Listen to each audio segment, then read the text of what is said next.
What's up? Am I on? Hello? Yep, I think I am on. What's up, nerds? How you guys doing? Oh, that's the dirty side. What's going on, guys?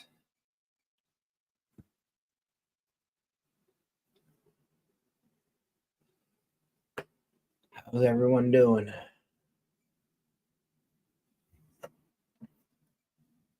What's up, AK? Good morning, Pam. How you guys doing today?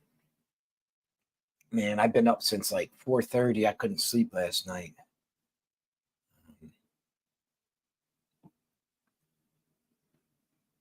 Hold on.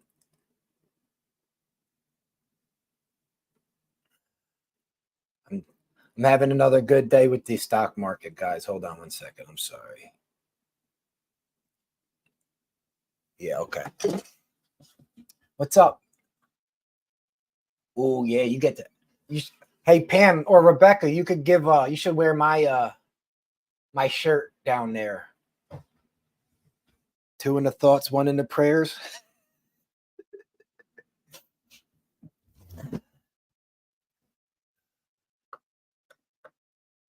Good morning, Jeff. What's up? Hey, Sauchka.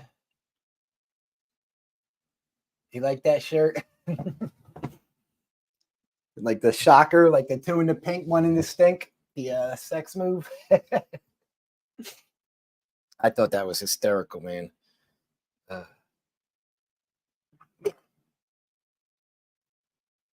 Maybe today, Satan. Yeah, I have my Hail Satan shirts here. So what's new? It's been forever since I talked to you guys. What's going on, guys? Anything new before we get this thing started? I think we ended at gyms, right? We were starting at gyms.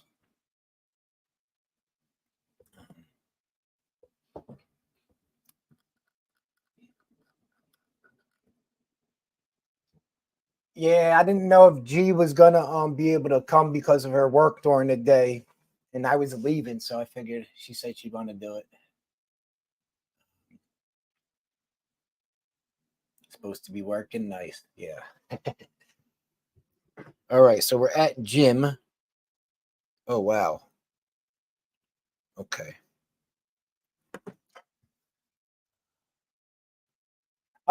It doesn't matter. Just make sure you put Jess. Uh, if there's a note or something like that, just so I know who it's going for. Like I said, she needs. So I'll explain what happened with Jess. She was working at Urban Outfitters, which is up here in Levittown. It was like 3 days. She'd work Friday, Saturday, Sunday, 12 hours a day, 40 hours, whatever. And uh, she liked it. It was a little hard for her leg, walking on her foot that's healing or anything. But she had a court case up in Bucks County up here from when she was getting high. So she had to turn herself in. And she had to turn herself in, and so she could, keep progressing in her sobriety. But part of her turning herself in and stuff, she had to start a new job. She got a different job, and here in America, I'm sure they do it over there too. When you start working, they usually hold a week of your paycheck, and that's what's going on here.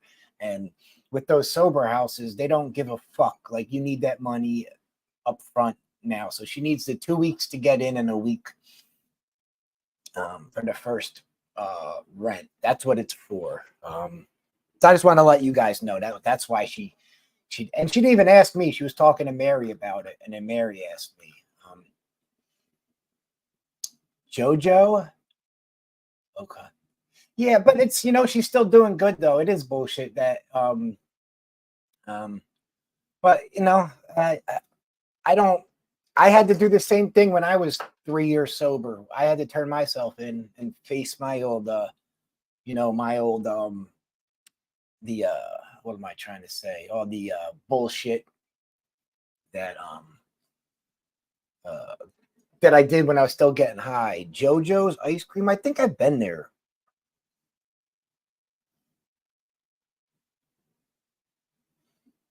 Hold on.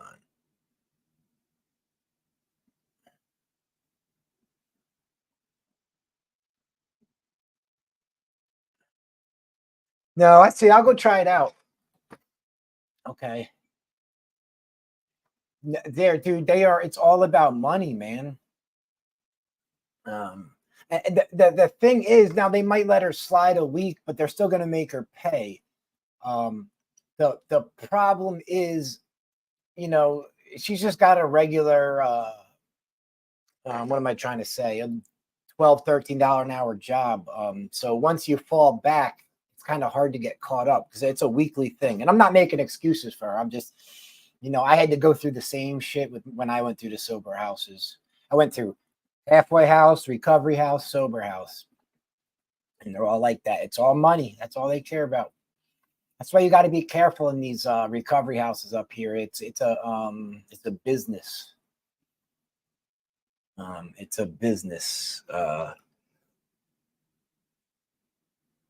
Hold on. Shit.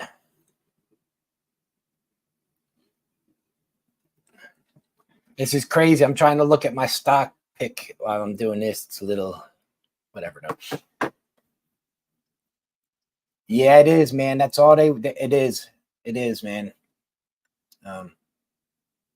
Yeah, it was. I made hold on.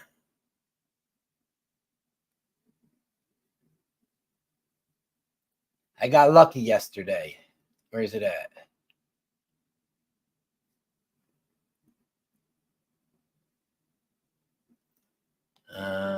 I don't know where it is. So I made a good amount of money yesterday on those meme stocks. Not a good amount, but you know, more than I had. More than I had.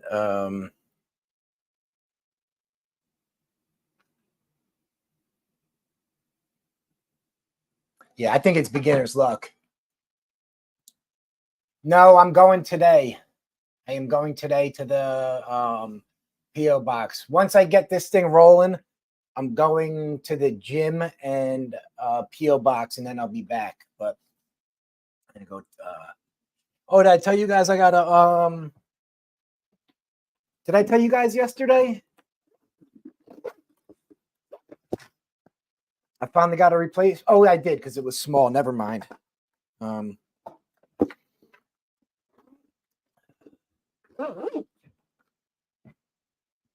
Oh, okay, that's awesome. Thank you guys. I will like I said, I gotta go to the gym once this gets going. So all right. Well, thanks again, Search Guy. I appreciate it. I really do. All right, you guys want to get started? Now listen, it's really hard to get like the spot where we stopped on this. It's so like if I move the thing a little bit, it goes like 20 minutes. So this one's gonna start. It's about a minute into Jim's interview, and I apologize. This is the closest I could get to it. How many people asked for me to interview you?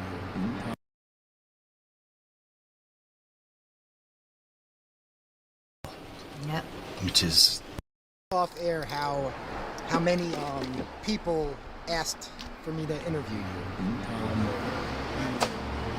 You've done videos on YouTube before. correct. I haven't watched them yet. I'm going to be completely honest. I wanted to go in this cold and with a clean slate. That's what I'm trying to do with everyone. I might watch your videos you did with Raw and that afterwards. I just don't know yet. I wanted to come in and introduce and Be learn about you. non-judgmental. Non-judgmental, and just go from there. Very good. I like that. So can you tell me, I get your name's Jim. How old are you? 45. All right. And where are you from originally? Little town called Phoenixville. Phoenixville. Okay. Yep, right outside Philly. It's probably Real quick, this was the first interview I did where you guys recommended. I wish I could remember who it was, but it was one of you guys kept telling me to find Jim at Tioga Park. So whoever it was, I appreciate that. roughly 30 miles from where we sit right now.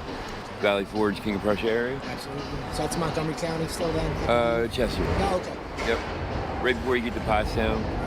Okay. Yep. How long have you been on the streets of Philly? I became homeless on the streets of Philly in April of 2018.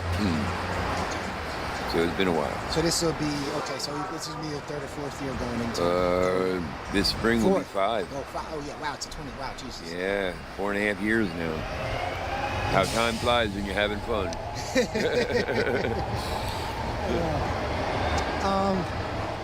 Now, tell me what happened to get you in the wheelchair.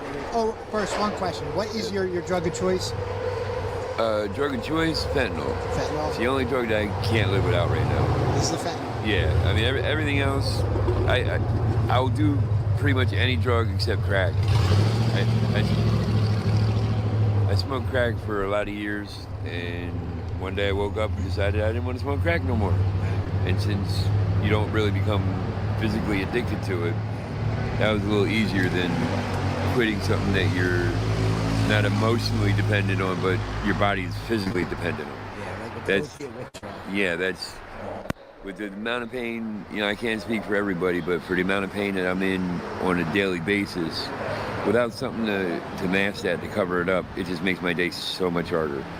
And I use it for pain management and to escape the reality of what my life has become. How many times have you tried treatment? Oh gosh. Or have you even given it Okay. an honest try? Can you say any of those were honest? Honest try? Yeah. 3 times. Okay. Been in treatment probably 10 times.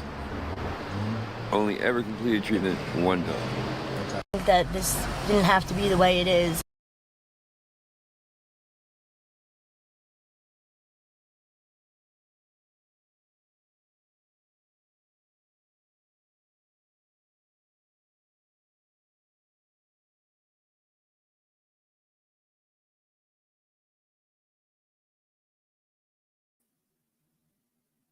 Yeah, Pamela, he was already handicapped when I met him. He was going through a lot of stuff. When I met him, his legs were black and it was horrible how bad his feet were. That's why to this day I can't believe that both his complete legs and feet didn't get amputated. It was horrible. I remember I could see his shin bone on his leg through the sores. And then he had open sores on his butt at this point too. He was in horrible shape here. Horrible shape. Honeybee, you're having a bad day. I'm sorry. I didn't see what happened. Hope you feel better. It was drugs. It was the trank. He got hit by a car too. He got hit by a car, and that's what messed up his leg too. But it was just a whole bunch of shit messed up with him. He was just horrible. Why does she care what a pedophile thinks of her? Like, he's a fucking pedo. Fuck him. Why they don't care about what that. What happened to get you in the wheelchair? Oh, first, one question. What is your drug of choice? Drug of choice, fentanyl. Fentanyl? It's the only drug that I can't live without right now. This is the fentanyl. Yeah, I mean everything else, I will do pretty much any drug except crack. I smoked crack for a lot of years, and one day I woke up and decided I didn't want to smoke crack no more. And since you don't really become physically addicted to it, that was a little easier than quitting something that you're not emotionally dependent on, but your body's physically dependent on. Yeah, like with the That's- opiate withdrawal. Yeah, that's with the amount of pain, I can't speak for everybody, but for the amount of pain that I'm in on a daily basis, without something to mask that, to cover it up, it just makes my day so much harder. And I use it for pain management and to escape the reality of what my life has become.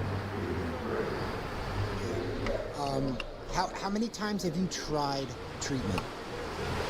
Oh gosh. Or have you even given it Okay. an honest try? Can you say any of those were honest? Honest try? Yeah. 3 times. Okay. Been in treatment probably 10 times. Only ever completed treatment 1 time. Okay. And that was, believe it or not, after I became homeless. Because before I became homeless, I actually had a real life, job, cars, money, I was a quote unquote functioning addict for a long time. And then there was a 6-month period of my life where everything changed. It started with the death of my father, August 17th, 2017. And then for the next 6 months, everything that I knew just vanished. 13-year relationship. My dad, obviously. I got a brother and sister. One lives in California, the other one lives in Alabama. Haven't talked to either one of them in years. Had no relationship with them growing up. Grew up very poor. I call it the suburban ghetto, the white trash trailer park. We didn't have a lot of money growing up. Like I said, no relationship with my... He has about a month after he got in the hospital, when I was going to visit him, his mom was there and was bringing him food and stuff. So he is back in touch with his mom. I don't know how much she, and her husband, her stepdad, I guess it would be. So I don't know the particulars, but I did meet his mom. She was a wonderful lady. So yeah. Siblings. My brother's 6 years older than me. My sister's 5 years older. I mean,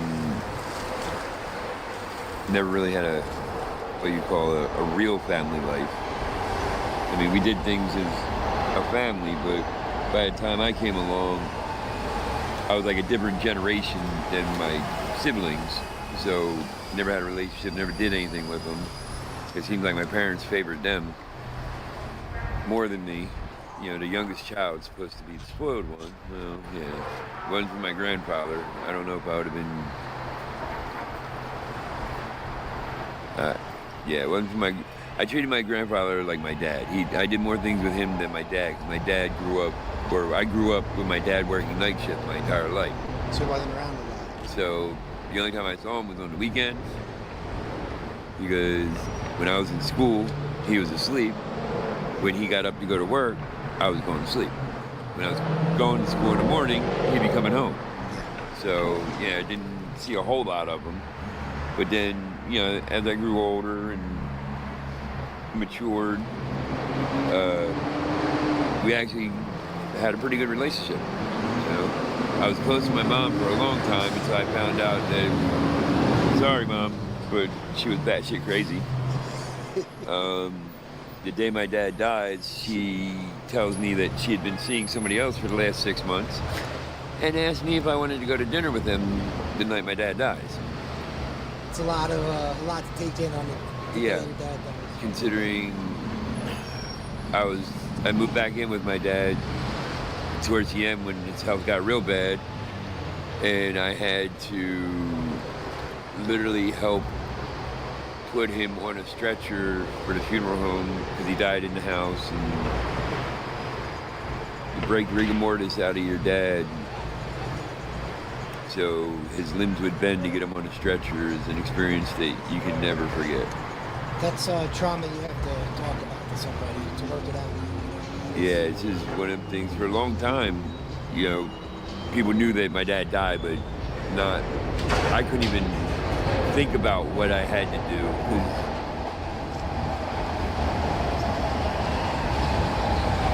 There's some things in your life that you do them on autopilot. Like, it's not you just do it because it has to be done. Yeah. Some people run from it. Some people, bunker down and the wise man once said, "Get her done."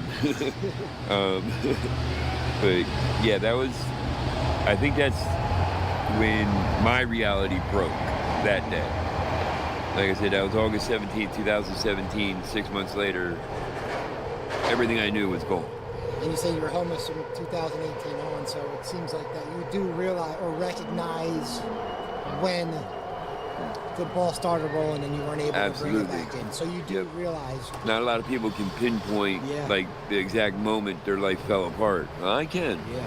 Well, I think that's important for the future. If you decide to get off the streets, it'll give you a point to just start working at least so you can where to look of maybe where things started to go wrong. Maybe. Who knows? Well, I mean, to be honest, things really started going wrong. Well, childhood, but I made it to July 18th, 1997. Another good day. I had already been fed up with life so much back then. In my hometown, there was a bridge called High Bridge, and it went from one part of town to the other. I decided that even back then that my life was going nowhere, and decided jumping off the bridge would be a good way to end it. That did nothing but break my neck, my back, both my legs, and a lot of other injuries. I wore a halo and clamshell for 6 months. Had to learn how to walk again, tie a shoe, write my name, everything. Came back from that, and then a couple years later, ended up getting arrested by, getting charged with federal crimes. Ended up doing 31 months in federal prison. So from the beginning, it's been a struggle. So it seems like mental health has been an issue. Played a big part in my life, but have you been diagnosed properly with any? Recently. Okay. When I completed rehab. Now, were you sober enough to be able to be diagnosed properly? Correct. This is when I actually completed rehab. Okay. I did 13 days in Horsham Clinic. Guys, I just got a phone call from my doctor. I completely forgot I have an eye doctor appointment in like 45 minutes. Well, I was supposed to be at 11. I never went, so I got to go at 12. So I will be leaving for a little bit. Detox. And then I did 28 days in Keystone in Chester at the mansion. Well, it's run by a psychiatrist or psychologist or whatever. He runs the place. So they not only treat the addiction side of it, they actually treat how you put it? Your mental health side. And severe depression, PTSD. Those were you were diagnosed with. And PTSD to me, that sounds like you absolutely have that. Yeah, absolutely. I mean, there's my childhood. I couldn't say this for years, but once I figured out it really doesn't matter what other people think of me. It's only what I think of me. I couldn't say it for years, but I was molested by my grandmother, of all people. At the time, I didn't think anything of it because that's what grandmoms did. I thought, because I never met my mom, or I never met my dad's mom or my dad's dad because they died when he was young. So I only had one set of grandparents growing up, and like I said, my grandfather, that was like my dad. I went fishing with him, hunting with him. He made time for me the way that I don't want to say my dad couldn't or didn't, but it was just I had a better relationship with my grandfather than my dad growing up. And when he died in 2001. Yeah, he died 4 days before Christmas, 2001. That was a hard blow. That was like losing my dad before losing my dad. And that's when a lot of but even back then I was already just got out of federal prison. Like I said, I smoked crack. I smoked crack from 1994 to 2007. Was that like your drug of choice back then, would you say? Were you more Back then, that was my like getaway. That was my escape drug. Yeah. But prior Still to that, addicted to heroin though, back then? actually, I didn't start heroin until a lot later in life. Okay, so back then it was just the crack. It was for the most crack, part. and I was pain management. Okay. I was taking pills. So you were on the legal side of Correct. opiate Yeah, addiction. for years I didn't struggle with it. I didn't battle it. Never once did I call and ask for early prescriptions. So for a long time you were able to maintain yeah. your opiate addiction through legal means with the Correct. pharmacies and doctors. And I wasn't even on like high doses. I was taking 10 milligrams of oxycodone every 4 to 6 hours. So I don't want to embarrass Jim, but I'm sure he won't mind. The last time I saw, to see how far he's come, and you'll see it more as, there's a newer interview of him coming up. The last time I saw him in Philly, he was underneath the Lehigh Bridge. He could not find a bathroom.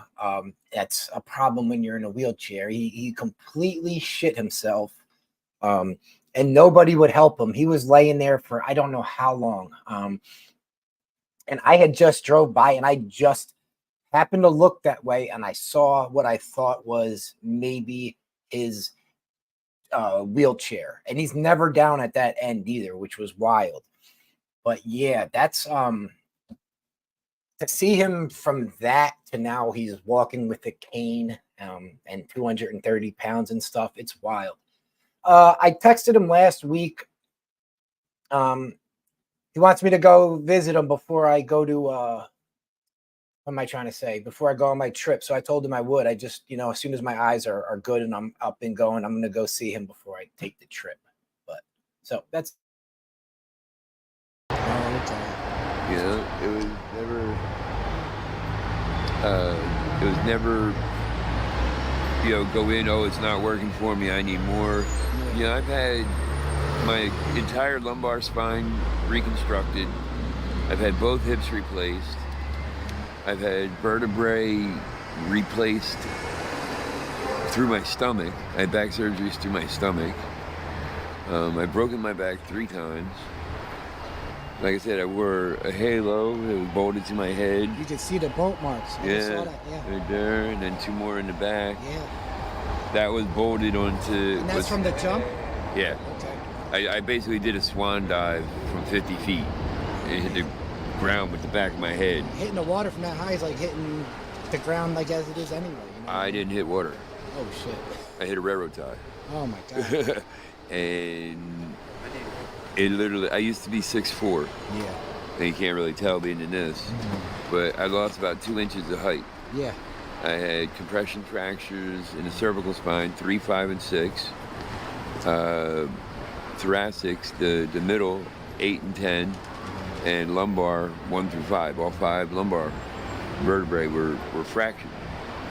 And back then, I elected not to have surgery, let them heal on their own. And once I... So another thing right here, and this is funny. Me and Jim were laughing about this. I remember this now. His feet were so messed up, so swollen and so messed up and open sores and all that. I went, I got him really big socks, those diabetic ones, and he couldn't get them on or off. And so I was, I helped him I had to peel these socks off of his sores, and man, it was really hard to do. And then after I was done, Jim looked at me. He's like, "You're a fucking horrible YouTuber." He's like, "You need to capitalize on that." I'm like, "What?" He's like, "You got to capitalize on stuff like that." I was like, "Oh yeah, hold on 1 second. I'll get back to it. Hold on." I spent a month in the hospital, almost 2 months in rehab. and then never followed up after that. I went home with the halo on, and right before 6 months was up, one of the bolts came really loose and started grinding into my head. So I took my screwdriver and wrench and I took the halo off myself. And basically came back from that. Like I said, I was an auto mechanic for years. That was your profession? Yeah, I went to a vocational tech school for high school. 9th, 10th, 11th, and 12th grade, I took auto technology. So right from high school, I already had 4 years of automotive training. So you had the tools to be successful. Oh, absolutely. I mean, You're a smart man. And just by talking to you these last hour, I could tell how smart you are. thank you, I appreciate that. You know, it's a shame when you see this. It's, you know, it's like the only thing Well, that's holding you back is the addiction. a great thing about drugs. They are non-judgmental. I always say they don't discriminate. Yep, they do not. Doesn't matter what you come from, what you have, where you're going. If the itch bites you and you scratch it, that's it. Part of me doing this is to show the human side of the addict down here. And some channels do it, others not so much. I'm gonna focus on putting a human touch to the addiction. I think it needs to be done. We need more of that. Yeah, and it's amazing. About 2 weeks ago, I did 2 drive-throughs. I posted them. I had I'd say about 5 or 6 people. When I drove by you, you were in the video. I said, "Oh man, there's that guy in the wheelchair. He's always fucking hustling, nonstop. You need to interview him. James is the best. Where's Jim at?" I mean, it was, dude. It was to the point where I had to come. You know, I finally found you yesterday, and part of the reason I couldn't find you was I didn't realize one of your wheelchair wheels is broken right now, right? Yeah, I just gotten on Friday. I woke up. I took one stride forward and fell over. It just snapped off the front fork with the front little wheel. Just matter of fact, that one right there. Yeah, you can see right here the wheel's completely missing. So I went out yesterday. I was gonna try to do the YouTube Feels thing and get you a wheelchair down here. It didn't work out. I will get you one down here though. Give me a day or two. We'll get you a wheelchair out. It's the thought that counts. Just to so everyone that's not in addiction will probably watch this. Some of them will view you and they do it to make themselves feel better. Assholes. Yeah. Then you got the other people that are just curious. And there's a big group of people that genuinely care about you. And you know, when and if I told you off there, I'm not a preacher dude. If you need help, I will do whatever. Sorry about my horrible camera skills here. Look at this. You could see like inside his nostrils. I'm so close to him. My fault, guys. I tend to help you get into a place. If not, you know, that's okay too. I understand not everyone's ready to get clean. Not everyone's ever going to be ready. I've been ready. So it's something you are thinking about. Oh gosh, every moment of every day. Okay. It's one of those things. I know what I have to do. I know what I want to do, and just once I take that first step, it's not okay. I want to try and do this. That first step is going to be for the rest of your life. Yeah, the first step of a new life. Yeah. And not even a step to get an old life back. No, I want it to be a new life. And I hate to use this word because there's so many definitions for it, but I want a normal life. What's normal? But exactly. I tend to think I live a normal life now, and it's really boring, Yeah, but I love it. exactly. I want to wake up and, at the end of the day, the worst thing I want to worry about is what the hell I'm going to have for dinner. Yeah. Or damn, taxes are due again next week. What the hell, My gripe this morning was I forgot to get creamer for my coffee this morning, so I didn't have coffee creamer in my fridge. End of the world, dude. And I was That's the kind I of was mad problems about I want. yeah. Hey, listen, you're a smart man. You can get there. It's a lot of fucking work, though. Well, I'm not supposed to curse. Some people don't like when I curse. But anyway, it's a lot of work to get there. It is. It's very easy. It is one of the easiest things in the world to do. You know every step you need Falling to take. off the wagon. Yeah. Oh, yeah. Yeah, that's the easy part. Yeah. But getting up and dusting yourself off and getting back on the wagon, that is the hard part. It's embarrassing to admit you keep failing over and Well, over again. well, I get that. One thing I keep saying to myself is, you know what to do, you know how to do it, you've done it. Why can't you just do it? And the only thing that I can come up with is the rut that I'm stuck in. This is a different story. I was diagnosed with a terminal disease last year, and there was a time where I didn't want to live, and that would have been a blessing, a welcoming thing. Just get me the hell out of here. Let me check out. If there's something on the other side, bring it on. It can't be much worse than this life. And then I realized a couple years ago, before I got diagnosed, that I wanted to live. I hate saying I found my faith. Faith found me. And I've always been up in the air about religion my entire life until a couple years ago when I got my head out my ass and finally smartened up and realized that we all have a greater purpose.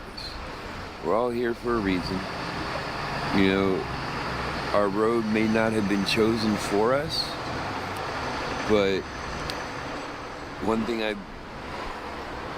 struggle with is they say God doesn't give you any more than you can handle. Sometimes I doubt that. Yeah. Because, look around what's going on down here. Yeah. He's giving a lot of people a lot more than they can handle right now. And people tell me the reason so much has been put on my plate is because I'm strong enough to handle it. Can I make an observation real quick? Absolutely. So I get yelled at for butting in, but No. we talked off here. You said that. Absolutely. Keep talking. I've been here for a couple hours now talking to you, and how many people have walked by and asked you what to do, what's going on, how to do this, where we going? It's like you're the damn mayor down here of the town, So you're respected. You know what I mean? I respect, like, people get drawn to you. You're, by all accounts, you seem like a very good, That's one genuine thing. person. Even if I didn't want to live, one thing I said when I hit the streets was I was not going to let the street, the people, or the drugs dictate who I want to be. I think you succeeded in that. And it really sounds like I got a mental condition when I say being homeless on the streets of Kensington, I think made me a better person. It made me appreciate the little things. Because people that I know, people that had been around me enough, probably tired of me saying this one. Kensington is hell on earth. If you ain't here, you don't have to be here. Don't, pardon me, I'm a cuss. Don't fucking come here. Don't. There's nothing here for anybody. And if you're here, get out. And don't come back. It used to be a nice neighborhood, and that's gone. One day it might be a nice neighborhood again, but it needs a lot of cleanup and a lot of help. I call it hell on earth, living hell on earth. And what made me find my faith was little things. Little things that happen here in hell on the streets of Kensington. Just the smallest of things. Strangers helping strangers. You know, somebody giving you something that you don't even think would say hello to you. Like my last wheelchair. You look up gangster, thug, hoodlum in Webster's dictionary, and you will find a picture of the man that gave me that wheelchair. I didn't think he had the words please and thank you in his vocabulary. I don't think he was ever taught that. And this man literally had a smile on his face and got this wheelchair for me, held on to it for 2 weeks driving around with it in his car. Finally saw me again and told me to meet him at his car, that he had a surprise for me. Oh shit, I thought being on the streets of Kensington finally caught up with me. Somebody's gonna get me. And we get to his car and he says, close your eyes. Oh God. I've seen way too many movies. Right. Yeah, I closed my eyes and I heard, it was a Jeep Cherokee. I heard the hatch open, heard something hit the ground, and he goes, all right, open them. And there before me was a brand new wheelchair. He goes, it's yours. And that gesture in itself, yes, it came from him, but there was a guiding hand behind that. I like to think it was God. It was God working through him, and that probably meant more to me receiving that wheelchair than if he would have pulled out a brand new car out of his trunk of his Cherokee and threw me the keys.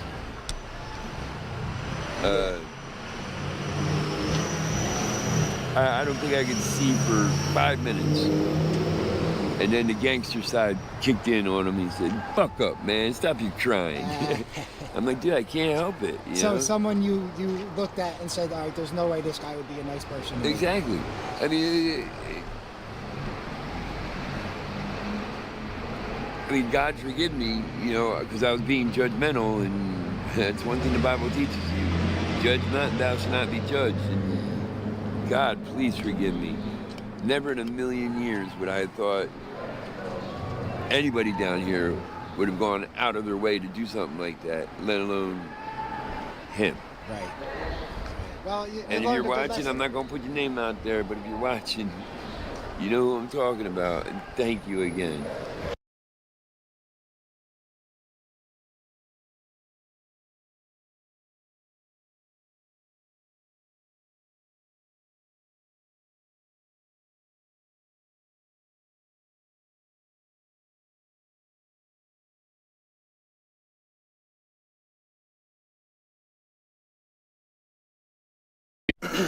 All right, man. What's up, Jim?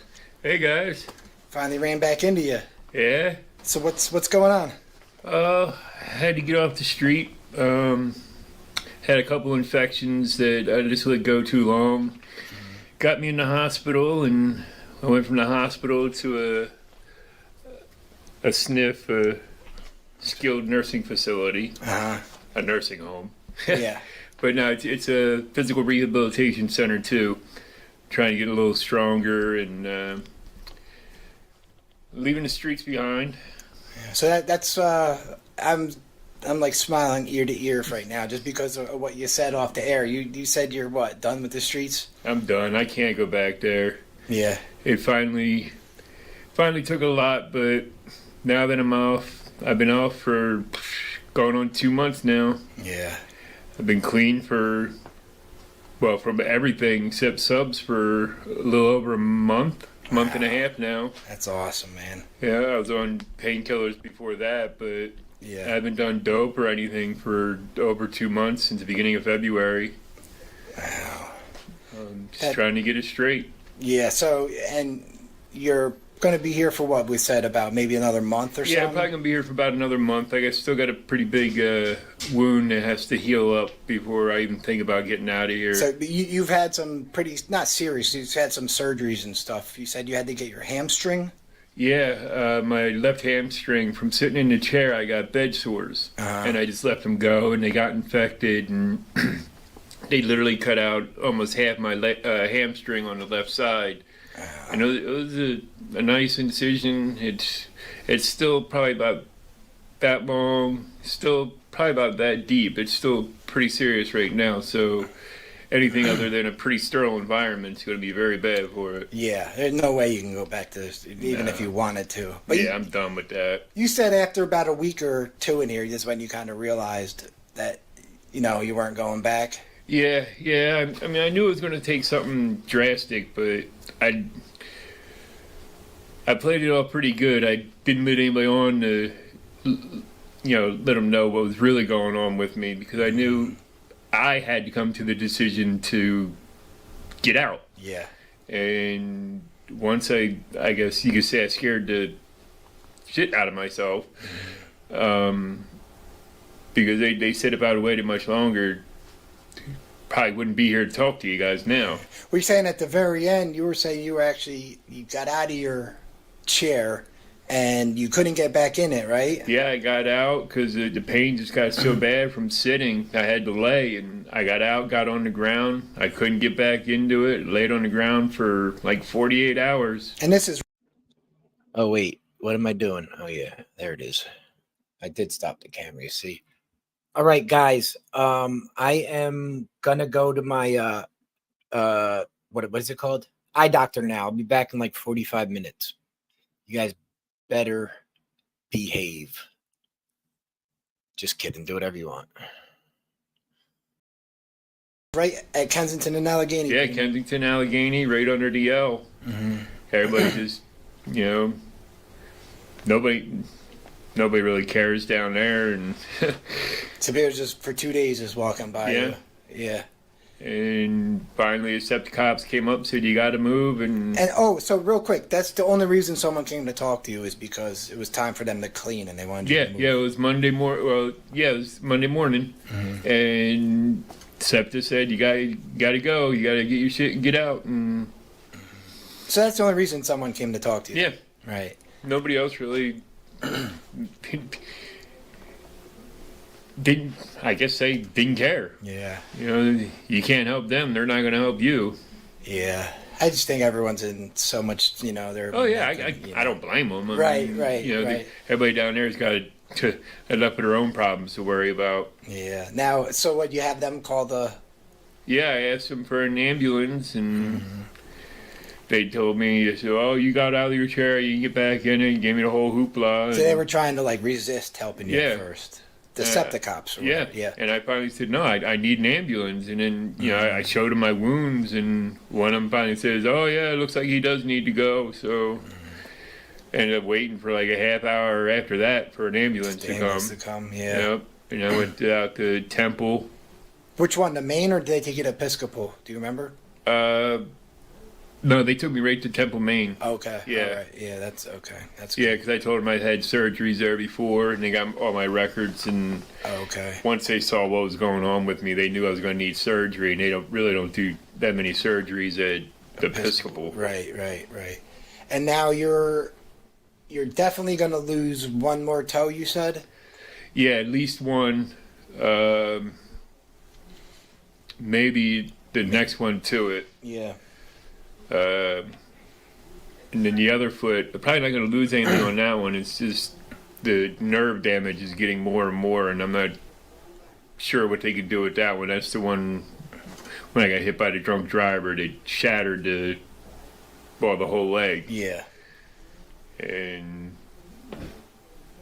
I can't stand on either one of my legs. Can't put my full weight on them. Right. But My upper body's still strong. I still get into the chair and, you know, get around. So you're but- still able to be mobile a little Yeah. bit, you know. It's like Yeah, we were but- talking off air. Sometimes your body just, you know, tells you, hey, Yeah. you screwed up for a little too long. Yeah. I did it to myself. Nobody else to blame. Yeah, that's good though that you know it's that you decided to get help, and it sucks you had to advocate for yourself, and it took, you know, the 2 days, but it's good you got here. So now, so within a month, you said you should be going to a rehab, Right. And you don't have any clothes, nothing like that, right? No. When I got taken to the hospital, to the ambulance, they wouldn't take anything. They wouldn't take my chair. They wouldn't take my clothing, my hygiene products, nothing. So I literally sit here with literally nothing. Okay. I mean, if they were to release me today, I'd walk out of here in a hospital gown. Wow. All right. So I can get the address here and your room number, and then I'm gonna put it in the comments. Maybe get people to send you up some stuff. That would be awesome, guys. You have like literally nothing, right? Yeah, And they, nothing. They could even, if they, you know, send it to my PO box if that works better, whatever works. But you know, try and get you some stuff, Yeah, I mean- especially for when you, in a month when you go to rehab, you're going Right. to need at least some clothes. Size wise, do we even know? Like sweatpants, large to extra large. Okay. As long as they got a drawstring. Same thing with the shirts, large to extra large. Okay. Socks, 10. Those same 10 to diabetic 13, socks. yeah. Okay, it's on my wish list. Is the bigger diabetic socks? They work still, right? Yeah. They're Okay. pretty much the only ones I can wear because the way my feet swell, it cuts off circulation with regular socks. Yeah. So, all right. So you know, clothes and you don't do like coloring books or anything like that. I don't know. Oh, actually, yeah, I do. I love or crosswords, anything like that. crosswords and stuff like that. Any Okay. kind of puzzles. Okay. Anything to keep the brain going. Yeah. Books. Yeah. I got somewhere around here. Yeah, I got. This is the book I'm reading now. Oh, okay. Dr. Sleep by Stephen King. Oh, nice. Yeah. And then a woman here brought me. Oh, another Stephen King book. Yeah, I love Stephen King. Oh, nice. This one's gonna take a minute to read. That's a thick one. Which one is that? That's It. Oh, nice, Yeah. nice. Yeah. But yeah, I love reading. All right. Not too much in the TV. Yeah. I'm not. I don't watch TV either. Yeah, if I do watch TV, it's mostly like documentaries and history stuff. That's all I do too. I love learning. Yeah. I kind of wish I'd loved learning when I was in school. Yeah, me too. You know, I'm already grown and everything's done. I'm like, now my stupid brain is like, oh, let's learn stuff. Yeah. A little late for that. No, not too late, but you know, I wish we would have had that earlier. All right, so we'll try and get you some stuff just to make you a little more comfortable here. And the food here sucks, guys. Okay. So Anybody can send in anything. any snacks or something? Snacks, anything. All right. And you're allowed to get snacks sent in here, Yeah, stuff like allowed that? to get anything here. Awesome. Okay. So we'll do snacks, hopefully some clothes. And then you said you were okay with interviewing me, right? Yeah, I'm going to take this week, I'm going to write up some questions. And then maybe I'll come back this weekend. I said, we'll bring you That'd be some. I'm perfect. off all weekend. I'll bring you some French toast. Oh, French toast. Oh. Yeah. Well, and you said you're eating a lot. Like, Yeah. your appetite's there. Yeah, my appetite's there, just the food isn't. Yeah, you said it's just not enough portions, right? Whatever, you just Yeah, always because hungry. you heard when I asked for another tray while you were here, Yeah, they literally run out before even people get their first stuff. yeah, You know, I'm supposed to get double portions, but you know, a scoop of eggs and 2 pieces of toast in the morning isn't exactly double portion. yeah, yeah. No, I know it can be frustrating, in these places, and hopefully, this is the last time you'll ever have to deal with a process like this of going through in the rehab and all that. We'll see. Hopefully it works, but yeah. Well, so I will in the video comment. I'll pin the address here, so hopefully people can send you stuff. Awesome. And then this weekend I'll come back. I said I'll bring you Saturday. We'll plan on that. Okay, Okay. I'll be here. All right. Well, thanks again for the update. Like I said, I want to tell you something. You don't. Do you realize how many people ask about you in the comment section of every video I post.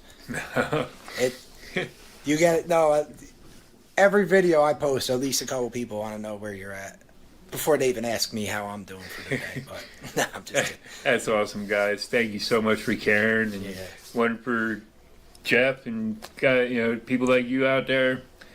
I don't know if I could have made the decision to stay here. Yeah, but I figure everybody gave up on me, but hearing stuff like that, I'm getting goosebumps now. Right. No, people, you're a outgoing, good guy that people like talking to us, so they want to see you do good. I appreciate that. Now this is your chance to do it. We'll be here for you. Awesome. All right, Jim. We will talk to you soon. All right. Thanks, guys. All right.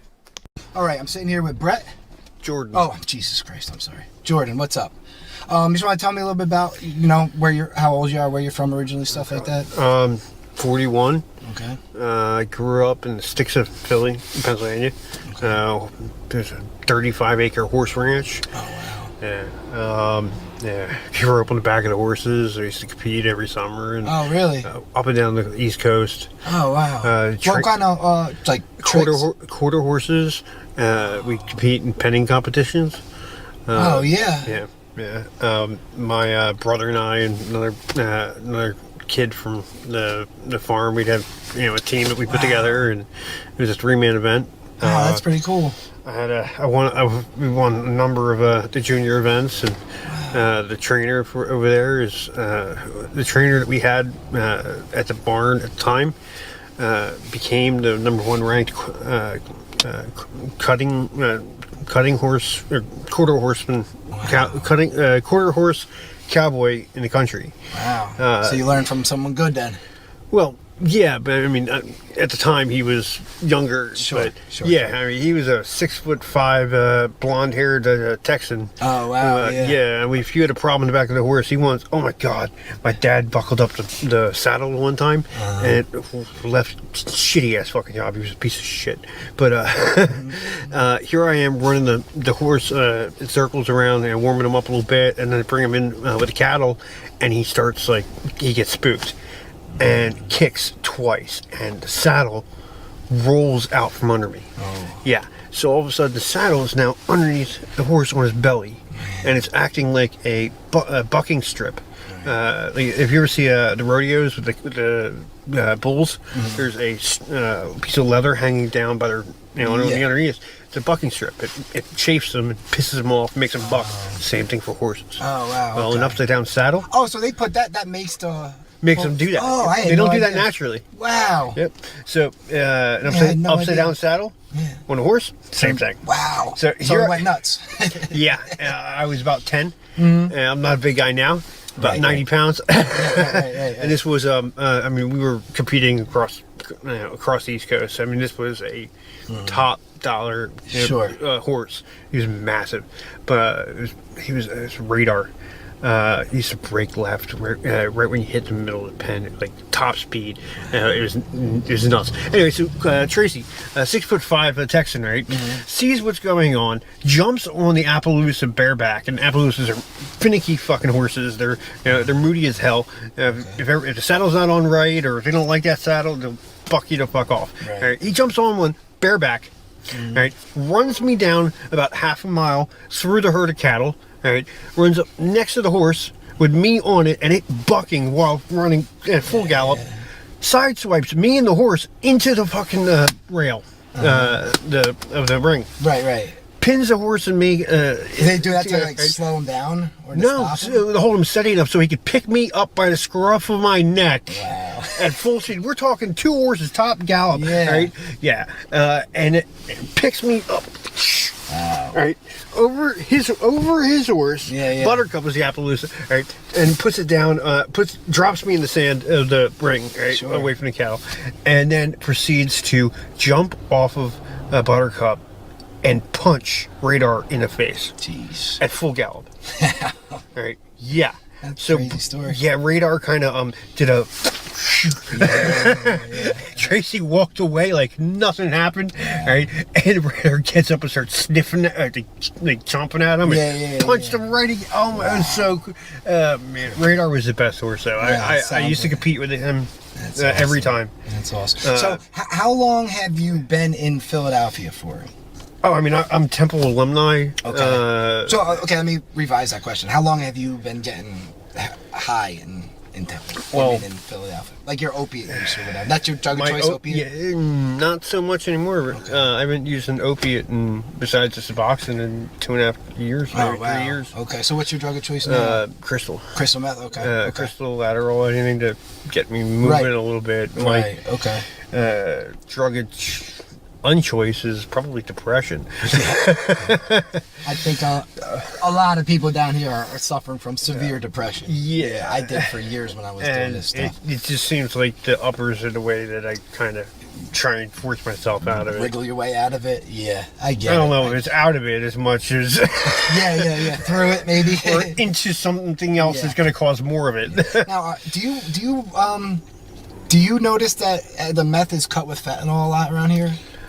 I can actually give you a very good description of that because since I don't take the dope around here, and the only thing I take around here is the crystal, and I test for to get my Suboxones because I used to take a lot of painkillers. I still take the Suboxones. Oh, so they drug test you here? Yeah. Okay. So they're basically testing for me all the crystal and only the crystal. Does it show up? Maybe once every 2 months. Wow, but it does show up. That's scary. And I'll have no idea. Yeah. I mean, I'll have. And you have no tolerance to fentanyl, so you could easily die from that. You know. Well, yes and no. I mean, like the way I've always done crystal is, I mean, it's not in the quantities that are going to really do that, but it is in the quantity over like the day that would be substantially shown up in a. I mean, but the way from what I understand, how the fentanyl's mixed in and shit like that, these guys don't fucking wash their hands. None of it. Even when somebody overdoses on the dope through the fentanyl, it's because they didn't mix the batch enough, and there was a pocket of fentanyl in that little fucking bag, and that's what they got. It's so scary. Can people die that easy from it? Oh my god. When was the last time have you tried treatment? Treatment, like rehab, anything like that, or like something you're interested in, like a rehab, something like that. I've never been to any kind of in placement rehab or really much of anything really. I mean, the most I've ever done was the Suboxone clinics and the real quick, that's. See the Temple does that. The truck right there. It's hard to see, but that's the Temple. Yeah. Temple does that, and they come right here. They do great fucking shit out here. I mean, I'm alumni, and they bent over backwards. I mean, 2 of my degrees are from Temple. I mean, I worked for the Jewish Federation over there for years. Okay.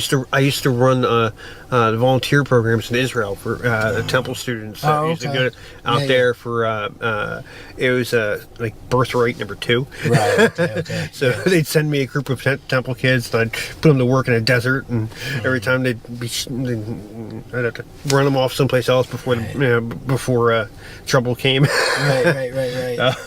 But Temple, they do remarkable work. They apparently just upped the schedule for this truck. It's now out 5 days a week. Oh wow! Is it now? It's always here? Not always here. I see it in other places. Here in Allegheny, I think it's like Allegheny and like F Street. Yeah, I've seen a bunch. I've seen it parked. I saw it down here the other day, and I didn't know. Oh well, they'll park where they can sometimes. Sure. It's almost always right where it is. And now they give you what, a month's supply? Yeah, in my case, because I don't test positive for dope. Oh, so if you pop hot, then they make you come back more often and stuff like that. Yeah, they want to keep. They don't want to give somebody who's selling, who's popping hot, a pile of fucking Suboxone, and then they sell fucking the shit. I mean, I get they'll give me like 60 fucking Suboxone tabs, and that if they gave to somebody else, that's $2-3 each. They'll go sell them to a dealer.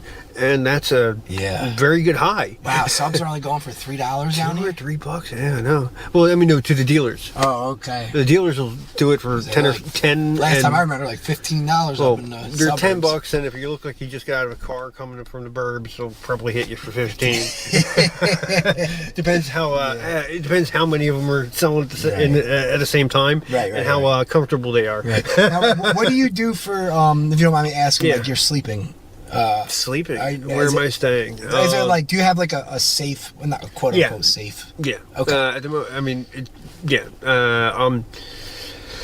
Oh my God, so my ex was using hard. I mean, she was using dope and smoking crack, and I knew that from the beginning. But she was kind of had a head on her shoulders and didn't overdo it too much. But we were together for a year and a half, and I'd moved in with her. Spent the last year living with her up until she just kind of went off the rocker without. Just. One day it's fine. Next thing I know, apparently she had gone and filed a PFA and didn't even turn it into the police like they're supposed to. Just simply called the cops and said that her boyfriend was breaking a PFA. So the cops showed up and arrested me, and I spent a week and a half in jail, not knowing why I was there, where this came from, and what's going on. So, and I get out, and I come back to my home, and I can't go into my apartment.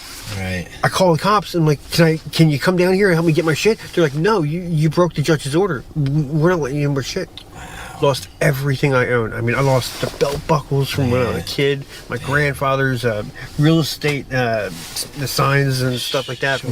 He had one of the biggest real estate offices in the city back in 70s and 80s. Oh, okay. He was personally responsible for putting 676 where it is. Oh, wow. And was I think it was like $75,000 short on the one blind bid for when they put the Eagles up for sale back in the late 60s. Wow. Yeah. Wow. Yeah, he was a very popular guy in Philly. Yeah, apparently some conglomerate out of New York ended up buying it, but it was a blind bid situation. Right. And Harry was one of those charismatic guys that knew everybody in the city, and apparently whenever somebody dropped a bid in that box, they waited an hour or two and opened it up and called Harry, you gotta come down. But my dipshit father fucked that up. Apparently he crashed my grandfather's car when they were collecting up champagne to start celebrating at the restaurants together at the time to celebrate the purchase. Sure. And Dad messed up one of the cars, and Harry missed a phone call, and next thing you know, no more. He didn't own the Eagles. It was close, I guess. Muhammad Ali was pissed. Yeah. He nearly sent my older brother home from the compound for the summer vacation that summer. Oh, wow. My older brother used to get the summer with Muhammad Ali out in the compound out in like Bumblefuck, PA. Oh, okay. Like day camp for fucking jackass older brother.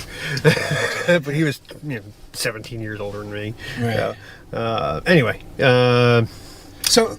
Yeah. What's got me out here? I just no. But, I mean, we just like to get high sometimes. I don't know. I more asked what, like, you're sleeping. A lot of people are.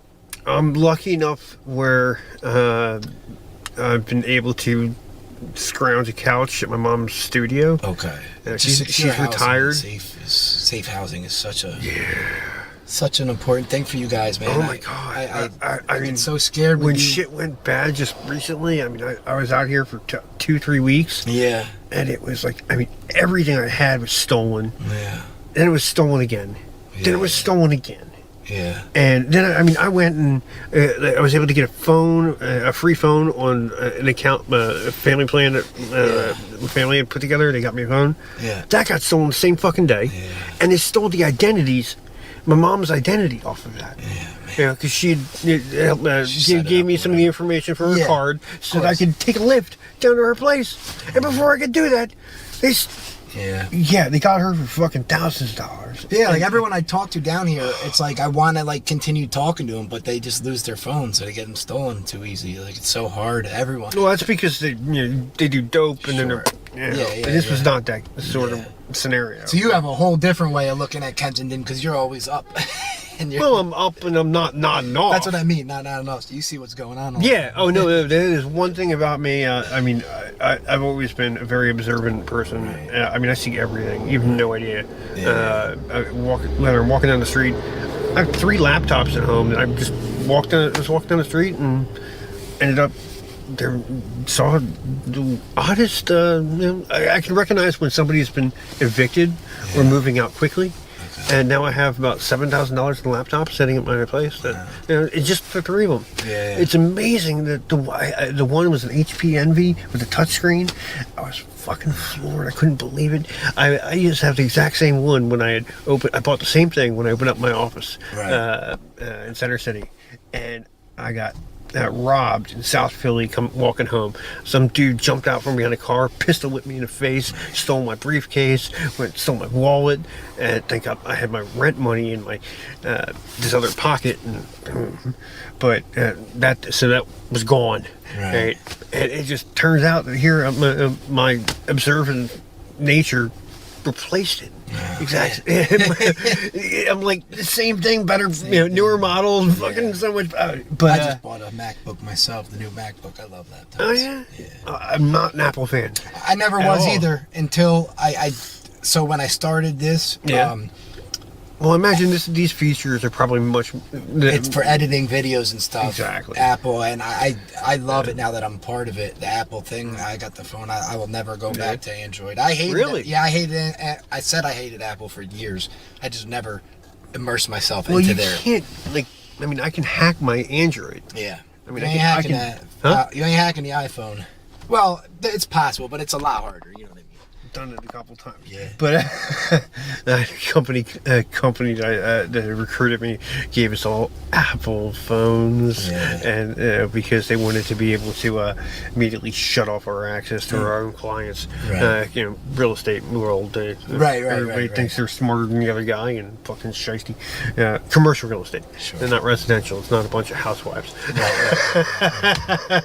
So in the future, if I see you, can I absolutely keep talking to you? Absolutely. Keep up dialogue. Yeah, I'll give you my number or information. Perfect. You like can I always said, look me up. I've seen your YouTube channel, and mad respect. Oh, I appreciate that. Mad respect Thank you. for it. Yeah, like I said, I'm trying to do this in a respectful way and just show what's going on. Absolutely. I mean, the more people that, it's not like we're in the U.S. They're not going to do anything about it. Yeah, I know. Nobody cares. I mean, they care more about people in Ukraine dying. I mean, God bless them and the trouble they're going through over there. Sure. But if you hear the way like Biden and our own government talks about the terrible things going on in other places, how people are starving because the grain and the food isn't getting transported out of Ukraine. Well, fuck you! Have you not opened the goddamn door? Look out! They cut my mom's SNAP benefits in half. In half. 75-year-old woman. It only took 48 hours to get $40 billion to Ukraine, though. 48 hours it took Congress to. But did they ever finish giving the rest of us the $2,000 they promised? No. I'm still waiting. In fact, funny to say, $600. Remember that $600 stimulus check? I still haven't gotten mine. I couldn't get the unemployment. Yeah. Cops showed up at my mom's house, right? Because that's the address they had, and threatened to have me arrested for stealing my own identity. Wow. If I for the unemployment thing. Yeah. Man, that's scary. Scary. Yeah. Oh, I wasn't scared. Well, not scared was no part of it. I was angry is more like it, I guess. Yeah. Oh God. Yeah. All right. So it's been about 20 minutes. Yeah. So. No, that sucks, man. No, but like I said, it's been about 20 minutes, so I'll let you go. But I want to keep talking. Yeah, feel free to edit it. As much anyway you need to. I don't edit these. Oh, that's a shame. No, with the interviews, because I don't like cutting what people say out. I just leave in everything. You have my permission to. Well, I appreciate that. I like to keep it unfiltered. I like everything you say. I want people to hear. Yeah, I mean, I feel like if I cut stuff out, it'll change. I feel like I'm too educated to ramble. Yeah. No, I like. And I'd feel guilty. Yeah, no, you've been a good. You've been a good interview, and I that's why I want to talk to you again. I think you can really help the channel in the future. No, I'd love to. I mean, I feel terrible being out here every day. It's a guilt trip. I mean, I started college after 9th grade. Wow. Scholarships, and at the same time, I was a sponsored pool player. I used to travel the country playing pool to pay for college. Right. Meanwhile, I never showed up because that's why I went to Temple. That's why I accepted Temple because I didn't have to show up. So I was able to travel from one tour, the convention, to the other, and went to pool tournament, to shiesty ass freaking pool room. Yeah. And I'm telling you, I used to rock her without. I'm just. One day it's fine. Next thing I know, apparently she had gone and filed a PFA, and didn't even turn it into the police like they're supposed to. Just simply called the cops and said that her boyfriend was breaking a PFA. So the cops showed up and arrested me, and I spent a week and a half in jail, not knowing why I was there, where this came from, and what's going on. So I get out, and I come back to my home, and I can't go into my apartment. Right. I call the cops. And I'm like, can you come down here and help me get my shit? They're like, no, you broke the judge's order. We're not letting you in with shit. Lost everything I own. I mean, I lost the belt buckles from when I was a kid, my grandfather's real estate, the signs and stuff like that. Sure. He had one of the biggest real estate offices in the city back in the 70s and 80s. Oh, okay. He was personally responsible for putting 676 where it is. Oh, wow. And was I think it was like $75,000 short on the one blind bid for when they put the Eagles up for sale back in the late 60s. Wow. Yeah. Wow. He was a very popular guy in Philly. Apparently some conglomerate out of New York ended up buying it, but it was a blind bid situation. Right. And Harry was one of those charismatic guys that knew everybody in the city, and apparently whenever somebody dropped a bid in that box, they waited an hour or two and opened it up and called Harry, you gotta come down. But my dipshit father fucked that up. Apparently he crashed my grandfather's car when they were collecting up champagne to start celebrating at the restaurants he owned at the time to celebrate the purchase. Sure. And Dad messed up one of the cars, and Harry missed a phone call, and next thing you know, no more. He didn't own the Eagles. That was close, I guess. Muhammad Ali was pissed. Yeah. He nearly sent my older brother home from the compound for the summer vacation that summer. My older brother used to get the summer with Muhammad Ali out in the compound out in Bumblefuck, PA. Oh, okay. Like day camp for fucking jackass older brother. But he was 17 years older than me. Right. Anyway. So. Yeah. What's got me out here? No. I mean, we just like to get high sometimes. I don't know. I would more ask what, you're sleeping. A lot of people are. I'm lucky enough where I've been able to scrounge a couch at my mom's studio. Okay. She's retired. Safe housing is such an important thing for you guys, man. Oh my God! I mean, so scared when shit went bad just recently. I mean, I was out here for 2-3 weeks. Yeah. And it was everything I had was stolen. Yeah. Then it was stolen again. Yeah. Then it was stolen again. Yeah. And then I went and I was able to get a free phone on an account, a family plan that family had put together. They got me a phone. Yeah. That got stolen the same fucking day. Yeah. And they stole the identities. My mom's identity off of that. Yeah, because she gave me some of the information for her card so that I could take a lift down to her place. And before I could do that, they got her for fucking thousands of dollars. Yeah, everyone I talk to down here, it's I want to continue talking to them, but they just lose their phones, so they get them stolen too easy. It's so hard. Everyone. Well, that's because they do dope, and then this was not that sort of scenario. So you have a whole different way of looking at Kensington because you're always up. Well, I'm up and I'm not nodding off. That's what I mean, not nodding off. So you see what's going on. Oh no, there's one thing about me. I mean, I've always been a very observant person. Right. I mean, I see everything. You have no idea. When I'm walking down the street, I have 3 laptops at home, and I just walked down the street and ended up there. Saw the oddest. I can recognize when somebody's been evicted or moving out quickly. and now I have about $7,000 in laptops sitting at my place. That, it's just the 3 of them. Yeah. It's amazing that the one was an HP Envy with a touchscreen.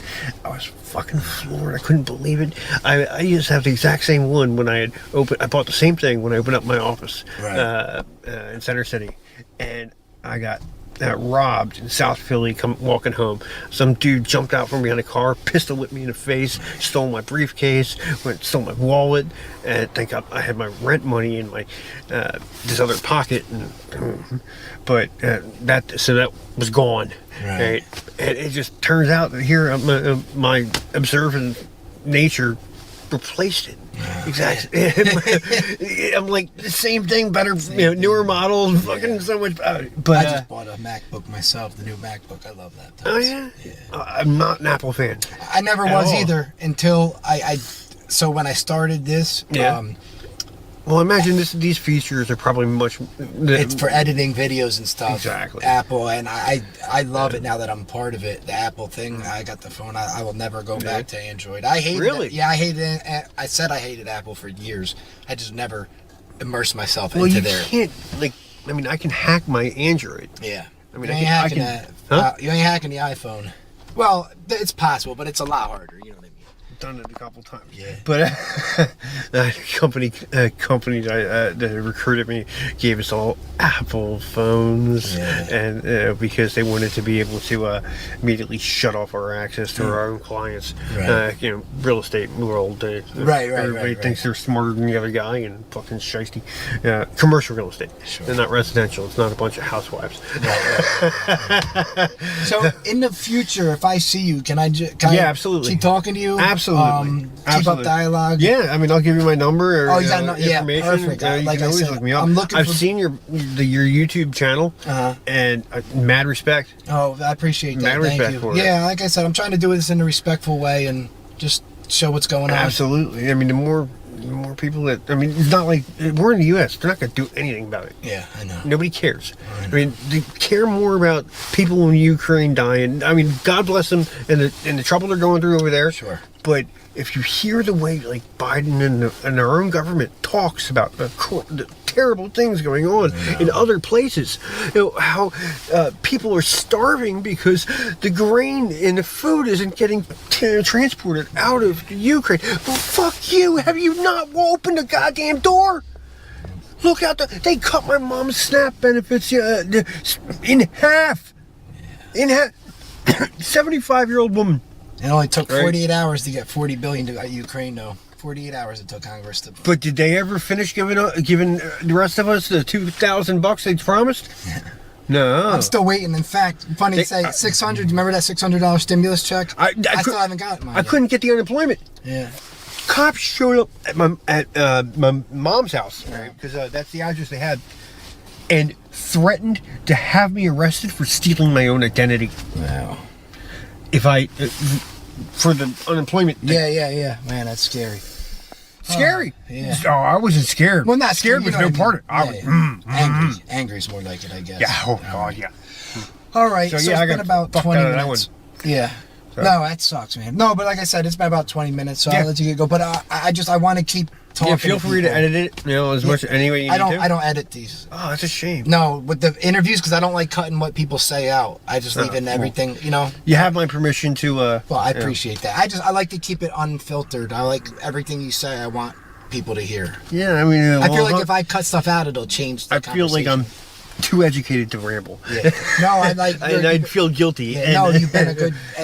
You've been a good interview, and I that's why I want to talk to you again. I think you can really help the channel out in the future. No, I'd love to. I mean, I feel terrible being out here every day. It's a guilt trip. I mean, I started college after 9th grade. Wow. Scholarships, and at the same time, I was a sponsored pool player. Jeez. I used to travel the country playing pool to pay for college. Right. Meanwhile, I never showed up because that's why I went to Temple. That's why I accepted Temple because I didn't have to show up.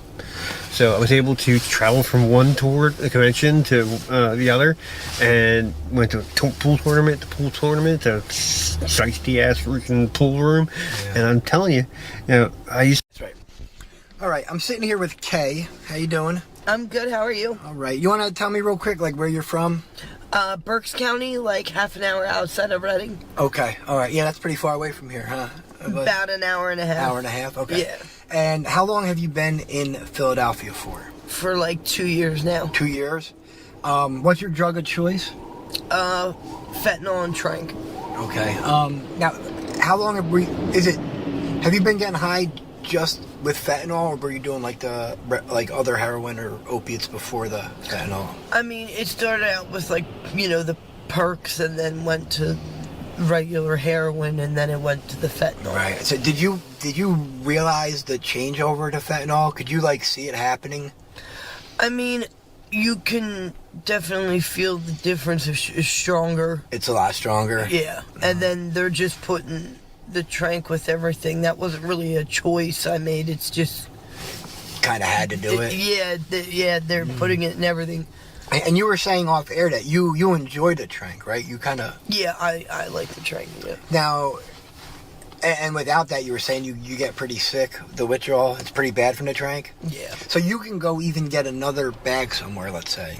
And if it doesn't have enough Trank in it, you'll still be sick no matter if you do it or not. Yeah. Man, that's scary. So how do you know... Is it just like word of mouth, or how do you know? Pretty much so, yeah. Right. It's not like a color thing? No, it's pretty much word of mouth. Like, if they don't have it, I'll go to like where they used to have it, and usually it's pretty much the same. Yeah. Not as strong, but right. The same. So, but you purposely go and search out the bags with strong tranquilizer in it. Yes. Okay. Wow. So some people I know hate it, some people love it, but it's all a personal thing. You know what I mean? Right. Do you shoot it? Yes. Do you deal with open sores? Yes. You do? How many do you have right now, would you say? I have 3, and they're all on my bottom left leg. Bottom left leg. Is that where you normally shoot up at? No, I've never shot my legs before, ever. Wow. So I wonder why you got the open sores down there. It's just... Well, the doctors keep telling us that the xylazine that's in the Trank will come out wherever it wants. So I only shoot in my neck, so it could come out in my arm or my hand or my stomach. My one girlfriend has a really bad abscess in her stomach, but I mean, she shot up in her stomach. But yeah, I never shot up in my legs, and I have it on my leg. Wow. So it's just wherever it decides it wants to leave your body at. Yep. Pretty much so. Wow. Because it's supposed to be intramuscular, not intravenously. Right. And it's supposed to be for animals. Right. So we're shooting it intravenously, so it's trying to find its way out through your pores. Wow. Yeah, because like they say, they use it to sedate horses. Yes. But they still stay standing up while they're Right. sedated, so that it's easier to operate on them. It's like a miracle drug for horses, but now they're putting in everything you guys do. Yep. The Xannies and stuff around here, do you mess with them ever? Nope. They're all pressed too, right? They're all fake with fentanyl for the most part? From what I hear, yes, they're mostly fake. They're like mixed. Yeah. People press their own. Yeah, Right, but yeah. no, I don't do that. either. All right. And you said you don't smoke crack either, right? You're just strictly... Nope. Strictly on the fentanyl. All right. When was the last time you attempted, or have you ever attempted to get off it? Let's see. It's been a while. It's probably been at least a year. Since you attempted a detox or anything like that? Yeah. Now, do you have any positive support out in the world if you would choose to get clean? Or Oh, absolutely. Yeah. Okay. My whole family and my kids and their father and my mom and my sister and brothers and stuff like that. They're all quote unquote productive members Yeah. of society. Yeah. It's important to have the positive support if and when you choose to get off the streets. Yeah. They say the opposite of addiction is connection, so... Yeah, well, listen, I know how hard it was to get off the streets, and I have the absolute best family, the most support in the world, so I can only imagine, like, with people that don't have anything. Yep. Like, I come down just handing out clothes and stuff, some of the people are just like, oh, like, it's like the first human interaction they've had in Yep. a while, and it's really sad. It is. Really sad. So your sleeping situation, you said you did have a place, but something happened with that, and so now you're just in a car or something like that sleeping? No, I'm staying with one of my girlfriends. Oh, okay. It's got to be scary as a woman sleeping out here on the streets. Yeah, I would imagine so, but Yeah. I am not gonna do that. Yeah. No, I Especially not in the winter time, so yeah. yeah. And even like the if this is too personal, you could just tell me to move on. With how much you guys deal with or not out from the tranquilizer, have you had to deal with like sexual assaults down here? One time I did. I was like passed out and woke up and someone was like touching me, kind of, you know. Yeah, but that was the only time that ever happened. I was talking to one girl, Amber, I interview all the time, and she was saying she's like, I would just get in someone's car and then I'd wake up in a bush somewhere. Oh my somewhere, God. you know what I mean? Like knowing that she, you know, almost certainly just got raped and Pretty much so. and I wouldn't like doubt it. you know, and that's got to be a mental fuck for her because she doesn't remember it. Right. But you know, and you kind of got to like put your walls up and not remember it, or you know what I mean. So it's, Right.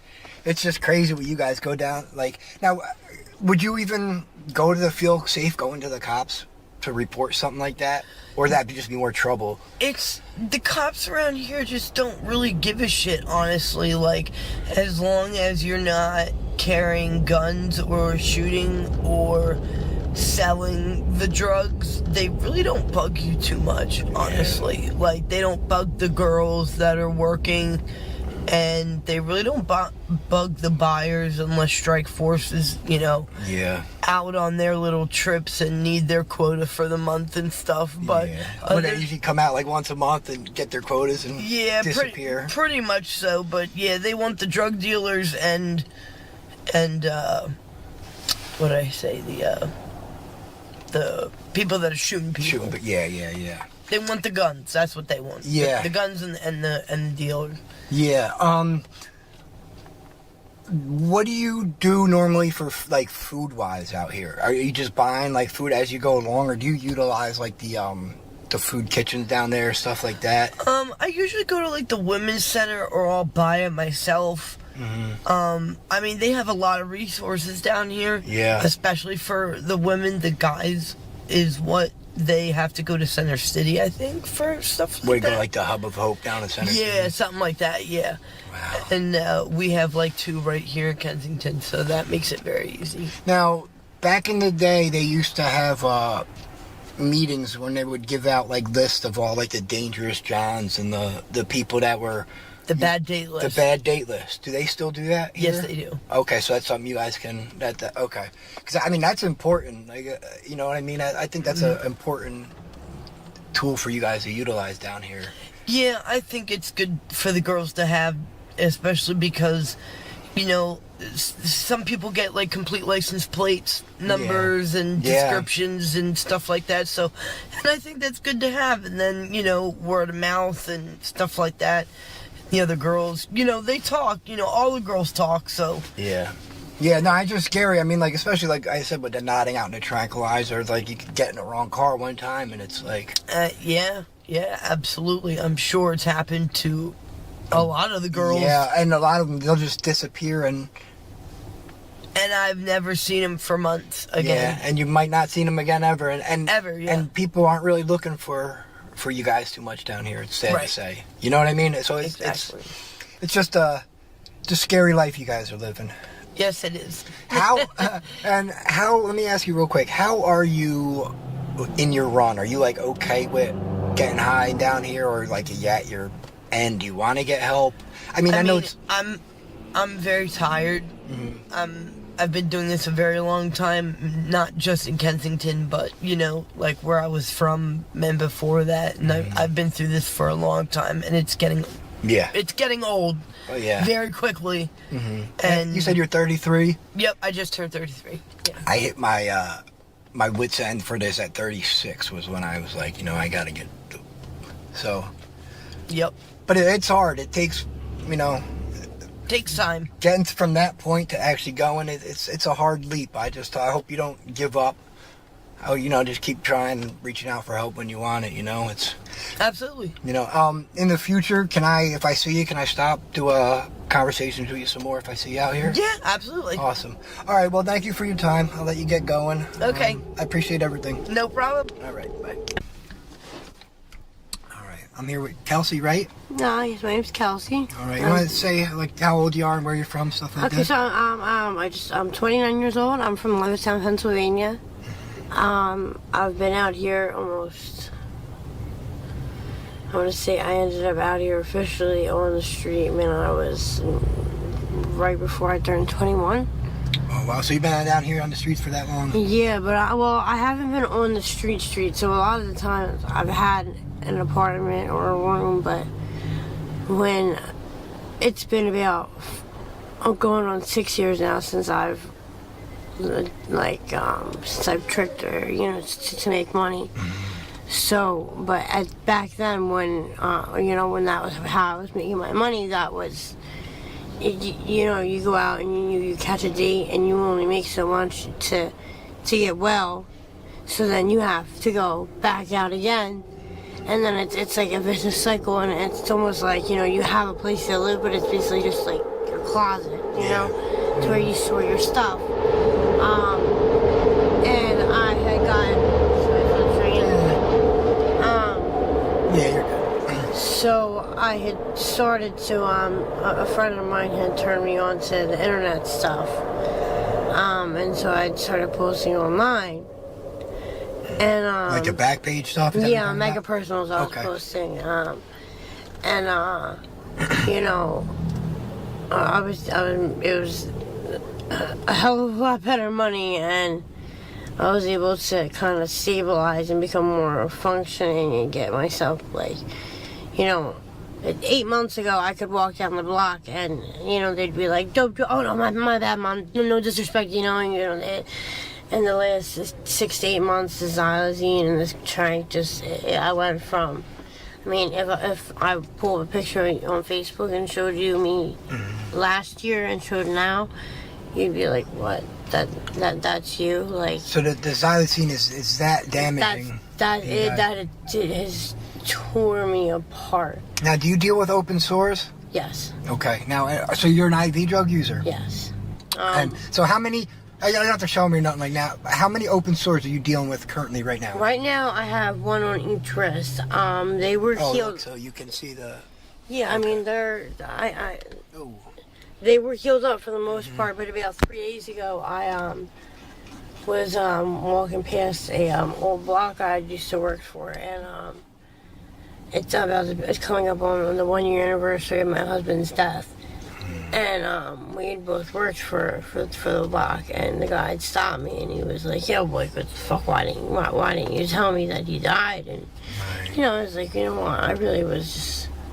You know, go up to him, hey, and good to see you, guess who died, you know? Right.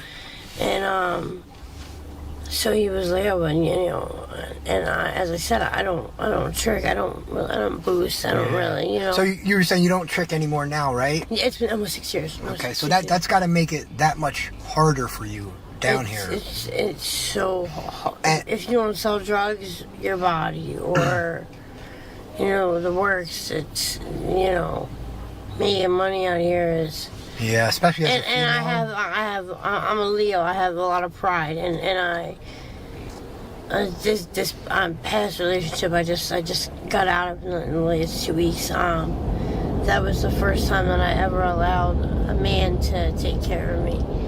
You know, I've always been very, even prior to drugs, like I take pride in making my own money. I take pride. I like to.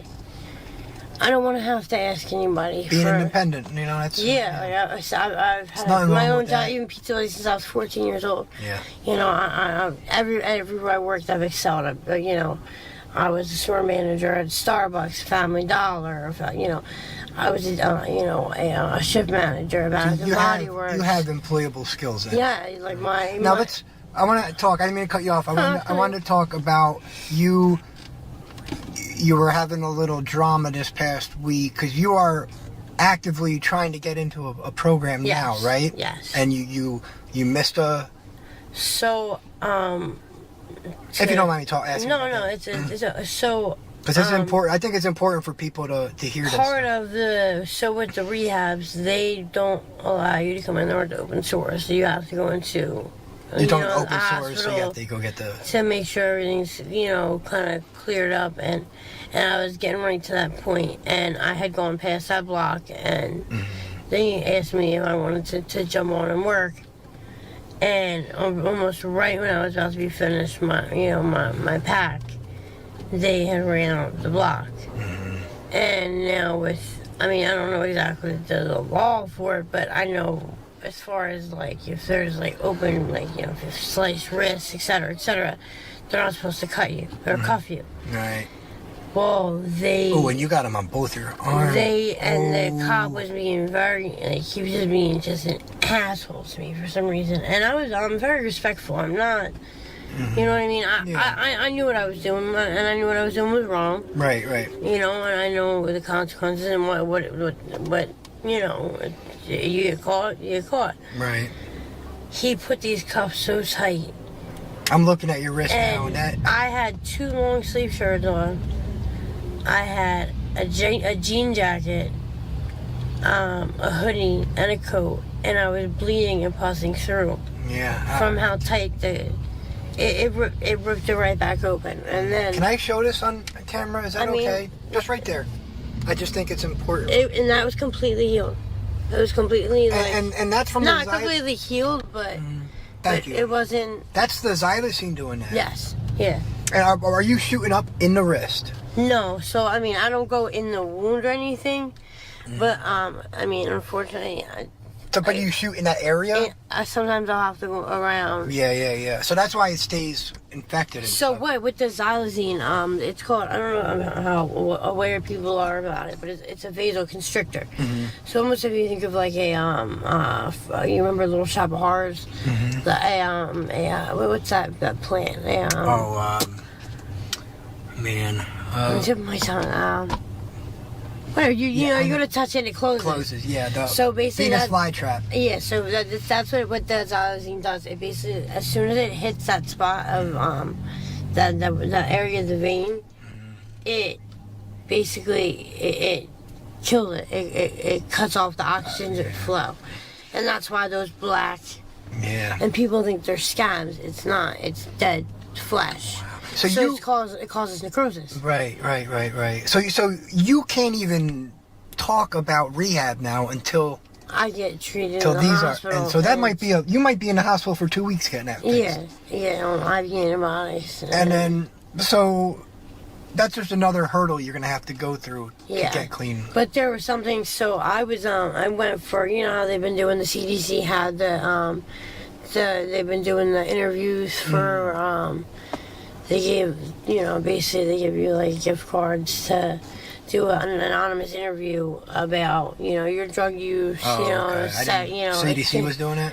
Yeah, to try to figure out, what was going on out here. And, so a woman I was speaking to there was saying about how, her mother, now there's a place in South Philly, it's called Biofeedback. It's basically, they started using it for sleep studies, people with insomnia, sleep paralysis, etc. And they hook up, whatever to your brain, and they basically try to, the same way the drugs have rewired your brain and changed it. It's the same thing. Her mom did it a year ago with the Trank and all that, and I had a year clean. So I really, really wanted to kind of look into it, but I don't know as far as insurance and of course you're not hearing about it because if it works, then the fuck should I? Well, why do they want you to know that? Yeah, no, it's so because it's so new to me. From what I hear, is the only thing they give in detox for the xylazine is clonidine right now, which is a blood pressure medicine.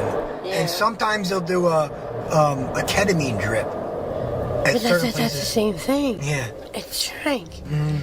So you're giving me Trank to get off Trank. Yeah. It makes no sense to me. You know, So wait, what happened with the with you not getting to the program? We got a little sidetracked. Okay, yeah. So I was supposed to have gone then the next day, and it was raining out that morning, and I had I have been staying in a truck because I had lost my apartment. When I was renting the apartment from, I was subletting it from. Come to find out, she had been evicted 6 months before I had moved in. So I had everything in the truck and I was packed and ready to go, and they tow everything.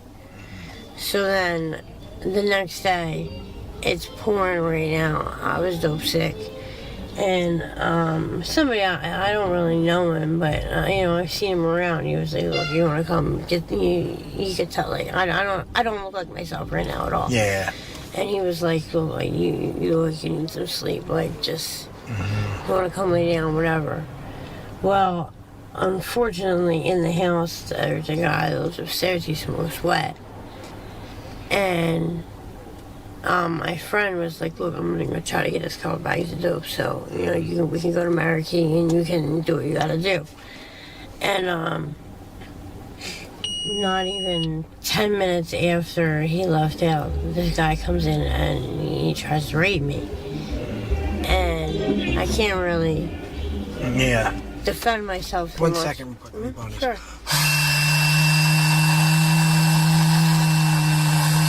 So I just want to keep that on for the heat for you, so you're warm. Oh yeah. All right. Thank So a guy tried to rape you. Yeah. And So it's hard to defend yourself. yeah. So I had peeped that there was a can of pears Mm-hmm. on the ground next to me. So I kind of just wailed him over the head with the can of pears like 3 times. Yeah. And but I was just so weak and so and I probably like 15 minutes prior to that, I was just throwing up all over myself. Right. And so, thank God, maybe 15, 20 minutes later, my friend had come back, and I'm laying on the floor just sobbing, and he was like, "What's wrong?" And I'm like, "Dude, you just..." And he was the guy was just upstairs sleeping comfortably. Wow. So they were like, "Get your clothes on and get the fuck outside," and they beat the shit out of him. Man. But at that point, so that was the morning that was supposed to happen.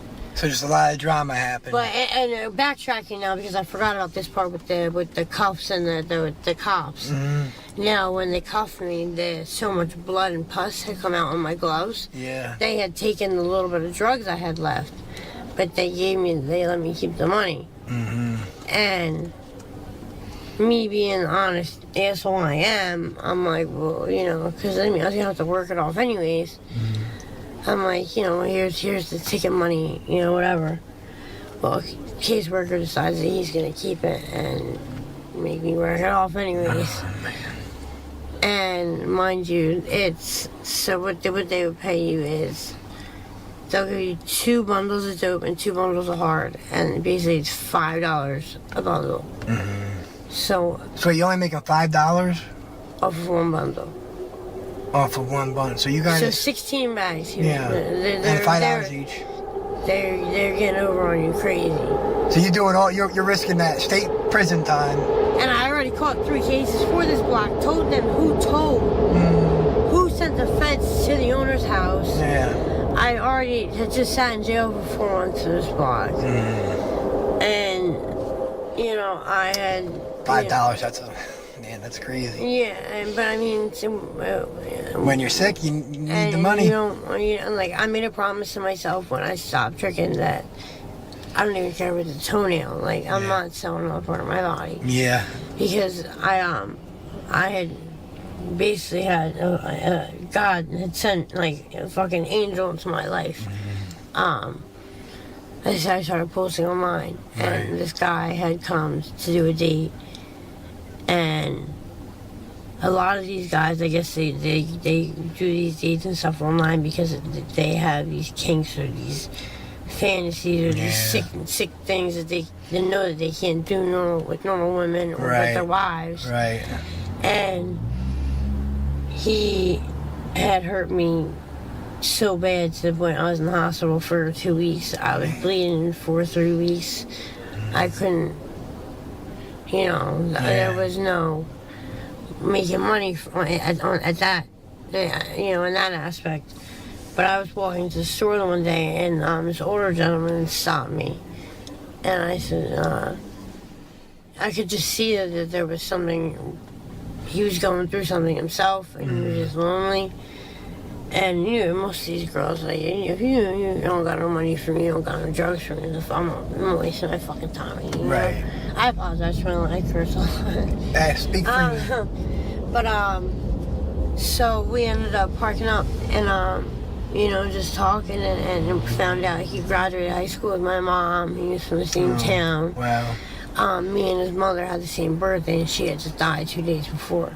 And he was just lonely. It was just driving around, and so he was like, he said, there's just something different about you. He said, you don't belong out here. He said, can I just, for just 1 week, he said, can I just show you?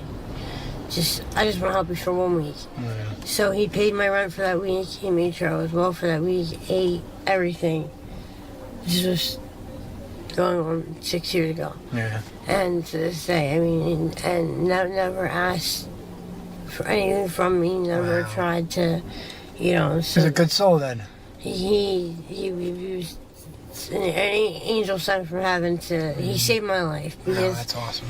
To get off this avenue or to get out of that lifestyle of it's a vicious cycle. It's just gotta be scary getting into strangers' cars, over and over again. I get that. And back then it was, and now the way you guys nod out on this, that's got to be so terrifying getting in the car. Why, and that's what's so scary for me is I haven't been out here on the street in a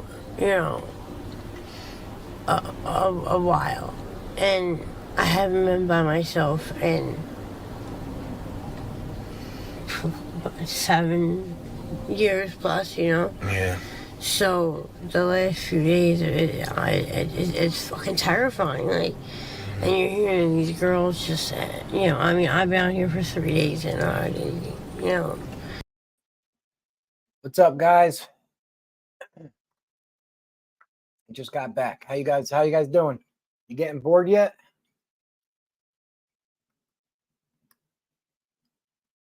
I'm just interrupting you guys like that. My bad. But you guys still want to keep this going, or you bored? I just got back from the eye doctor, and I got to go to the gym in a little bit. But I'll keep playing it if you guys want. It's up to y'all. What up? Yeah, so Kay, I have. That's the taller girl with the dark brown hair, I believe. Yeah, I saw her and this girl walking not long ago, and I stopped and talked to her. And the girl she was with was wanting to do an interview bad. Yeah, she was pretty. But the girl was really, really high. And you guys know I don't like doing the interviews when they're really high. So I pretended like I didn't have any money to do the interviews. Or I would have done a follow-up with Kay. That was maybe a month ago. Okay. So Kelsey is over 2 months in rehab right now, getting her arms worked with her uncle's that Philly Vortex guy that comes on the channel a lot. She's 2 months sober right now. I think she's on the Subutex shot. She's doing good. All right, so you guys want me to just keep running this out? If you guys like it, I love it. You know that. You know how I am with that. I don't mind playing it. You got fucking about 20-something hours of this stuff. Yeah, it is good. She's doing good. I was worried about her. Last time I saw her, her arm smelled so bad. In fact, the last time I saw her, Kelsey thought, or Kelsey heard that Amber was in the hospital. So Kelsey had me go pick up a phone so She wanted to make sure Amber wasn't bored in the hospital so she could look on the internet and stuff. So that's the type of girl Kelsey is. But when I saw her, man, her arm smelled so bad. I was getting really worried for her. All right, I'll keep it going. What's up, Danny? How you doing, bud? Yeah, I'm liking this format too. It's, it gets you guys to talk about the interviews and ask me questions when I'm here. I do like it too. It is cool. All right, guys, I'll get my ugly face off the screen and let it keep going. It's a rape thing, the cop thing. The guy on the block, he steals a check and then he's snapping on me. I'm trying to count, if I owe money, I just want to get out of the way. Yeah. So I finished on what I had, and I'm under a blanket, and I'm counting my money. And, why isn't anybody on the fucking corner? And I'm like, well, I don't have any worker, I'm counting my check right now. And bitch, get the fuck up then. And I'm like, okay, well, so I'm making sure I don't have anything on my lap, and I'm dropping the money. He grabs me by my hair and drags me on the sidewalk, rips my lips open even more. So that's how they got even worse. So I ended up paying back nearly. I had owed, it was 140, 140, and 150, 150. So that's what, 280. 560, I think. Yeah, I ended up paying 580, I think. He ended up, I paid the 580, and then he took another 160 from me. In addition to me making no profit the entire time. And so basically, your profit is just one bag you're gonna do to not get sick. Then that 5 hours, pretty much. Yeah, I didn't even keep that. Yeah. I just. So where do you sleep at night? Let me ask you Right that. Are you now- at Clearfield? Is this where is this? No, right now I just came here to kind of just sit down and clear my head. I just and figure out what the hell to do. Because you do want to get help, right? Yes. From what I was talking to you outside, it seems like you genuinely don't want to be there. I'm tired. Yeah. I'm tired. I've been out here for almost 10 years. I'm tired. Yeah. And Well, you gotta keep trying for help, man. It's like I said, it took me 18 years and 50 times at rehab. It's just like Just keep sometimes doing you it. blink and it's 2 weeks later and you're Yeah. like, what the fuck? And I don't really, I stay away from, I try not to my mom has got almost 8 years clean. Oh, okay. And she's, I'm one of 5. My brothers are both, 2 of my brothers are Philadelphia detectives. Oh, okay. My other brother's in the Navy. My sister's, she's on Suboxone. My mom's in recovery from methamphetamine. Now, would you be able to use them as positive resources when you get clean? Will you be able to get back in their life? Here's the problem is, with as far as my brothers and stuff, I don't really even know them. Okay. My sister, yes, but then I also fear burning any bridges, or she's got children, she's got Yeah. whatever. My mom still lives in step-up house, so I really, it's at the end of the day, it's just me, myself, and I. Because I try my hardest not to.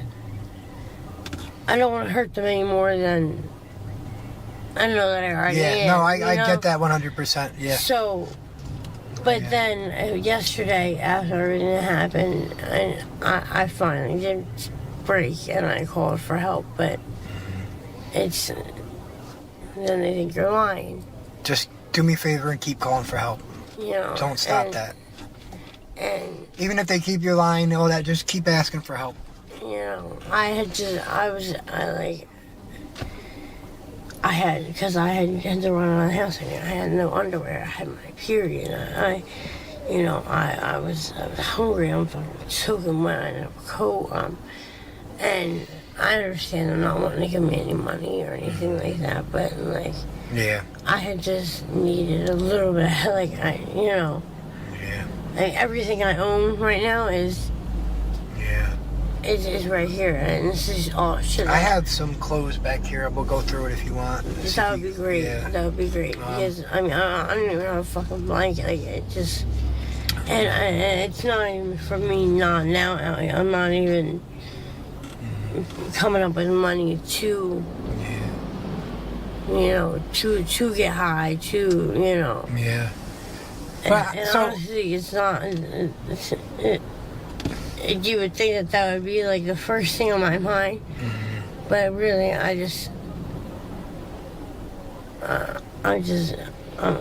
want to. Of course, maybe just to get my last little hit, my last little shot, and just get the fuck out of here. Yeah, you just gotta be careful because that one last shot can turn into another year on top of it. Exactly.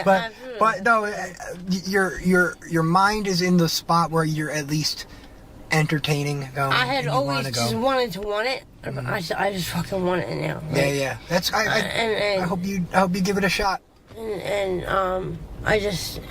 You can go back to Levittown, the recovery capital of the world. Right.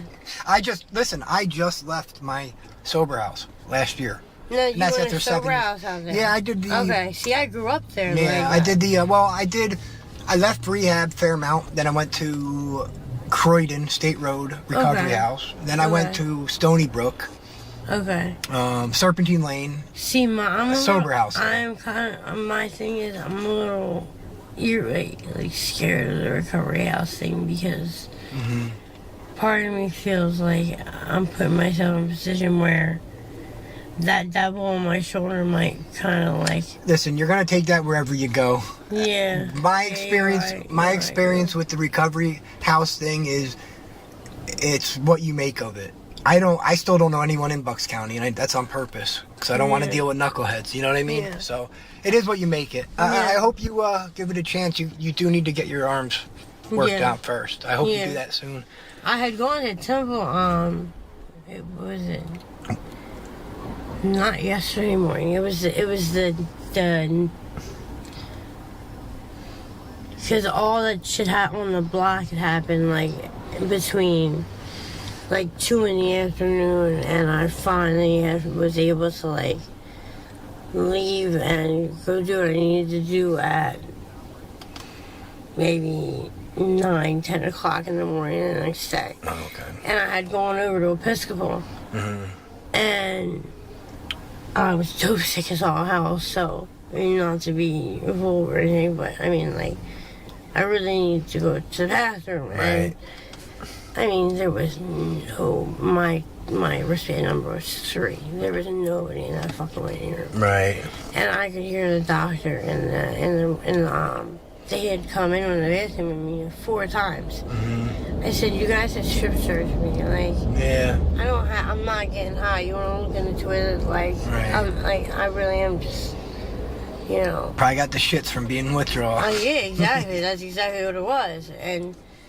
I hear the doctor like, I'm fucking losing my chess game and I gotta wait on this girl and then I'm like, it just made me so fucking frustrated. I'm like, you know what? I said, what the fuck are you even a doctor for? I said, like, and this is why people, but I understand their side too. They are frustrated with. Yeah, I get their side, but I think they could have a little more empathy. At the same time, not everybody is. Everyone's case is different. Not everyone's a bad person. Some people really are genuinely looking for help. They do. Yeah. Almost everyone I talk to, I've had one person that said they are genuinely okay staying to get high down here. Everyone else wants to get out. If you would have 2 months ago, you would have asked me if I wanted to get clean. I would have said, that's just being honest, though. And I've always been like that. I'm not going to sit here and feed you bullshit and tell you, please, I'm just, like, no, but I'm about to be 30 years old, and I'm just... Give it a shot. That's all. Just keep trying. That's all I'm going to say. Just keep trying. I know, like, nobody's better than anybody, but this shit ain't me. No. I don't think any human deserves to live like you guys are out here. I don't want to talk about too much out of respect for Amber, but we just watched Amber overdose over here. I had to Narcan her back to life. She just made me so excited telling me she was clean and that was this and that. Just happened. And all you hear is sample, and that was enough to just... Oh, so that's what it got her. So she got the free sample. neck. I Done. think so. Yeah, that's what I thought too. But that's crazy. I can't say for sure. I wasn't there, but I'm thinking that must have been because. Yeah. I was over here talking to you, and I saw someone putting a needle in her neck, and I was like, "What?" Oh, really? Yeah, and then she fell right away. Oh. That's why I stopped talking to you. I ran right to the car and got my Narcan. Yeah. I saw it, you know. So, all right, it's been about 25 minutes. I really appreciate this. Okay. I will. I got all your information. I'm gonna stay in touch with you. I hope you go get some help. Yeah. And honestly. And we're gonna do a sober video when you get better. Yes, please. And if there's any way, because I don't. I mean, I've been to rehab a few times, and I don't really know what to do or how to properly. Like, so if there's any way possible, you know, even more for this, so we can kind of talk for a minute. I'll talk to you about it. Yeah, We can figure out. Yeah. The problem is before. I know you have other things you need to. No, I will dedicate all my time to helping you. That's not the problem. The problem is I can't do anything until your open sores are fixed. That's my. I have my friend Matt. He runs. I can get you into places in the Poconos down in Florida. You know, away my from here. friend Mark. You know, Florida can be a little sketchy too, though. That's where I was nervous with. My friend Mark is He works in a rehab down there now. Yeah. He was up here getting high. And, it could work. He was going to try to get me a scholarship down there, but I know they have like those people that they literally their job is to scout out people and get them back on drugs. Yeah, and it's 80 degrees year round down there, so living on the streets is a lot easier. You know. So, all right, we'll talk. Like I said, we got some clothes here. I'll let you go through, see if you want any of them. And then I want to continue talking to you. If you don't get clean, I still want to see what you're doing here until you're ready to get clean. But I know. I'm getting clean. Good. I believe getting fucking clean. Awesome. I got it on tape. I'm getting fucking clean. All right, Kelsey. I'll talk to you soon. All right, I'm sitting here with Kristen. How you doing? Hi. Just want to tell me a little bit about yourself, like where you're from, how old you are, stuff you are. I'm 37. I was born here, raised here, Fishtown, Port Richmond, Juniata, Kensington. And then I moved to Levittown when I was in high school. I lived in Allentown. I lived in Tullytown. I lived all over. So, I mean, I've been... But I just moved away from Tullytown. Okay. That's where I moved when I got sober. Went up to Levittown, which a lot of people does. Yeah. Do, you know. My parents moved up there when I was in high school. Okay. What's your drug of choice? Heroin. Heroin. Well, if fentanyl. it's fentanyl, if you want to call it heroin. So how long have you been using? I started using I started using heroin when I was 19. Okay. And I used all the way until I was like 24, and then I had my son. I got clean. I went away to rehab. I got clean. I stayed clean for a long time. I got on methadone. You said you had, off the camera, you said you had almost 6 years, right? I had almost 6 years, no dope, no needle, like no. And that was on MAT program? That was, methadone maintenance. Right. Yeah. And you were like stable, able to live a good life, you know? Or, you know? For the most part. I mean, I had a full-blown dope habit when I got pregnant with my son. Mm-hmm. I got started because I had 3 miscarriages and a stillborn when I was with my previous boyfriend who I was with for a long time, and they gave me Percocet after I had the stillborn. Right. And that's what started me. And I didn't know anything about opiates, and that's what started me. And eventually I moved to dope. And by the time I got pregnant with my son, they told me I could get pregnant, but I couldn't carry. So when I was pregnant with my son, I didn't tell nobody. I just kept getting high because I didn't think. I was like, this isn't going to last, you know. Right.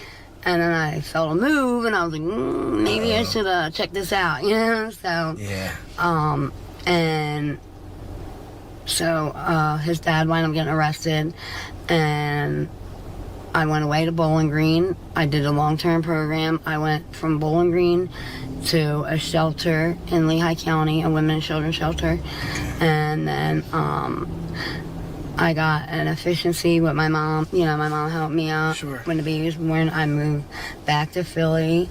I had my own place with my car and my son, and I maintained it until we were on a month-to-month lease. Okay. And I came home one day and there was like letters on everyone's door. Everyone must vacate by November 30th. Demolition will start December 1st. So that was like the worst because it was like, how am I going to do all this stuff? Yeah. And I still maintained for a while after that, and then things just got, Yeah, you know, things happen. Now, the reason I approached you was you were in a wheelchair. We were walking. And what I was originally thought it would be from the xylazine, the source. So, do you mind saying what happened? I'm an amputee. I was in an accident. I was pushed on train tracks, and I was in a coma. My foot got caught under the rail, and they stopped the trains. I didn't get hit by a train or anything. But my foot did get, messed up from being. I had 18 staples, 72 stitches in my head. I was in a coma for 7 days. I had to relearn how to do everything. But I got an infection, and the infection wound up going to my bone. Okay. I was clean through this whole period of time. Oh, wow. I mean, I wasn't on, I wasn't doing dope or anything like that. I was on methadone, and I, would take maybe a Xanny or something. Yeah, but so I guess I wasn't clean. But I mean, I wasn't. You weren't a wild child. No. I wasn't doing what what I'm doing now. You normally do. So, Yeah, I got you. I fought I got osteomyelitis, and I fought it. I would go in the hospital, do 6 weeks of antibiotics, come out, do surgeries, they remove bones, and it just kept coming back. And then it got to the point where I just got tired of being sick all the time. Yeah. So, and they had to amputate. Okay, and I mean, that's got to make it that much harder down here. Well, usually I lost my leg October the 8th. I was walking by December 26th, I'm sorry. And, I usually have a prosthetic. Yeah, that's what I was just going to It got stolen down here. That is so crazy to me. So I have to get a new one, and I'm not even gonna lie, like I haven't been on top of it. Yeah. I started because you have to go. You have to go get the insurance company and then call the people. They have to come out. They have to measure you. They have to mold you. They have to get the things and put it all together.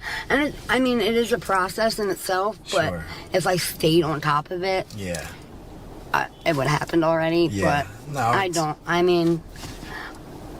I don't. So I can't. At least you realize that it could be different if anything. So you are the wheelchair bound pretty much down here now. Unfortunately, it kills me. But it's my. Yeah. Now I don't want nothing too personal, but it's got to be so hard just to use the bathroom. Just to get around. That's just me being looking for. Is it hard for you to stuff like that? Being in a wheelchair? I mean, I don't know. Sometimes I guess, depending on the situation, I just do it. I get it. No, I guess it was me looking from the outside in. It just seems like it would be so much. I know. I try not to, I don't know. I don't really like to ask for help. Yeah. It kills me to ask for help, and I don't like to bother nobody. I don't. So I just do it. I just do whatever I gotta do. Yeah. And so you guys stay in tents, right? You're in a tent? Okay. And I'm in a tent. Now, they used to make you guys move a lot, right? And you said that stopped recently? Well, yeah. It stopped for us anyway. We're... Because where you guys are now, you've been there, it seems like... Right, but you see it's clean. There's no need... There's no needles on the ground. There's no... no, I always notice about you when I drive by that encampment. It's always right, that's the thing. As long as you... Excuse me. As long as you... we keep it clean and... you know, there's no drama going on, you know what I mean? And that's basically, and there's no residential where we're at neither, you know, and It's there's just like no that schools, there's no, so like we're kind of like tucked away a little tucked bit. away, yeah. Now, were you in that Emerald City? No, didn't- I was okay. clean during that period. Because I heard once they broke that up is when it got really crazy down here. I don't know. I don't know. I mean, I was down here. I started using around that time because I remember copping over there, but like dipping and dabbing over there. But I wasn't out here Right, really. So all right, no worries. Just a couple more questions. Let you go.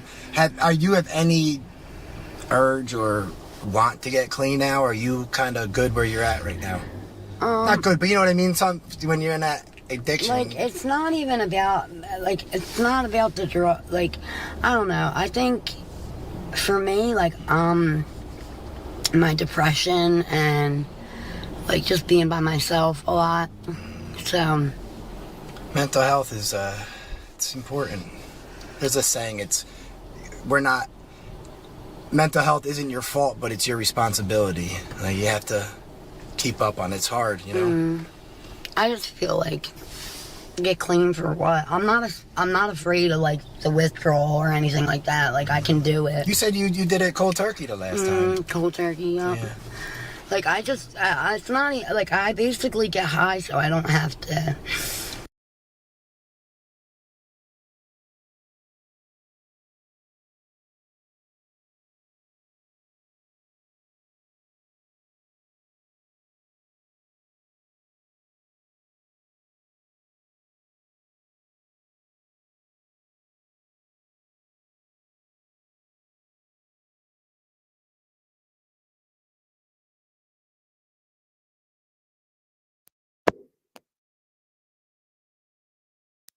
Can you hear me now? Sorry. All right, I'm gonna go to the gym for like an hour and then I'll be back. I'm gonna leave this playing, behave. I don't know. I just want to tell you I'm leaving. I gotta go get big. Try to get big. Get rid of this belly. Ugh. All right, I'll see you guys in like an hour when the gym's done. You know, like think about stuff. I get it. Sorry, I thought I'm good. I'm Okay. good. So, yeah, no, I get it. I mean, it's it's life's hard a lot of times. like I don't really have like a lot of support. That's what my next question was going to be. So you don't have too much sober support on the outside? No, like no. All Like, right, people just kind of you know, everyone just does their own thing. Nobody's working. Like, I just no, I get it. Now let's say if you decide that you want to get help at some point, do you know where to go? How to reach out? But like the thing is, like they don't. People out here don't care what you say. Like I've went and gotten help out here, and I said I don't want to go to Kirkbride. Like I told them, like I need more than just the detox. I can do the detox. That's nothing. Yeah. It's the other stuff I need help with. It's not the urge of wanting to get high that makes me relapse. It's this stuff that makes me. I haven't dealt with a lot of things. I got a lot. You know what I mean? Like I've been through a lot, and there's. Like you don't get that when you go to these places in here. Yeah. It's just, you know, people are there to they're not their 9 to 5, they're there to get their paycheck. They treat you like, you know what I mean?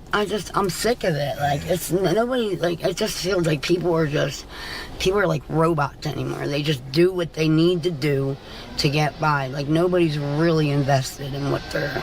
It seems like the rehab, it's just like a money making right, scheme exactly. And like you go into you know what I mean, go in certain places and it's like you might as well be in Kensington. Right. It's Yeah. all no, the I same agree. people doing the same shit. You know what I mean? Okay, so they're giving you legal drugs now instead of giving you these drugs. Yeah. Besides what they sneak in. You know what I'm saying? Like why? Like I just get it's ridiculous. Yeah. I might as well just be here. Yeah, no, I trust me. I get your, you know, the position you're in. It is frustrating, you know, and I hopefully one day you decide you want to, you know, get sober a little bit.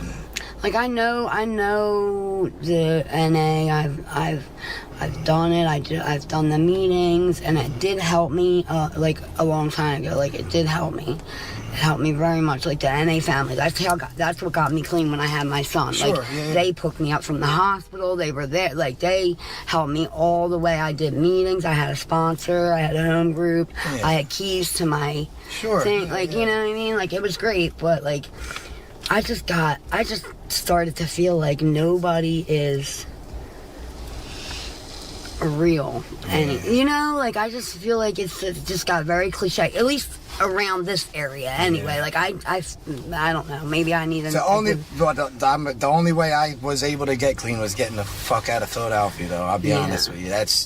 I don't understand how people do it around here, because just me at the one nice day, I'm like, all right, let's go for it. You know, an idiot. All right, well, listen, I really appreciate you taking the time to have this conversation. Is there anything? So a lot of the people that watch like to send stuff. I have a PO box. Is there anything that you guys that you could use down at this spot? Sure. I mean, yeah, like candles, light. You know, like you can use all that. Toilet paper, stuff like that. And then I mean, you guys were saying napkins like crazy. Yes, tissues, napkins. You know, we go through it because we use it for everything, and you know. All right, and now I know where you stay at, so I can come by, say hi to you. Sure, stuff. anytime. All right, awesome. All right, Thank you so much. Thanks again. I appreciate it. Have a good day. All right, what's up, Liz? What's up? I ran back into you finally. Yes. I wanted to give you that letter for like a month, but it's good to get it from you. So you said you haven't been coming down Clearfield too much. No. Getting out of the madness. Kind of. Yeah. Yeah. So what's new? Not much. Just kind of breaking away. Yeah. Now. Taking myself to the movies and shit. Oh yeah. You know what I mean? Just that's good. Anything to get the fuck away from here. The madness. Yeah. That's good. Anything good? Anything good movies lately? You see?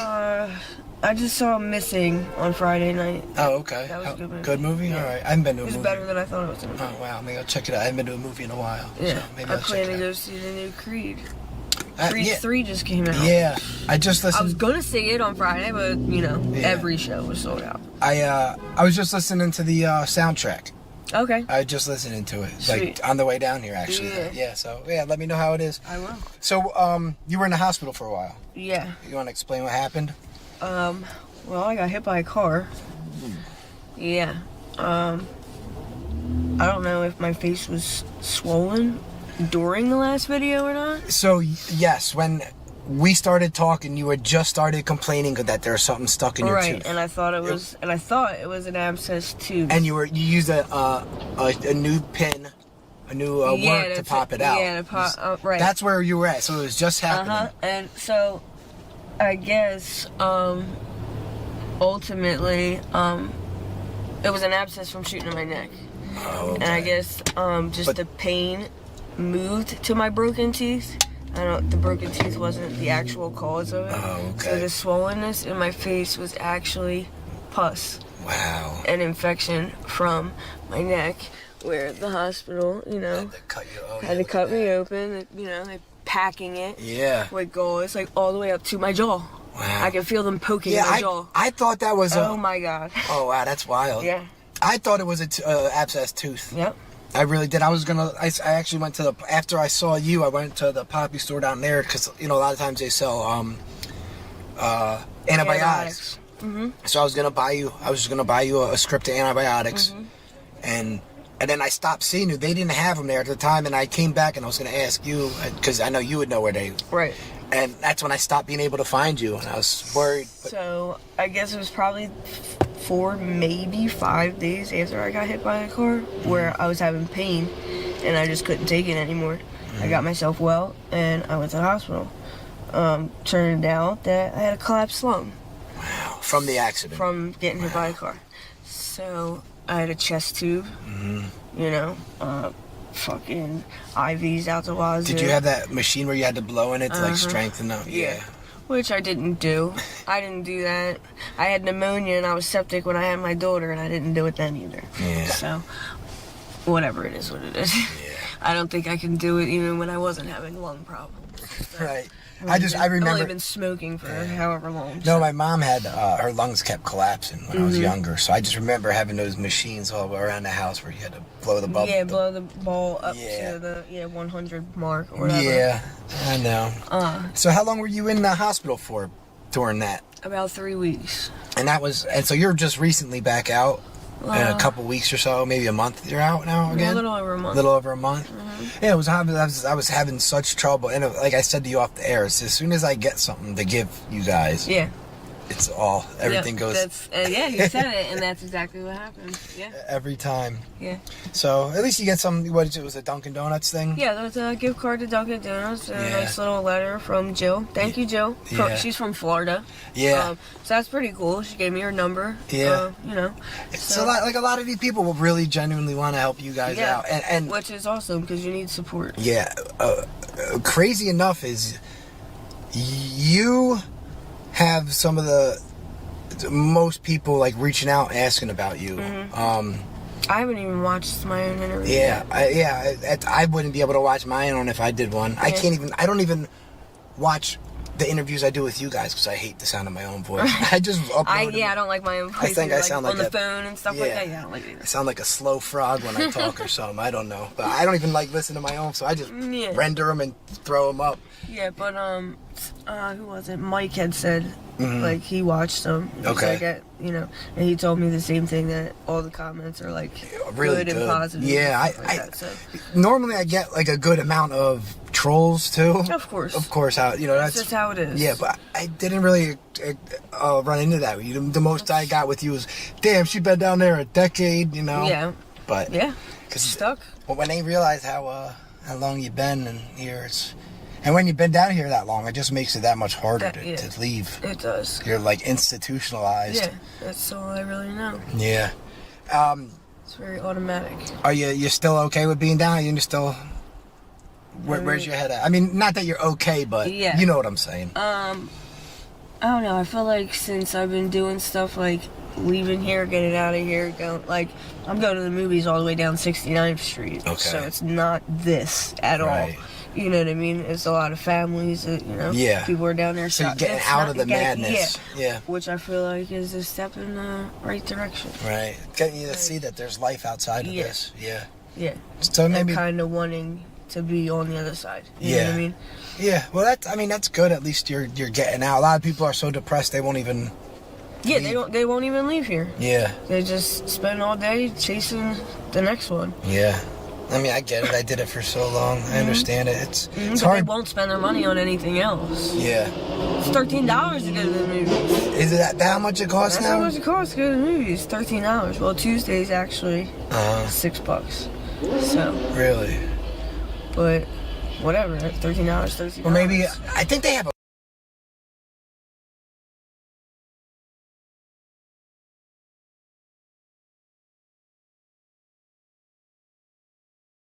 card. And what you? I'm going to the Studio Bar and Grill at 69th Street. Studio Bar and Grill. All right. So they do food service in the theater. Oh yeah. Yeah, there's a bar downstairs. Shut up! Really? Yeah. Huh. That sounds all right. $6 on Tuesdays. Oh, okay. It's like $12.75. That's actually a good deal. It's not bad at all. Have food good there? Yeah. That's awesome. I'm gonna check that out now. Let's say maybe people watch us. They're always trying to help. Maybe we'll get them to get you some movie tickets. Movie tickets, exactly. You know, like I say, they have those cards where you can buy the passes. I'll see what I can do. Get you some movie passes or whatever. So what else is new? Anything? I mean, what's new on the streets? I don't even really know. The weather's just been so crazy. Mm-hmm. You know what I mean? I've just been trying to stay out of the cold. And I was sick for a while. Really? Yeah, this whole sinus infection. So it seems like now you'll get like 2 days of absolute beautiful weather, and then it'll be freezing, fucking cold. It'll be a tundra again. Yeah, and I can't afford to get wet. Yeah, that's. You know what I mean? So what am I doing? Going on the L. Yeah. Going to the movies, so I'm not out in. You know. So how bad do they mess with you when you're on the L, staying out of the rain? I mean, no. Mm-mm. All right. I know Jess passed out on the L one time, and they wound up beating her up bunch of kids jumped her, kicked her tooth in. That's crazy. Yeah, and do you guys run into that a lot? Stuff like that happens. I mean, I feel like it hasn't it's not happening as much lately since they burned Bree in the park. I don't feel like it's as prevalent as it was prior to that. See, that's just wild. I mean, it does still happen, of course. Yeah. But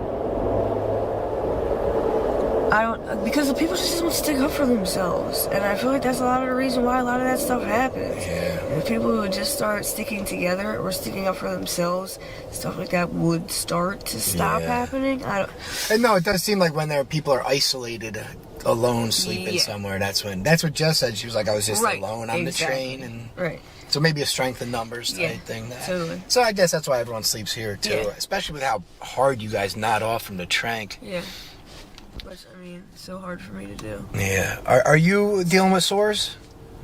Not really. Not really? Okay. The girl Dominique I just interviewed, oh my gosh, her hand is, I don't even want to talk about it. It's sad to see that stuff. She's probably going to lose her hand.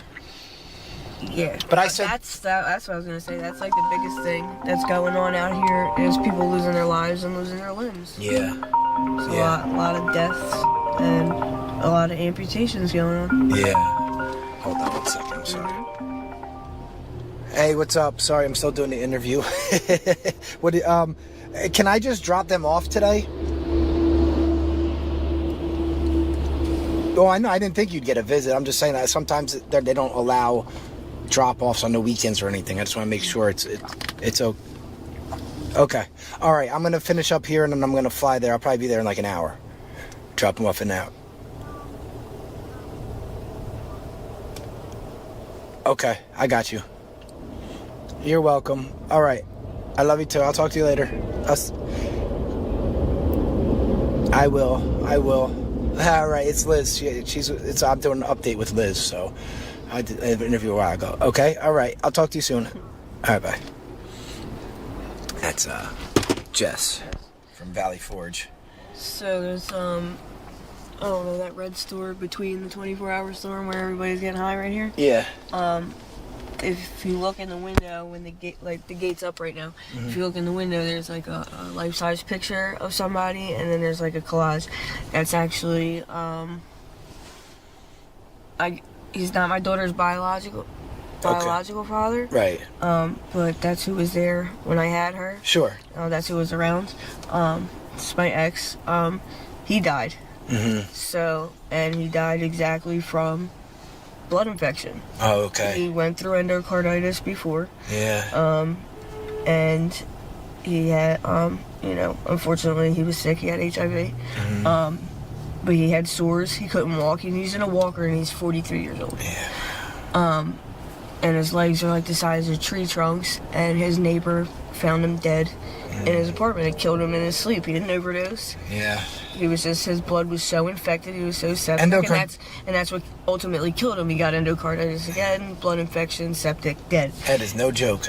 And then so for him that, like, and then one of the pictures on the collage, it shows like his foot, and you can see all the sores, and you can see how big his leg is. Yeah. And these people are sitting right next to him, right next to his pictures that tell you, and there's quite a few of them out there where they're going through the same thing, and that's exactly what Clip's gonna come in the morning to wake them up, and it's gonna be a dead person under there because they just won't go to the hospital. I didn't want to like scare her too much, but like that smelled worse than Jess's, and her leg is gnarly, so I can't even imagine what that looked like. Yeah.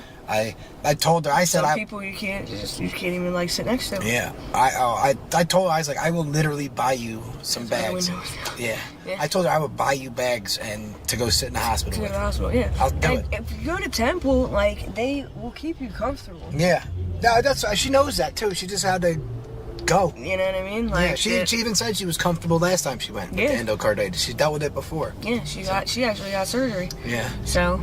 It's scary the lengths that us addicts will go before we will agree to get help. Right. or Well, I mean, agree yeah, I that waited something's wrong? 5 days after getting hit by a car. Yeah. And ultimately, that was just because I just couldn't take the pain anymore. Yeah. And, I mean, that forced you to get help. Exactly. You wouldn't even have went help if it wasn't for the pain Yeah, stuff. probably. If it would have started subsiding and going away, no, probably not. Right, But then I wouldn't have known I had a blood infection either. Yeah. Which I had. You could have just so died. I could, yeah, same thing. But. Ah, man. I wish it was easier for you guys out here. Yeah. I really do. Yeah, I don't. People just think. I hear people all the time, like on the train. They just don't get it. It's like, it's not that we don't get it. It's not anything to get. There's no logic behind it. It's all addiction is illogical it's not, as it's it comes. Yeah. It's. There's nothing a lot. We normalize abnormal behavior. Yeah, because there's nothing logical That's about our norm. letting a wound fester Right. so you can keep getting high. It's the dumbest shit in the world, and it's okay course. to us. Yeah. Or you got, Yeah. I get it. Doesn't make any Until sense. it's not. Yeah. You know what I mean? Yeah.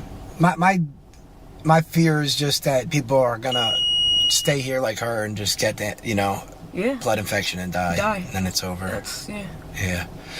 Exactly. All right, Liz. It was nice talking to you. I'm glad I found you again. Like I said, I was worried because I didn't see you for so long. All right, but now I know where you stay, so I'm gonna look for you down places, all that Sounds stuff. good. All right, Liz. All right. Bye.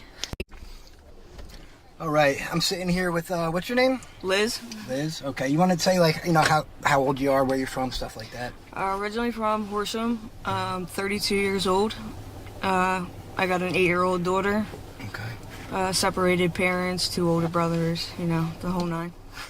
When did you start using? Like hard drug, like the opiates or something. Opiates. I tried for the first time when I was 14. Oh wow. It was about a year before I started using IV. You started that early. Yeah. So you've been shooting up half your life now. Yeah, half my life at this point. Wow. I've been in this area for the past 13 years. In Kensington? Yeah. Homeless? Yes. Wow. Aside from jails and rehab. So you're a OG down here. Yeah, the vet, as they like to say. Got a vet. I mean, so what have you noticed when the fentanyl got introduced? Is just the withdrawal, like just to kind of explain, like as they switched over to fentanyl, like it got scary. It just like turned everybody against each other. Where once somebody was willing to help you get well, now they're ready to rob you. Just to get another fix? Just to get another fix. They don't care whether or not. They know you're going to wake up sick. They know, they know the outcomes of the repercussions of what happens, but they just don't care. It's just changed your mindset. Wow, let me blow in this real quick. I just want to keep the car on so you're warm.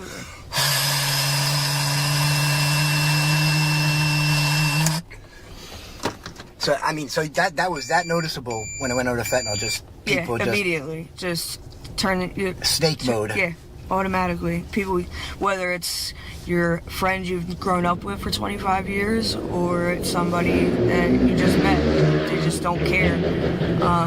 That's when I noticed a lot more violence getting introduced. There's a lot more men beating on women. Sex makes no difference out here anymore. Whether you're a man or a woman, you get treated the same by whoever. Like, it's so scary what you guys have to go through, like especially with how hard you guys nod off from the trank.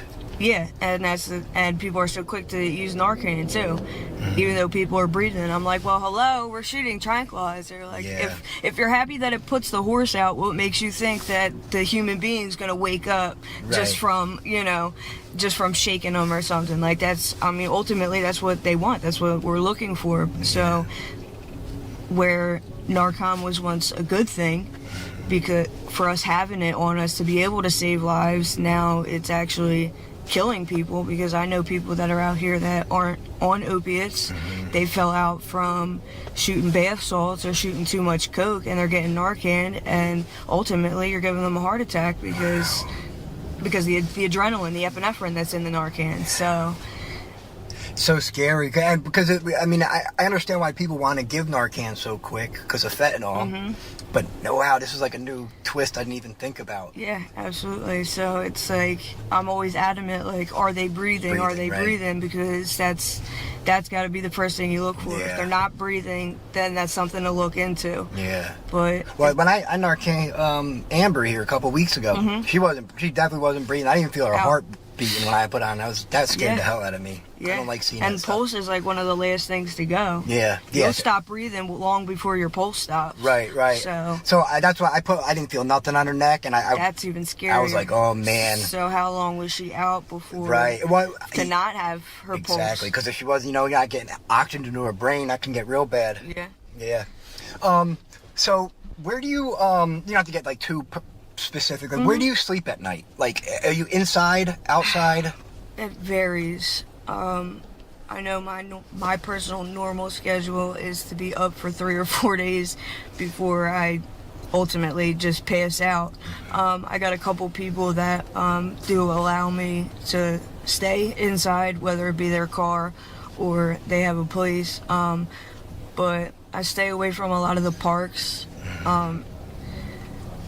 I don't know, sometimes you could just catch me sleeping on the L and going back and forth as many times. Oh, you just go up there and... Yeah, going back and forth as many times. Do they try and kick you off, or how's that work? Yeah, sometimes... I know they used to back in the day. I don't know how it is now. Yeah, I mean, when you get to the end of the line, sometimes you'll get them that they come around, all right, last stop, and then basically you just get up, go around, and then get back on the next train coming through. But,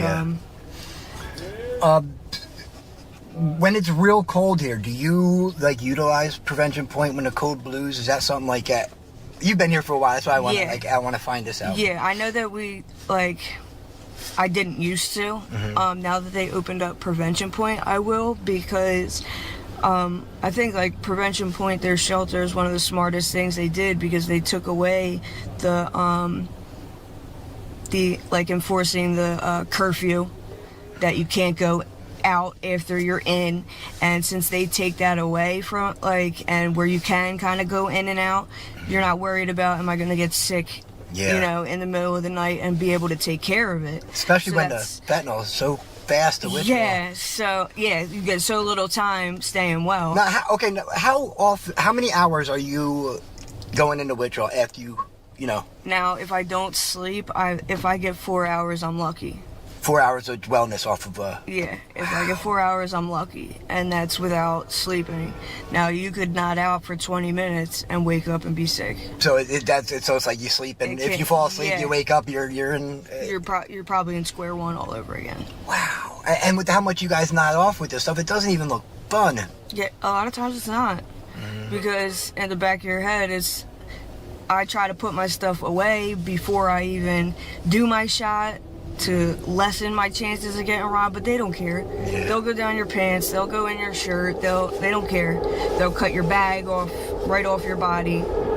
If they think that they're gonna come up on a come up, they're gonna try it. So I have a video.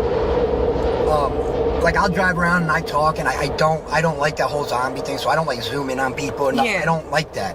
I like to only have people on the camera when they, they agree with it. To. Yeah. Absolutely. Yeah. But I was down at K&A at the red light, and I'm looking this way, and there's just 3 guys going through. So I took the phone, I just filmed it. They just went through all his clothes, all his pockets, I think they cut his backpack off with that one too. Yep, I'm sure.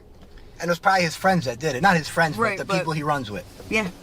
People closest to you 9 times out of 10. Yeah. Especially when you're in, living this lifestyle down here. Absolutely. So, the last time you've had stable living is 13, 14 years ago, you would say? Yeah. Have you tried rehab ever? I had one real attempt in 2015. I was on methadone maintenance through a Montgomery County clinic. I was living at my mom's because my daughter was already born. And which clinic? Huntington Valley? Yeah, Discovery House, Huntington Valley. That's where I was at. Yeah. And that was after long-term treatment at Kirkbride, so I did 3.5 months in Kirkbride. I probably made it on the street less than 6 months. Yeah. I got into a relationship I shouldn't have. Oh, man, that is... Yeah. How'd you relapse with methadone first? Was it crack? If you don't. No, like I said, I ended up fucking up like where I was living basically because of the relationship that I was in. Okay. And I'm back down here living on the streets. Definitely can't make it to Huntington Valley every day to be at the clinic. So I don't even know if there's public transportation to get out that way. I'm sure there is. Yeah, Somerton right. Regional Rail. Right. It would be Somerton Station, but where am I coming up with money for that? Yeah. And I'm staying homeless, sleeping in the bando, and I'm on methadone, clean. That just, not that there is much logic in addiction to begin with, but that wasn't logic to me. Yeah. No, I'd rather be getting high. Like, I might as well be getting high if I'm sleeping next to piles of shit and buckets of piss. At this point, I might as well still be shooting dope. To me, it just didn't. Just be honest with yourself. Yeah, why not? I mean, getting high is fun. And how long is it really going to last? Me doing this whole public transportation thing back and forth. Yeah. All the way out to Montgomery County every day. Mm-hmm. It just wasn't realistic. Yeah. I actually pushed it off the clinic until I started hallucinating off of the withdrawals of methadone. Because I was on 185 milligrams of methadone. So once I started hallucinating, that's what sealed the deal. It was already in the back of my head of being homeless and being clean doesn't make sense to me. Right. Which, you know, I don't want to say regret now, but wish I would have thought a little more into. Yeah. Played the whole tape through, I guess. At that point, but that's neither here nor there. You can't change, can't play the what ifs. Right. But I pushed it that far into when hallucinations started coming in, it was fuck this. So when I went to Montgomery County Prison, I had to cold turkey there. Yeah. Off 190. Uh-huh. I was sitting watching a TV. Yeah. And the cop came up to me, he's like, it's not on. Go to your room. So I thought the TV was on. Okay. That's how much I was hallucinating. From not sleeping because Thinking of you're methadone. watching TV. I literally thought I was sitting there watching Geraldo Rivera. Wow. I don't even watch daytime shows, like, you know what I mean? It was in my head. Yeah, but it was on, and that's what. That was from just a lack of sleep and withdrawing. That was the worst withdrawal I ever went through. Methadone is crazy. Yeah. Now, this fentanyl trank, because I've been home a year and a half after doing 14 months in Bucks County. And I know that withdrawal that I went through was crazy. That's the whole reason I caught the charges, because I was dope sick. First of all, I stole a car to get back to the neighborhood. Ooh, and you I chose got Bucks left. County to do it? Well, I didn't have No, I no, didn't choose. Right, they chose to leave me in a Bucks County hotel. Right. Now, Were you up in Neshaminy Inn or something like that? He left me at Knights Inn. Knights Inn, right. Yep. And some couple was actually nice enough to give me $20. So as I'm headed to Wawa, which I found out is the Philadelphia line. It is. That Wawa is Philadelphia. Yep. That's County Line Road right there, whatever. So, on the way, I'm approaching cars. Can you give me a ride? So if you would have went like across the street into Wawa to do it. Well, that's where my main goal was. I was like to get on the bus, I guess. Right. But I'm gonna hit like the 7-Eleven, the Dunkin' Donuts. Anybody driving to see if maybe I'll give you 10 of my $20 to drive me down the way. At least get me somewhere close enough. That I could jump on public transportation and just come down. And I don't want to say lucked out, but I lucked out. I walked up on a 2018 Dodge Charger running at Dunkin' Donuts. Nobody's in it. And that Dunkin' Donuts, actually, when you looking into the building, it's tinted windows. You can't even tell if anybody's inside or not. Can't tell how many people are inside. I don't know. And I was like, this is too good to be true, because the window was halfway rolled down. I'm looking in. I'm like, no fucking way. Right. And I had done that in the past where I've taken cars that are pushed to start. So I'm familiar that it's a lie that you have to be so close to the fob. No, you just can't shut the car off. Right. So I'm like, this is too good to be true. I end up seeing some Klonopins in his cup holder, and I was like, fuck this, dude. It was meant to be. And I just jumped in. Yeah. And as I'm going down Route 1, I'm chucking out any electronics I see. Well, he had an iPad in the trunk. Oh, okay. All the way in the trunk of the car. Yeah. So that's what they did. So when the police reported to that Dunkin' Donuts, that's how they tracked me. They caught me at G in Allegheny.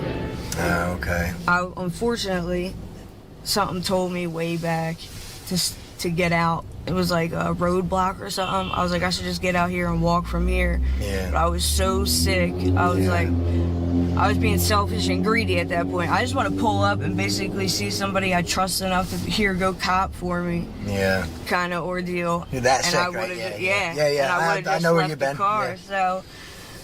So wait, you went to jail sick then? So I ended up going to jail. Well, I took all the Klonopins that I saw and I ate them. Yeah. But when they see me get out of the car, I'm all boxed in. There's like 25 cop cars. Everybody's got their guns drawn. You see little and then you? Little old 5 foot, 100-pound me gets out of the car. Yeah. And you see the white shirt, and he's like, yeah. you know what I mean? Yeah, She's not any danger. Right. You know what I mean? And then on top of it, when I'm getting arrested, I'm getting arrested. I've been arrested enough times to know it's just better to cooperate. Yep. So, immediately when they're approaching me, my hands go up. Yeah.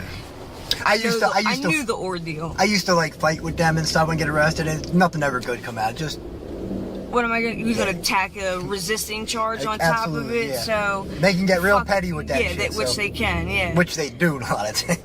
Yep, and especially when it comes to female officers on females, they're not the nicest. Yeah. Either. Males seem to treat the women a lot better than the women treat the women. So even the white shirt said he was like, I guess the jerk off left the fucking thing running, huh? So he tried to make light of the subject, you know what I mean? And kind of made a joke out of it. And I was like, yeah, he was like, because I could tell you're going through it. Yeah, so I appreciate your cooperation. Treated you like a human. Yeah, exactly. Okay, that's good, yeah. It's like, let's just get this done and on the road and as fast as possible so we can at least get you comfortable somewhere. If you're not wanted anywhere else, at least you'll be released quickly. Yeah. You can get your fix or whatever the case. Just being a stand-up guy. Yeah. So you gotta respect him at that point. I would have at least. Which I did. Yeah. Because ultimately, it's not. They're just doing the actual arrest. Yeah. They're doing it for Bucks County. Right. It's not, so I'm not going to a Philadelphia jail. They're taking me to Episcopal just to get checked out. I know you go up to Doylestown from there. And then wait for Ben Salem to come and bring me to their district. Which I should have beat that case, but I'm a homeless drug addict with no money, so you had to use a public defender. Yeah, so I couldn't beat the case. You don't beat cases with public defenders. No, you don't, because they work for the courthouse. Yeah. Hello. I know. The reason I had this, I hadn't had a DUI since 2008. The reason I had this right now is because I have a public defender for this case.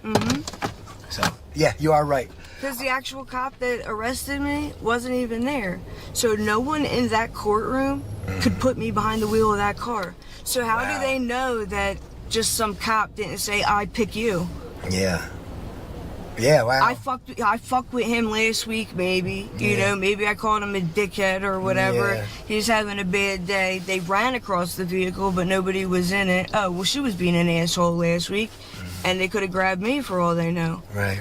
But nobody can prove that. And I ended up walking away with another felony charge. You did 14 months for that? Yep. At least you didn't get state time for it, I guess. Well, actually, 14 is better to go state. I asked for state time. They gave me a day less than a year. 11 and a half to 23 or whatever? A day less than a year. 364. To a day less than 2 years. 1 to 2 upstate? I was like, I would prefer an 18 to 36. Yeah. Or 1 to 2 upstate. Why not? 1 to 3. I'll take the extra time just to go upstate. Yeah. At that point. The thing with Bucks County is they're a lot about gravity scores. So they're a lot about what is your past. Oh, so it's like adds up after a while. Okay. Yep. I did all my dirt in Montgomery County and Philly. I never dealt with. I live in Bensalem now. When I got out of rehab, they send you to Bucks County all the time, Levittown. Yeah. So that's how I got cleaned up there, and I'm still up in Bensalem now. Okay. So. Some people make it out there, some people don't. It's all. I think it's a lot of mindset. It's 100%. If you're either ready or not. Or you're not. It's either ready. So when I got out of rehab, I got the shot. Vivitrol. I only got it 1 month. After a week on the streets, I was like, I'm not shooting heroin ever again. I just know. I knew it. I knew it in my head. I was done with hard drugs. Like I knew. And when I went into rehab, I wasn't thinking like that. It was cold out. I just wanted to go inside. And then something happened in there. Yeah. And when I got out, and I'll have 7 years in April now. It's a blessing. It's a beautiful thing. But like I said, I got I got out It's a before hard the thing to do. 100%. Yeah. I got out before the fentanyl hit. Right before. Like I got out April 2016, and like in May and June is when everyone started dropping dead. Yeah. So I mean, like 5 of my friends dropped dead from it in that couple So month you period. just- Literally, like Just missed the cut. I was still in the intake room at the recovery house when I was getting calls that all my friends were dying. So that's what 40 days? Yeah. That's how quick it was. That's how soon it was to me. That's crazy. And I know I've got Narcan 5 times maybe on regular Right. age. So Yeah, I'd be so dead. can you imagine? Yeah. Yeah, Yeah. I'd be dead. Now, what do you do for food normally? Is it just as you go or? Yeah, a lot. It used to be. That's what I tell these people all the time. I'm like, y'all don't even. If you've been out here 8 years or less, you don't know struggle. Mm-hmm. You don't know struggle. And I hate to say that like that, but that's being, as like we said in the beginning, like I'm a vet. Yeah. Like, They didn't used to have all the handouts there was back a then. point, yeah, exactly. Yeah. There was a point where if you weren't where you were supposed to be at the time you were supposed to be there, you didn't fucking eat. Yeah. No, I remember, like that's when I used to down here. I don't remember seeing any of the. There was none Yeah. of this. I don't remember You had to seeing go any. St. Francis. Mhm. Sarnelli House is still open. The one down here on the left, yeah. Yep. That's Sarnelli has. That's right. And but I used to be up like Lehigh Mm-hmm. section, and there was a restaurant right there at Hope Street, Okay. Spanish restaurant. Okay. I know And exactly. Yeah, yeah. When they would close, yeah, everybody would line up at that back Oh, door, wow. and They would any have to- food that they would have got thrown away, Yeah, yeah. they served full Spanish Oh, that's- platters. wow. And Eating good then those nights. yeah, absolutely, and that was Monday through Saturday. Oh wow. Of course, an addict taking advantage is what made that stop. I Right. just recently heard from somebody a few weeks ago that they started back up, which is a blessing. Yeah. But now you don't have to go anywhere. You just pick a square Yeah. on any piece of concrete, Just sit and there. That's what I like. It's you'll like. get clothes brought to you. You'll get samples brought to you. Yeah. Like why would you guys leave here? Like Yeah. why would you leave? Especially if you're gonna get sick that food, quick. All that. Yep. I get it. I like I said, when I was down here, we had to hide in bandos to get high. Yeah. And like, We're hiding on the tracks and all I'd be that. the Master Street Bridge. I used to live. I stayed under there for I don't know how many times, but like Yep. you'd be terrified of We going used to have sleep. mattresses under, what was that, A Street, like where Kip and Cambria is? Yep. That A Street bridge? I Yeah, used to yeah. have a mattress So I used to down go there. underneath the Second Street Bridge. I think I used Second to and do Second, Master. yep. That's the one I used to go under. Yep. I remember there was a guy with All like that. a 2-story cardboard like mansion down there at one Yep. point. I was like, man. He's But- dead. Yeah, Viejo. Oh, They really? Left him for, yeah, he went to jail. you know what I'm talking about. That he had it was like a mansion out of Yep. cardboard. Yep. Wow. He ended up going to jail. When he came out from jail, he OD'd, and they left him for dead. Wow. Wow. They drug him out of the house and posted him up somewhere that no one would ever have been able to find him, Damn. which obviously they didn't Yeah, until yeah. it was too late. Yeah, yeah, yeah. But it was probably too late by the time they drug him out the house. It's sad. So, like going for one more quick question. Are you okay with where you're at right now on this run? I mean, mentally, or are you like getting fed up with it? No, I'm beyond fed up with it. I just Okay. got hit by a car. Oh man, you too? Right up the street here at F in Kensington. I got hit by a fucking car. I was crossing, it was red, I wasn't nodding or anything like that. Walking with a friend of mine to go to another friend's house. It's raining. They're gonna let us stay inside for the night. And as we're crossing, I guess when it goes, you know how they are already going when they see yellow. Right. So this is the third car back that's going around the first Oh, two cars. shit. That's who hit me. So that really wasn't your fault then. Yeah. He hit the bullshit out of me. It took me 2 days to even go to the hospital. Come to find out, I had a lung collapse. Damn. I had a chest tube put in. My mom had to go through that with a collapsed lung. That's scary stuff. Yeah, they gotta reinflate It's like right here they put it. Yep. Did you And have to then- blow in that thing to blow the balls up and all Uh-huh. that? Yeah, I did. Yeah, Went to through it. practice. Yeah. Yeah, refilling your lungs like that. Yeah. It's terrible. How long ago was that? 2 weeks ago? No, not even, because 2 weeks ago I guess it happened, because I've been home for 4 days. 5 days. Oh, you're just out of the hospital I'm recently. just out of the hospital recently. How long? So you were in the hospital So like even a week just or to something? walk sucks. Mm-hmm. Because I was bedridden for, 10 days? Yeah.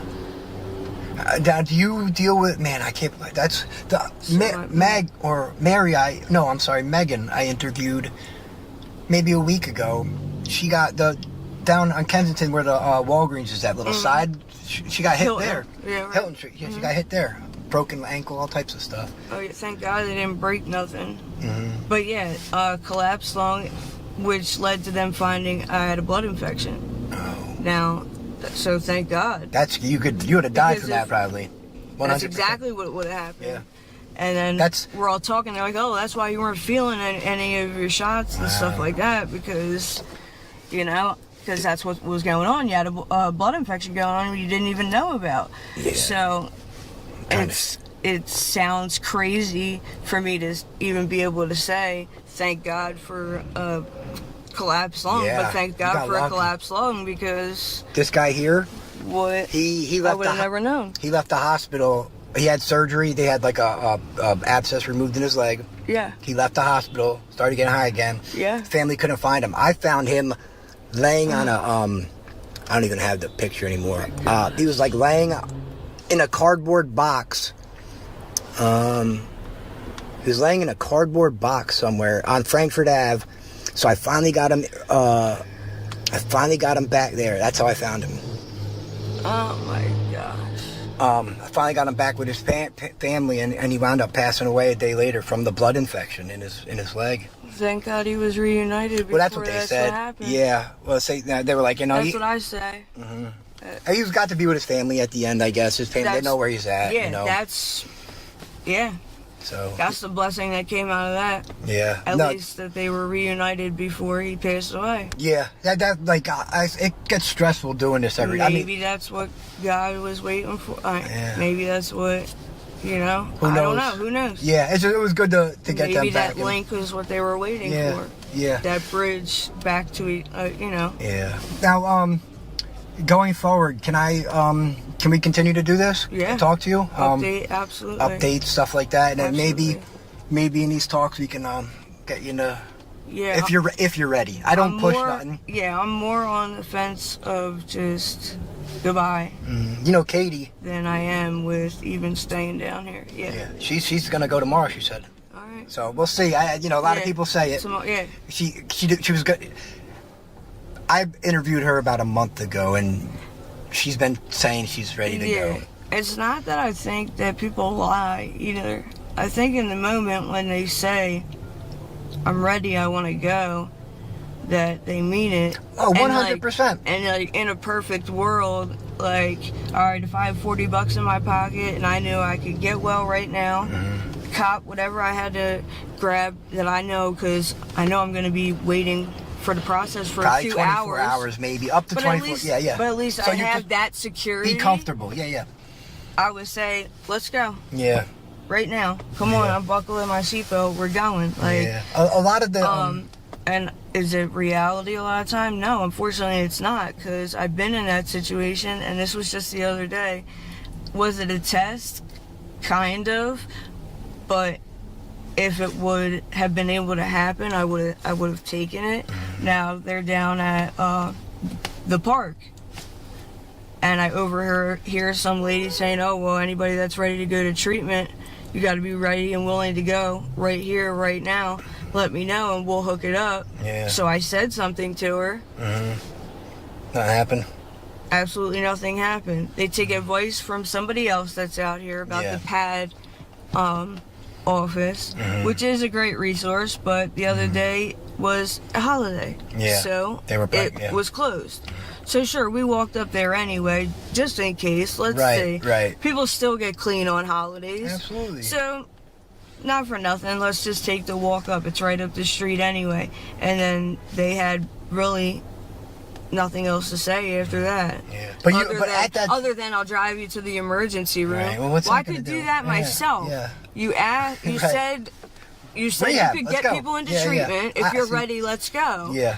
So now, do you have? Oh, keep going. I'm sorry. So it was just, it's sad. That's why, I said to myself as I'm walking away from them, I didn't even say anything. I just shook my head. I was like, yeah, that figures. And I just started walking away. And she's like, oh, wait, where are you going? We'll make sure this works. I'm like, no, you make it sound like you have, like, a foundation, that you have a plan, that, like, if somebody wants to go, this is what I know I can do, X, Y, and Z for this person. They were just bringing you to another person that has the third party shit. Yeah, I get just that. trying to be the middleman. Yeah, which is all well and good, but you got to say that to somebody. Right. Because you were probably. Listen, I don't personally have the resources, but I'll connect you with the resources. That's what I said. Like my buddy. That's all I want you to my say buddy to Matt can get people in rehabs all across the country, but you have to want to go, and you can't have abscesses and any of that stuff. You know. That's great because I don't. That's my next thing because it seems like everyone. That's the purple shit, and I stay away. Oh, so from that the purple's fucking, doing the abscesses. That's what's giving everybody all these. And that's the tranquilizer stuff. Or do you even know? It's called xylazine. Oh, okay, yeah. So it's a synthetic tranquilizer. Yeah. No, I'm familiar with that. That's purple stuff, is that? Yeah. Oh, see, other people are are using that in place of the water that would usually be used to cook it. Right. So they're just taking out the whole water component completely and using the liquid xylazine, the liquid xylazine. So that's why it's technically chemical burns. Is what they're experiencing. Wow. So instead of using water to mix up their fentanyl, they're using the liquid xylazine. Wow. That's so scary. Which is far too potent, and that's why it's So people. you know where to go to avoid that stuff? Like, how does that work down here? Like, is it? Yeah, for the most part, you can tell right through the bag. Oh, so the powder is purplish anyway? Okay. Yeah, and you can see it right through the bag. Okay. A lot of times. I stick with a lot of the same places. Okay. It seems like it's like a crapshoot down here sometimes a lot, you know? Word of mouth sometimes too, because I've had places that have been one thing and then been something else the next day. So just... Okay. Your best bet is to only buy one. Right. All right, so it's been about a half hour. Wow, that was a long time. All right, we will do this again soon. Yeah, sounds good. All right, listen. All right, I finally ran back into Megan. How you doing? I'm good. How are you? Good. It's a couple months now. Shy. Yeah. It's all right. A lot of people liked your interview. You know, it was good. I didn't realize how shy I was until it's like time to be in front of the camera. I'm not good with eye contact. I look down a lot and everything. Yeah, I tend to do that too. I don't know why, but... So how you been? I'm okay. Nothing's really different besides being in a couple shelter. It's at Broad and Erie. You have your own room and your own bathroom. It's pretty nice. That's awesome. Now, I remember when I interviewed you, you were talking about trying to get into that one. So you got into it, and it's a shelter, and you said it's almost like an apartment in a way. Basically. There's not really any rules. I mean, the curfew's 2 a.m., but that's pretty late, and they don't want you to get high inside, but I mean, you're in your room, but they search you when you go in, and that's it. There's really not many rules. There's laundry there. You have a laundry day, and they feed you 3 times a day. That's really good, though. I mean, that's so much safer than what you were doing, right? Yeah. All right, because I remember. They get you housing within 6 months, and. Oh wow. So you get like a key and everything when you leave. Oh, that's what that is? Yeah. Yeah, you lock your door and. Man, it's nice. I don't understand why it's so hard to get everyone down here. Something like that. You know, the least you think they could do in America is give you guys some. People don't want to leave. I think. I feel like they enjoy staying out here because there's a couple of people I met that I guess they've got like apartments through Pathways or whatever it may be, and they told me they had apartments, and I'm like, so why are you sleeping outside? And they said because they just wanted to. They feel more comfortable here than inside there. And I'm like, I don't understand that. Yeah. There's a girl I interviewed, Dominique. She has an apartment up in Alney through Pathways, and she goes there maybe once every couple months. Yeah. And she's just down there. She just had 2 of her fingers amputated. from the xylazine stuff, you know, and she had a ring on her finger for way too long. I know who you're talking about. Yeah, and I interviewed her, and that's a shame. I knew that was gonna happen. yeah, I think everyone that knew her realized that, you know, the ring was gonna screw her finger up. But she's a good. Horrible. Yeah, but she's like one of them. Like you just, you know, she got a housing. She's in her addiction. She doesn't want to leave here. And people say it's because it may be a bad area or whatever it may be. It might not be close enough to the drugs, but I mean, Broad and Erie's not really that great of a neighborhood. No, it's not at all. It's definitely not. That's where mine is, and I mean, I'd rather stay there any day though than be outside. I mean, I guess some people just think differently, but yeah, I mean, it's got to be a world safer now for you rather than going. You were going all the way to the center city, right? Yeah. To sleep. I don't see how people wouldn't want to give this shit a break sometimes, you know, like get away from Kensington for a little bit. But well, when I used to, you know, rip and run around down here and stuff, I mean, I always came and I'd stay down here, you know, because I wanted to. I could always go to my mom's, or you know what I mean. I had places to go, but I stayed. But yeah, after like a couple days, man, I just wanted to get the fuck away from it, you know, just go shower, clean up, get away from the madness. But you're right. It seems like. I get what you mean. If you go too far, though, you might be a little nervous about, oh, you're gonna get sick if you're like on your way to New Jersey or something. You don't know how long you're gonna be gone, but if you're just like a 15-minute train ride away, what's the big deal? Yeah. I don't know. No, it is. But you do bring up a good point with like how fast the withdrawal kicks in with these drugs. Like you know, someone lives in Montgomery County, like that's where I used to go. It was a little different because with the regular H, you know, it lasted a lot longer. Yeah. So it was a little less scary. It doesn't last very long at all now. It's yeah. Like, 4 hours is pretty quick, but it could be, you can be sick within 4 hours. So the actual withdrawal symptoms are kicking in. They're starting, in 4 hours. I mean, for me though, it's mostly, I don't know, maybe if there's 6-7 hours, but there's dope that I've done that it was that quick, like 4 hours. Man, that sucks. I always say, and I repeat myself a lot, but I remember coming down here, I used to be able to get 2 bags. If you needed it. Yeah. And one, you know, and that would make you go to the next day if you needed it. I mean, you're not doing that with this stuff out here, huh? No. Some people do like a couple bags in one shot, and I only do one. But now, when we were talking, you were one that said you liked the trank feeling, right? Was that you? I can't remember. A little bit. I don't like to just pass out though and then wake up and it's like wasn't even high. You just fall right asleep and you wake up and you're like, that's it. Yeah, no, it is.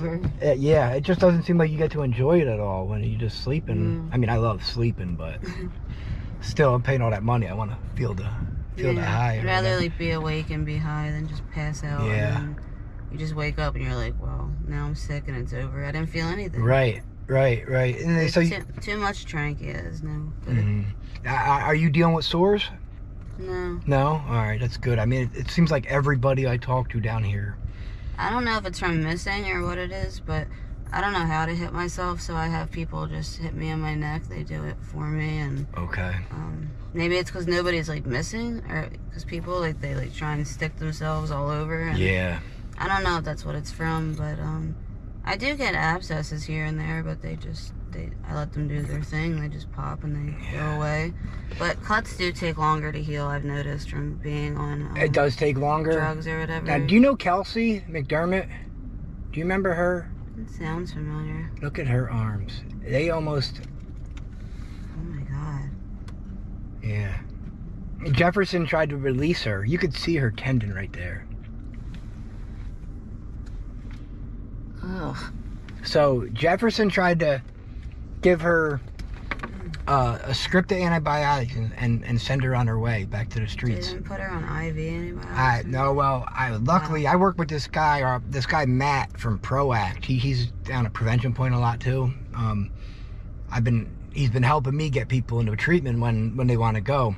And me and him we almost had to fight the staff at Jefferson Hospital to get her. She's at Eagleville now. We got her a bed in Eagleville, but if it wasn't for me or Matt advocating for her, they would have just sent her on her. Look, does that look like she should be on the streets? She didn't have them wrapped up or anything? Oh, they did. So that was wrapped up. she unwrapped them so the doctor could see at the hospital.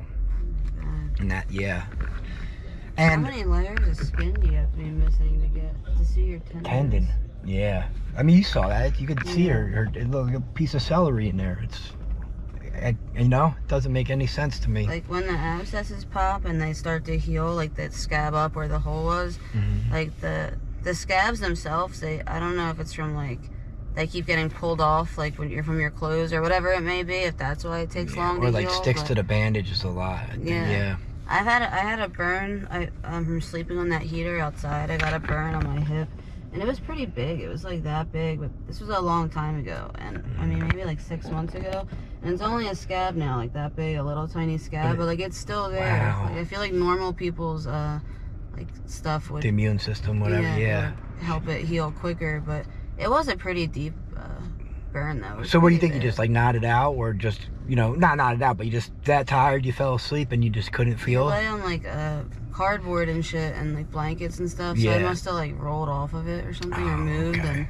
And you're talking about the grates that like downtown? Is that what you mean? Oh, okay. There's like one on the sidewalk people slept on in the winter. Yeah, I see one. There's one on JF, like 17th and JFK or something. I see, or 16th and JFK. 16th and JFK. That's what I'm talking about. Oh, okay. I seen that. It's funny because when I was looking for you, that's where I was going, right around there. I was looking for you all the time. I went down there at night one night, and just during the day, I would always sleep on there. Yeah. I hate the cold. Oh, me too. Me too. That's why I haven't been doing my walk-arounds outside in the winter. I mean, and plus I don't like to put people that don't want to be on the camera on camera. I don't want to put people nodding out like that. That's embarrassing. Even like normal cuts though that have like nothing to do with abscesses or anything, like they'll take forever to heal. I noticed that too. Oh, okay. It was like if you get like a paper cut or whatever, there's nothing to do with the... I don't know if it's because the drugs or but whatever it is, but they take long to heal. A really long time. Yeah. Like another girl, Jess, I got helped get into a program. Her leg is 10 times worse than that. Like you got to see this. This is wild. Like it blows my mind that what am I doing? But if you get IV antibiotics, doesn't this just go? Don't they go away? Well, I guess you gotta stay. So she's the whole time. Though. Yeah, look at that. And then people get dope sick and they leave. Oh.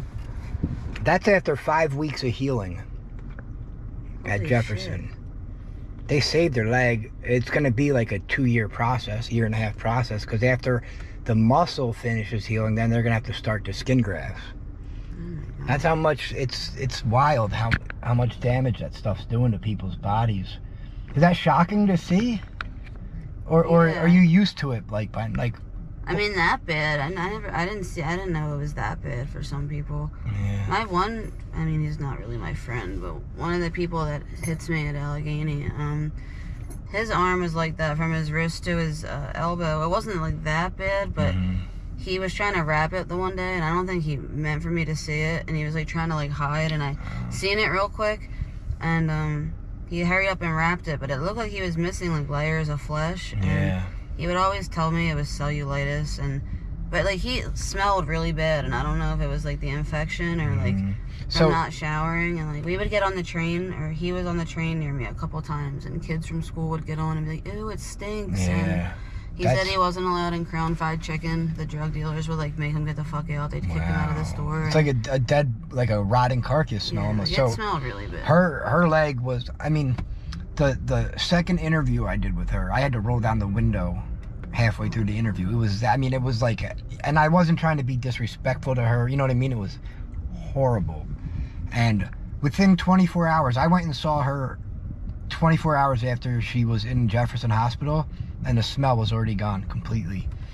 I'm sure everybody thinks this way, or they all say like, oh, if that happened to me, like I'd be in the hospital and I would not leave and blah blah blah. But like I can't imagine I would let my leg look that bad, because when I got hit by a car, they put me in Temple at Broad and Tioga. That was right where the right behind the Walgreens, right? You remember, right? Yeah. Okay. And I was there for 2 weeks, and like I mean, I didn't feel great, but they have a specialist or whatever, and make sure you're not sick or whatever there. Like a pain specialist or whatever, And addiction. I still wanted to get high. Like, Sure. I still thought about it all the time, but just, I don't know. I don't know. I don't think getting high is worth Yeah. that type of stuff. I agree with you, but I also know some of the dumb shit I did when I was dope sick.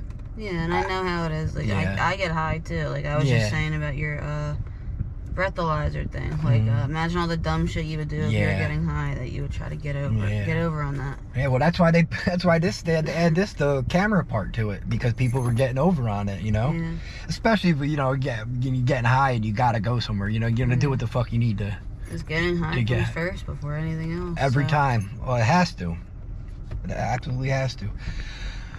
So you're still wearing the cast or the Yeah. air cast. I got off the crutches, so I mean. I don't know I how think you much had longer- just got off the crutches like 2 days before I did the interview with you. Or Those something. things suck. Yeah. So what do you say? So, it takes all your energy to move with them things. Yeah. Especially when you're down here, you're not eating right. You know what I mean? So you don't have enough energy as it is. Yeah. You know what I And mean? you gotta like hold up like all your weight. Like it takes all your strength to like do that. Yeah. They sucked. Well, are you, the phone number you gave, are you pretty good with holding on the phones, not losing them and stuff? How's that? Yeah. I mean, for the most part, but everything's saved in my Google account. So if I do lose the phone, I just text everybody from the new phone and say like, this is my new number. Yeah. All right, that's good. Well, I appreciate you doing the follow-up. I had people asking about you, and like I said, I couldn't find you, so I didn't know what to say to people, but so at least they can watch this. And everyone else I've interviewed done follow-ups. They like, falling off a cliff worse. You seem to be doing a little bit better than the last time, which is that's awesome. Yeah, I mean, now you have a safe place to sleep. You're almost out of the walking cast. You know what I mean? You're still in active addiction in Kensington, homeless pretty much. But it could be a lot worse than it was. I was telling somebody that the other day. They got mad that I didn't want to. I bought food and it was $12 and I paid with a $20, and they got mad that I didn't want to give them the $8 for change. Yeah, it was stupid. That's a lot of money. Yeah, like it wasn't $1 or a quarter, like it was $8. And I said that, I'm like, it's $8. They're like, so? And I'm like, what do you mean so? Yeah, that's wild. But they're like, I hope you never have to be homeless. And I'm like, what makes you think I'm not homeless? Yeah, I mean, you carry yourself, we don't look quote unquote Because I spent homeless. a couple dollars on food, like Right. that's why. But Yeah. I live in a shelter. I'm not exactly not homeless. Yeah. Yeah, I mean, why would they consider that transient, I think, when you're in a shelter? Whatever the word is. I just hate when people have to like, well, first off, why are you getting mad that I'm not giving you money? Like, nobody owes you anything. Right. I hate when they do that. Yeah. No, I agree. I agree with you. All right, so thank you again for doing this. It's been 15 minutes. I appreciate it. And now I got your number. I can stay in touch with you and stuff. Oh, and you said within 6 months you should have housing, right? Yeah, they get you your own apartment. That's all. And like you said, some people get it and they don't ever go to it. I think you will actually use it, and I think you actually take advantage of having that. Me too. Yeah. All right. Sounds good. All right. I'll talk to you later. Bye. All right. I'm sitting here with Mississippi, or Michelle, right? Yes. That's what you go by, Mississippi? Yes. All right. You want to tell me just a little bit about yourself? Where you're from, age, stuff like that. I'm 42. I'm from Pascagoula, Mississippi. I left July 4th, 2015 to come up here. I was bad off on Lupanas. It was just ridiculous. I wanted a different life. I wanted my life back. So a job opportunity came up to come up here and work at the shipyard. And we're going to load the car up, take enough medicine to get us here and detox. Found Somerset, 2 hours being here. Oh, wow. Yeah. So like 2 hours of getting into Philadelphia. Yeah, it took me 2 hours basically. To find Kensington. Yeah. Wow. Probably not even. Wow. But just shows you, like, as us addicts, you can, if you want drugs, you're gonna get them. Yeah, the ride up here was bad. A 2-day trip took us almost 5 days. We stopped in Chattanooga, Tennessee. Then we couldn't figure out how to get out the mountains. Ended up wrecking the car. Car broke down in Henderson, North Carolina. Here we're out of pills. We're out of everything. Man. And we ended up on heroin there. Let me see, we'll just get a little bit of that to get us here. Had to get a Greyhound. We finally get here. And me, the addict that I am, con artist or whatever you want to call me, I conned my husband into, let's just go get a couple bags to get us settled, and then we'll just go from there. We'll detox from there. Let me blow this real quick.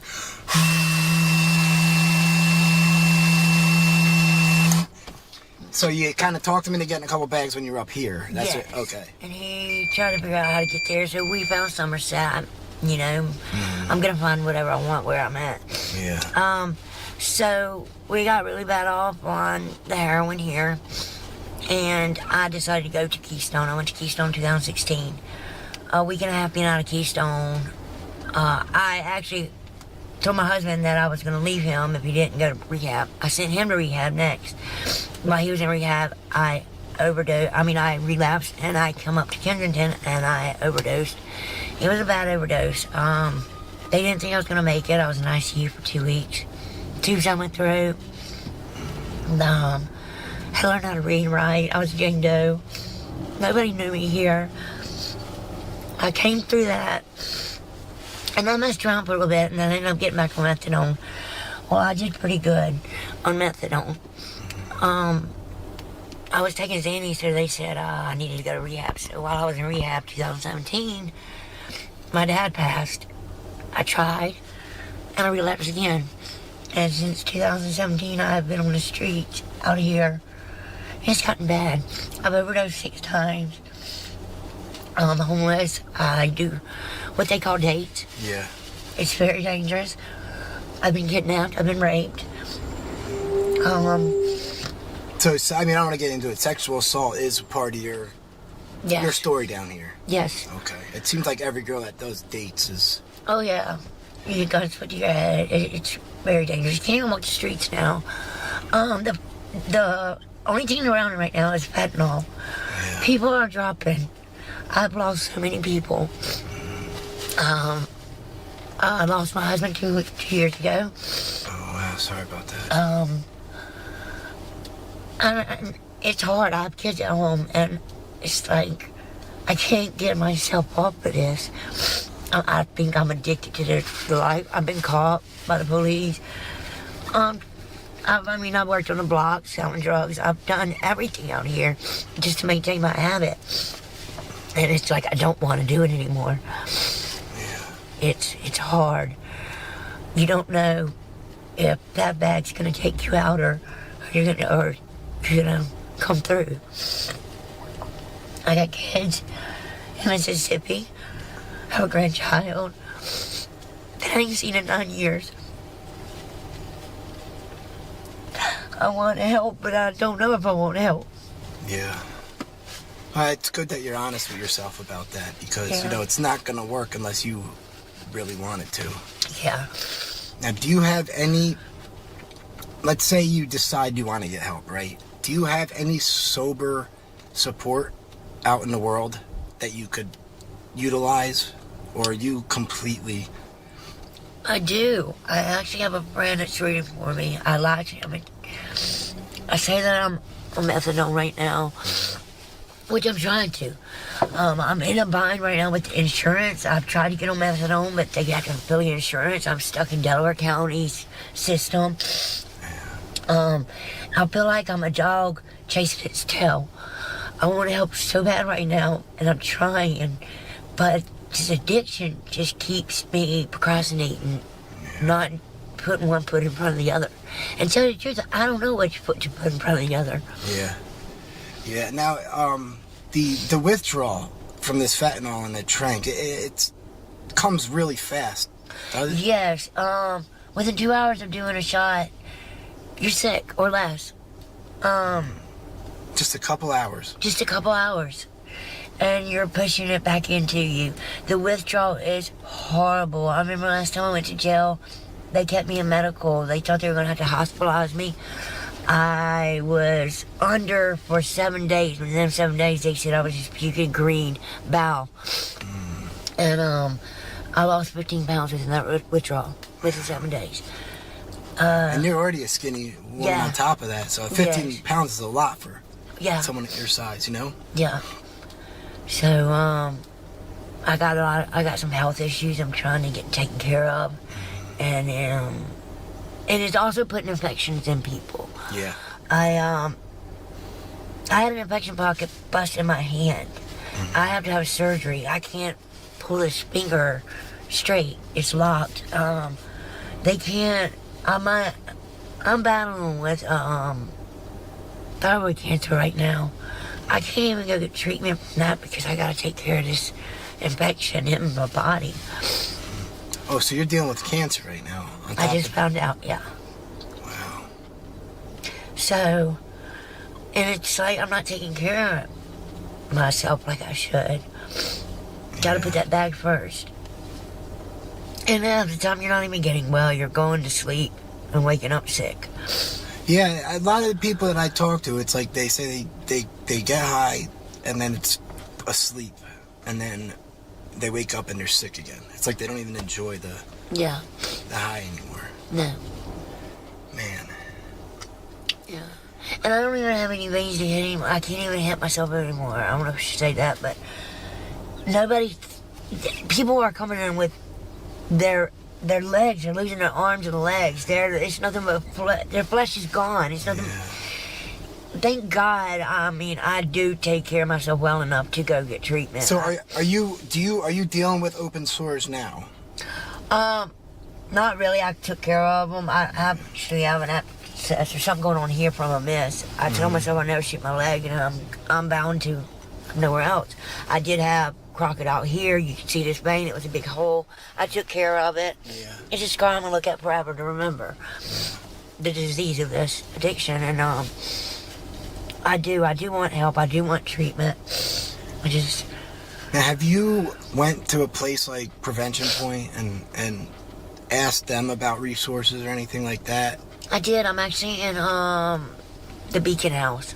Okay. They're helping me get housing. Oh, so you're in the shelter there? Yes. Okay, so that was my next question. I just got in there and I'm getting housing. I'm getting treatment and try to get on methadone. And I don't want to, because if I go to rehab for 30 days, I'm going to lose my bed. What's up, nerds? How you doing? I see you guys wanted me back. What's up? How you guys doing? What I missed?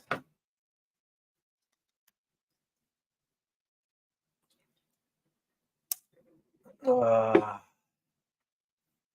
head nerd.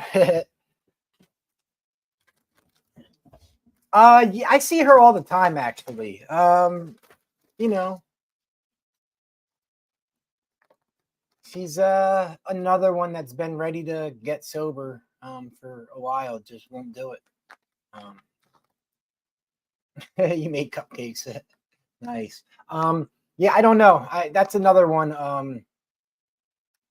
It's, you know, I'm gonna have to see it to believe it for her to leave the streets. I like Mississippi a lot. She's a sweetheart, and every time I see her, or like if she sees me, she'll run up to me, say hi, and like she'll come up talking to me, and just, you know, she's one of the few that will come up and run up and talk to me without asking to do another interview or money or clothes, or which is all right. I understand other people do that. I'm not like, but she'll just run up to me and ask me how I'm doing, start talking, and then walk off. And, you know, she's a sweetheart. This was a sad one. I remember this one. It was. All right, I'll get back off, let you guys. Does not make sense. Oh, wow. Yeah. So I'm trying to get housing or something. See, and then I leave rehab and I get back on the street and I'm gonna do the same thing. It's like I got locked up. Not last Christmas. I got an ounce of good weed for $100. That was my thing for today. I'm happy about that. Christmas before I got out in May. I did 6 months. For the first time in my life, had joy. I could see past my addiction. I was ready. I said, I got a bed. I'll just tell them, and I'll do what I have to do. I get out of jail because they didn't know where I was. I lost my bed. So I'm out here. The only people I know, I go to a friend's house because I heard while I was in jail he died. Now, she is one of the ones that really worries me out there because she's normally one of the ones that does the drug running for the drug dealers there because she doesn't want to do dates and stuff. So she'll try and do drug dealer stuff, and you know, she gets caught up in that. She's gonna go away for 5 years, 8 years, something like that, just to make $5. So it's a bad situation, but that's most of the dealers force these people like Mississippi to do the dealing so they don't get in trouble down there anymore. But that's my worry with her is because she doesn't do dates anymore. She tries not to, so she sells the drugs down there, which can get her into trouble. From an overdose. He just got out of jail and died from fentanyl. So I go to his home at a friend, and next thing I know, I'm smoking 3 rocks and I've got a needle in my arm and I overdose. I got a scar down my leg from falling on the bed, up the bed, and it's not what I wanted. Yeah. So it's like you're stuck. You guys would be surprised how many people that we know through my interviews and stuff that do that down there. I don't talk about it too much because I don't know if cops are watching this shit too much or my interviews. I don't think they are. I don't want to get them in trouble for it. So I really don't bring it up, but there's a lot of them that do that. They'll get 20 bags of crack or whatever, right? And then after they sell that 20, they get to keep like 2 of them. So they'll make $10 off of running drugs for an hour or 2. And they don't even keep the $10. It's just 2 hits of crack, which probably costs the dealer about 45 cents to make. So it's a sad thing. Yeah, I agree with Isabel here. It's not like they are just looking literally 30 minutes in front of their face to get the next hit of crack. That's the hard part. They're not looking into the future. They're just trying to get to the next hit. At least that's how I was. So that's literally all they care about is getting money to get to the so they're not sick to get to the next hit. That's why I agree with this a lot. They are like a hamster wheel. It's just now. No, not really. Not in the it depends what county you are in. Not really. They might have a couple, but nothing like substantive that'll be any good. They had a drug program in state prison in the Chester, SCI Chester, which is not far from here. But they just closed that down. So I don't know what they're doing for drug things. I think they're just, letting them rot away like normal.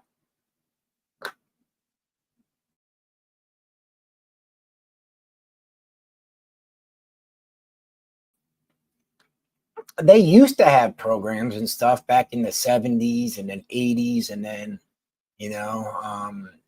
when Reagan got rid of all those, the psych wards and all that stuff, they then turned the prison jails into like the mass incarceration we see today. So it's just, jail is just a place to go rot. They got rid of most of those programs. Now, if you go into some of like the more liberal states like California, they're starting to do colleges again and stuff like that. But for the most part, they don't have anything for them.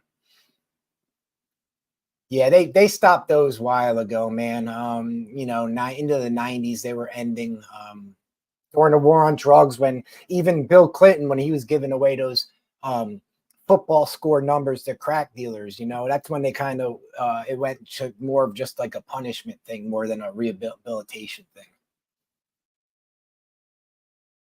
With this demon, and you can't get rid of them. And I'm not gonna lie to you, it is extremely hard to get off the streets once you're down here. It takes a lot of work, It is. And a lot of times you guys don't even know what work you need to do to get off. It's overwhelming, Yeah. And it's like the system's set up for like every time you try and do something, there's roadblocks in front of you. Yes. So it gets frustrating. It does. I understand that. And I mean, I suffer with depression, anxiety. I mean, and then just You have a lot of trauma on top of all that. yes. So they say we feel like this is easy, but this is actually hard out here. Yeah. And then you have these people coming in thinking they can give people a peanut butter sandwich and a bag to eat. And that's helping. Or a warm jacket or something. No. It's not going to help. Like, here's a peanut butter and jelly sandwich.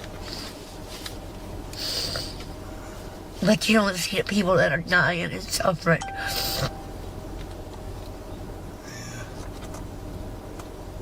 Yeah. So you do have housing, which is very important. Yeah. Now, have you talked to them about going to rehab and what they have said? Is it you just automatically lose the bed, or is there something they can do? Have you asked them, at least? I asked my caseworker, and she said, unfortunately, you probably will lose the bed if you're gone for so many days. But they got to do something. I mean, I'm going to go in there, try to talk to the head lady, and I don't want to put any names out, but, and see, tell them, it's not fair, I need treatment. Yeah. Yeah, and the housing is so important. Like you said, if you don't have housing when you leave treatment, Yeah. you're gonna come back to this madness again. Exactly. Now, I left the city completely. When I went to rehab, they offered me a bed in recovery house up in Bucks County in Croydon. It's a little town, I'd still live up there to this day. So I took that. I just got out of the city, It was the only probably way I'd clean up. It's got to be damn near impossible to clean up here. Yeah. I mean, it can be done, but I mean, in Baton Rouge, I got clean in a crack house, stopped smoking crack in a crack house, and got my way out of there. But then eventually started smoking crack again. So after I got out, got on my feet and got things going and had money and all this stuff, I lost cars, place, and then blew it all. drugs call the name, and I get it, man. I struggle. Like I said, fortunately for me, like when I stopped and then I said fentanyl came right out, and that it scared the wanting of me to do drugs right out of me. I just seen everyone die, and being down here, seeing what you guys are going through, it's hard. Yeah, it doesn't look fun, and I get upset when people like I told you, call you guys zombies and all this stuff. It's like, man, you guys, that's someone's daughter you're calling a zombie. And that's what I tell people. I'm like, how can you judge? And me being out in Kensington, I got more compassion towards the homeless and everything. They stereotype. Well, there's lawyers that do drugs, smoke coke, or do whatever. Now, just because we're on the street, we're junkies and alcoholics, but you're not looking at your doctor, your lawyer, your next door neighbor.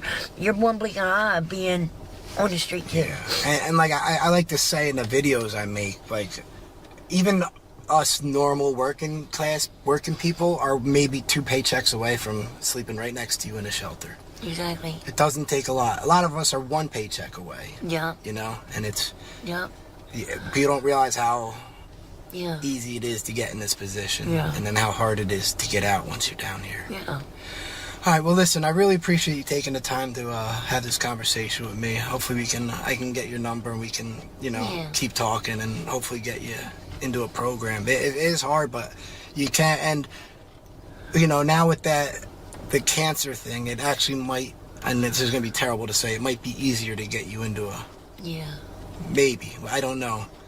But I think that's something we should try and work on, that's, cancer's scary. I can say one thing. When I got caught by Strike Force, hi police, they were very nice. They fought for me to not send me to jail and get me treatment. They fought for me to get the You're talking to the Philadelphia, the Strike Force here? Yes. Okay. They come in here, and I'm going to tell you what, they treated me with so much respect. They didn't look at me as a junkie. They looked at me as somebody that needs help. That's good. And that meant a lot. Yeah. I'm very critical of the police here a lot of the time. So I am too, a lot of the police, but them too. Yeah, so that's good. I'm glad it's good to give them credit when they deserve it. So that's good. Yeah. All right. Well, I wish you luck. It's not going to be easy. It's gonna be an uphill battle. Yeah. Won't even go up from here. Yeah, but you seem like a good woman. You deserve a better life than what you're living now. Thank you. All right. Have a good night. Day. You. All right. All right. Tattoos. Yeah, I'm sitting here with Nana, right? Yes. All right. You just want to tell me like where you're from, how old you are, stuff like that. All right. Frankfurt, Philadelphia. Okay. One of the alright areas. Not too good, not too bad. 25 years old. Okay. That's your drug of choice. Dope, powder, and hard. Occasionally, it's not something that's needed, but dope and powder is. Now, were you hooked on the regular, like the real heroin first, or you just on the fentanyl? Just the fentanyl. Okay. It's, I was hooked on the real dope. Yeah. I just never That tried doesn't it. work for us out here. That's what I'm, so even if you would try the real dope, Yeah, it wouldn't even. absolutely nothing. All right. And xylazine, trank, do you like that stuff? What's your, I'm kind of like 50-50, fatty, and, the trank 50-50, because the trank, you wake up with everything gone. Yeah. Nobody's your friend out here. Yeah. You know what I mean? It's a shame. So, yeah. It's the amount of girls that talk about either getting sexually assaulted or all their stuff stolen, just from the tranquilizer. It's scary, man. It's gotta be scary to be a girl living down here. Oh, yeah, for sure. Now, do you stay in a shelter, or are you just completely on the streets? Like, what? I'm on the streets, but if I make enough, I boost, and, if it's too late to go to stores, I'll do dates. Well, dates was my original thing that I did before I got booked November 17th. That's all I did was dates. Okay. But that's the last thing that I do now. Okay. Because you got arrested for doing it.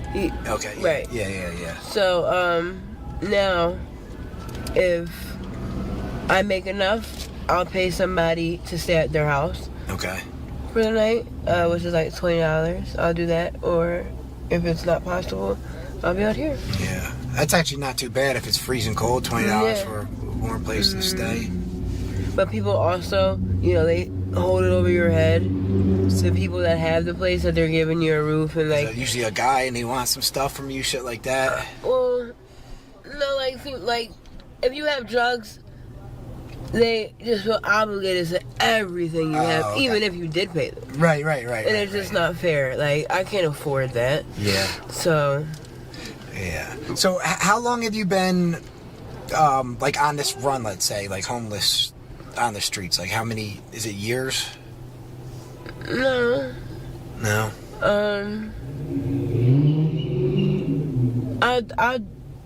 What did I say to you before? I forget. That's why my memory's... A year and some change? Something like that, yeah. Yeah, close to 2 years that I've been on this run now, and, it's...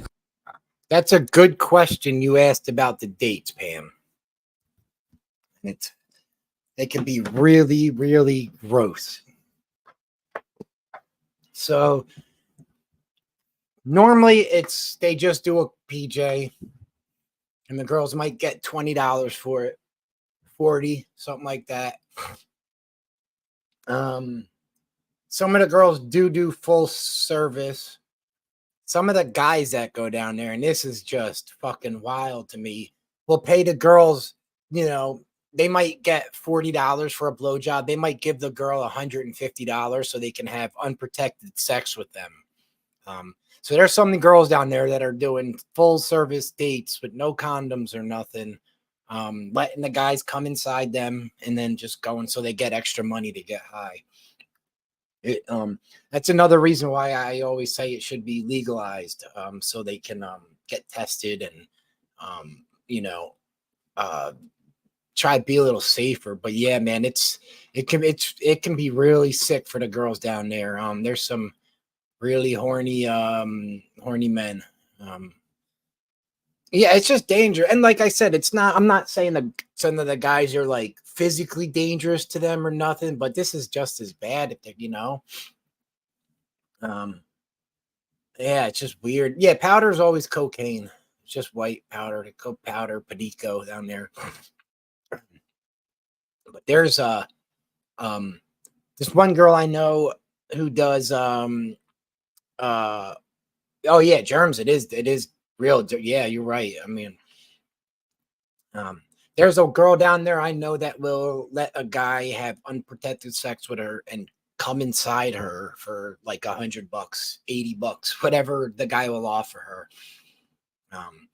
It's just, and the crazy part, the girl that would do it has all these sores on her, and she doesn't shower so much, so it's like, it's just a wild scene, man. Wild scene. All right, I'll get back to this. It's crazy. 100% crazy. Well, a lot of them can't get pregnant. They don't get their periods because they're so their cycles and their stomachs are off too much. Most girls don't ovulate when they're really into drugs. I used to carry around tampons and stuff like that to hand out, and I met one girl that was still getting her period down there. So that's why some of them do it, but then some end up pregnant anyway, and they got no idea who the father is, and they don't have money for the abortion, so they'll just keep getting high, and then the kid will born addicted to drugs. It's a sad thing. See, there you go, right there. I didn't get period for a year. Yep, it happens a lot with girls, man. Yeah, I had like 50, 60, like not 50. I probably had about 10 big boxes of, because I was trying to do the right thing. I got pads. I got the I thought, well, I'm an idiot because I thought the tampons, I didn't know I thought it was sizes, like the different like sizes of things. So I was like for big girls and skinny girls, but the sizes is for your guys' flow, not the size of your vaginas. So I'm an idiot, but I bought a ton of all those different stuff. No, gee, I'm talking about how I bought all these different tampons and everything for the girls down there, but none of them get their periods. Well, I thought the fucking size. I thought the different tampons were for the different sizes of your hoo-has, but it's more of your flows, not the size. So, how smart I am. No, none of them do. I met one girl that got it. Who was it? Yeah, it's just their bodies off. I think it was actually might have been Liz that said she got it once down there. And that might have been it, but it was really about one person. No, I'm an idiot. I didn't get my mail. I'm sorry. I'm gonna go back and do that. I'm sorry. I completely forgot. I'm gonna get it today, though. I promise.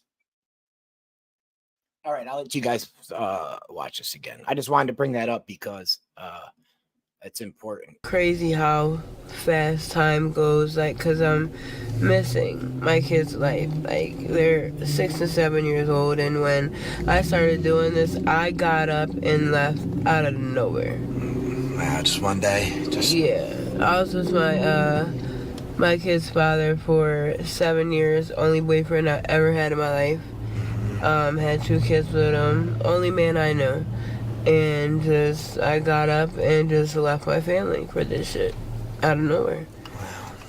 I came back home one time, like throughout, the year that I've been doing this. Was there a month and a half, and I got up and did it again, unfortunately, and ever since then I haven't been back. Okay. Do you able to contact? Do you have any contact with your family at all? Well, I don't have family. Oh, okay. Like, for me, my mom died from ODing in 2017. To be fair, your guys' bodies are freaking weird. You guys bleed and stop bleeding, and you guys are weirdos. I'm in awe by you guys, but that's why we don't get it, because, you guys are weird. My dad was never in my life. Cousins, uncles, I have no siblings, and I'm by myself out here. Okay, so that makes it even harder when you don't have a support system right on the outside. And my baby dad's family was my family at the time I was with them. Sure. And my kids. So it's just I miss my kids to death. I love them more than anything in the world. You just can't compare, having a habit and your kids. Like you can't compare, that. Yeah. Like, do you want them or do you want this? Yeah, it's not fair. Yeah, because of course you want your kids, but the pull of addiction is something wild. I understand what you're trying to say with that. Yeah, it's like you can't ask someone to pick one or the other with those things, or say which one's more important when you're in. People don't understand that it takes a hold over you complete. It's like you don't even want to do it, but you still do it. Yeah. Like I walk back from boosting stuff in tears because my. Gee, you are right. Penises are some of the ugliest fucking things on the planet.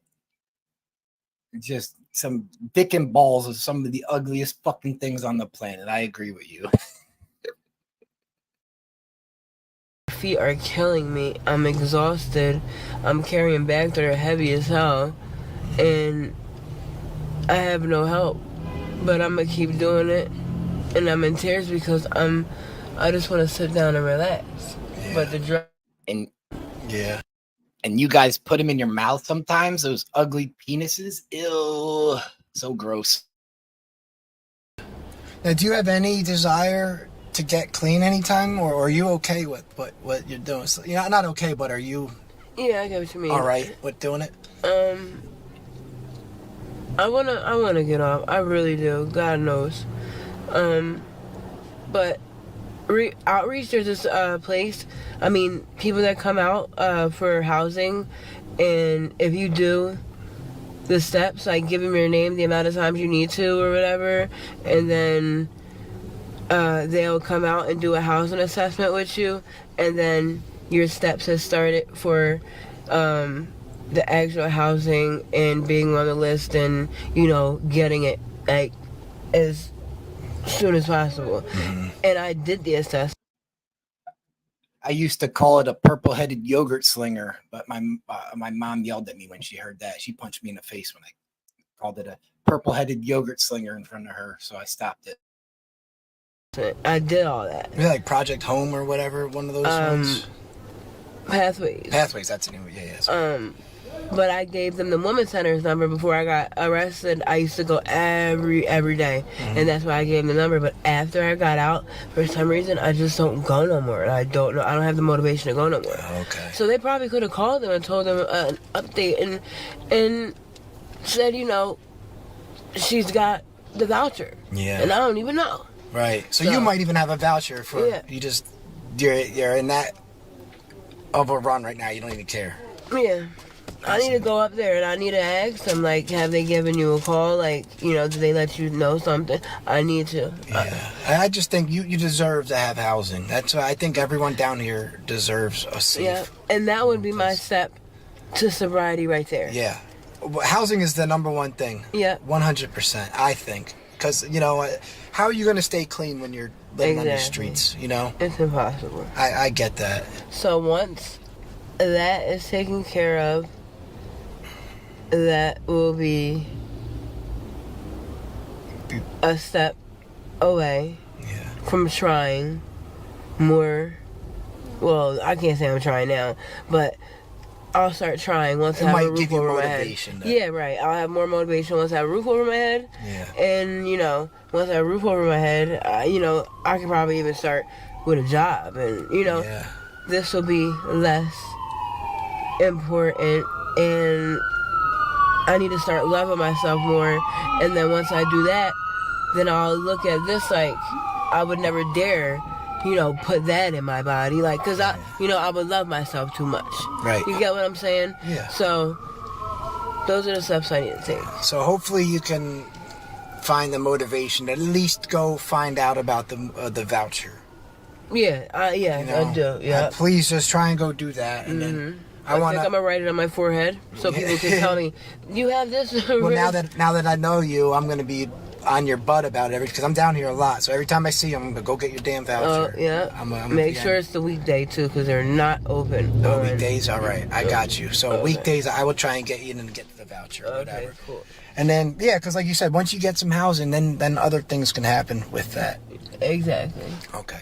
Well, listen, I really appreciate you taking the time to do this. Yeah, of course. And we can continue the conversations in the future whenever I see definitely. you. All right, Nana. Thank you so much for your time. Thank you. All right. All right. I'm sitting here with Robin. You want to just tell me a little bit about yourself, where you're from, how old you are, stuff like that? My name's Robin. I'm 43, born and raised in Fishtown.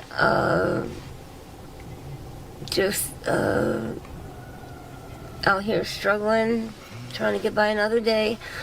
So you, how long have you been using hard drugs?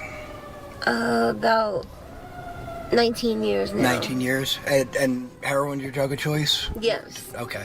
But you do everything else too? But I do, more. I do. All right.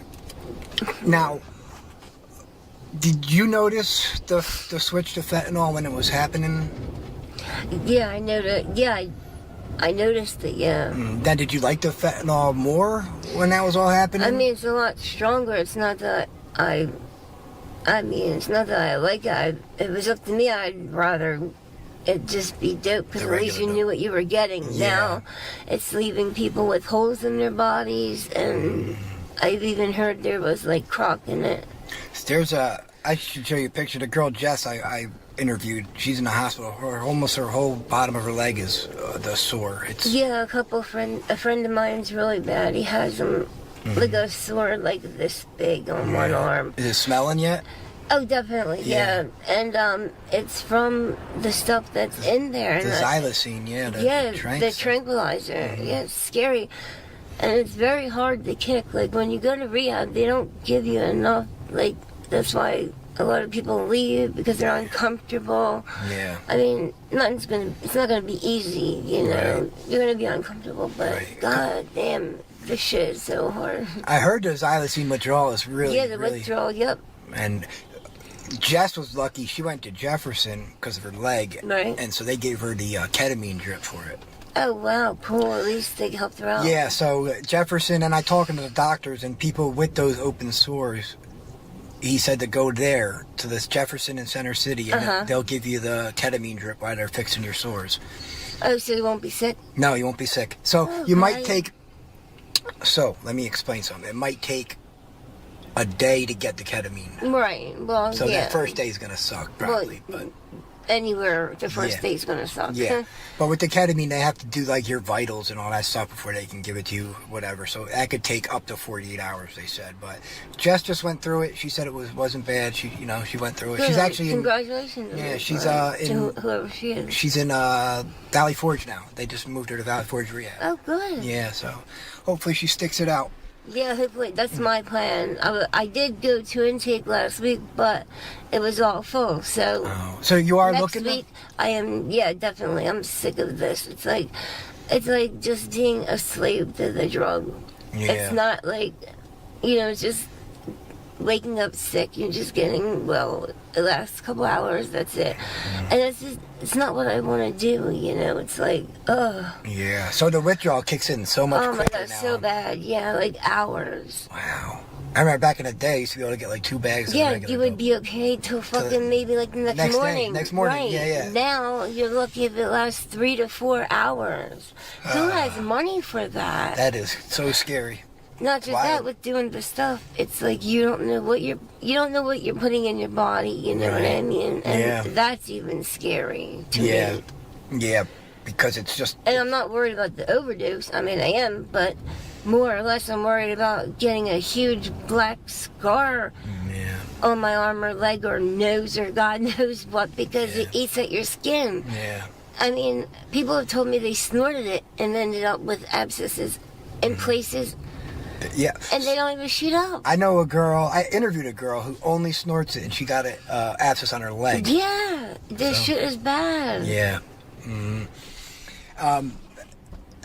You can't even find regular dope here anymore, even if you wanted to, right? If you wanted to, maybe one spot, but I'm pretty sure it's cut with fentanyl. Yeah. And then Everything is cut with fentanyl. The marijuana, the pills, everything is cut with fentanyl. Yeah, that's so scary. Like someone like me who's been away from it for 7 years, I'll fall over dead if I try this stuff now. Yeah, I wouldn't recommend it, babe. Like I got my medical marijuana card in here. That's all I. Even that you have to be careful, but that's why you I got go to the medical, dispensary. right? Yeah. Because now a friend of mine told me he went when he has a outpatient and he goes to the drug counseling thing. He said his urinalysis came up with fentanyl, and he's never even did dope a day in his life. Wow. See, that's so scary, man. It's scary because these kids are buying, they think they're buying marijuana or loud, and it might kill them. Or they That's think they're buying a scary, Xanax, right? And it's pressed with, that, like. Yeah, that's the scary part about today. Is like back when we were young, if we fucked up, we just went to rehab. Right. Yeah. Now they die. Now you die because of the fentanyl. Oh God, and the withdrawal is so wicked. Mm-hmm. How long have you been homeless right now? This last run, like that you're on now. How long have you been on the streets? Well, I'm not. Or do you have a? I'm sorry. I'm not. Let me tell you. Well, I am kind of homeless, but I'm not. I did have a place at Ellen Erie for 6 years, an apartment. But when I met someone, my significant other, he had asked me if I wanted to move in with him, and I did, and it was the worst mistake I made. So now I'm in his. A little quick funny story here. I used to have a good job working at Texas Roadhouse. Good job. I was making like $80,000 a year, head grill cook. And I was banging two waitresses behind their backs. They didn't know. They both kind of liked me. And I was banging them both. And we had a big holiday party.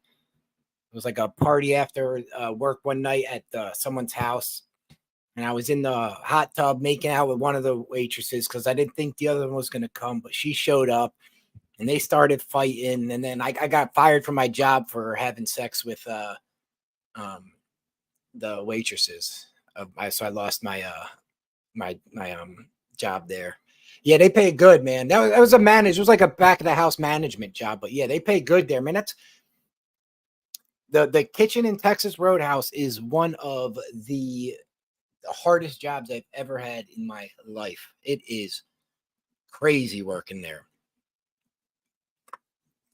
Croydon, that's where I went when I got clean. That's the first place I moved to. Up here in Pennsylvania, Croydon. That's the first recovery house I went to. House.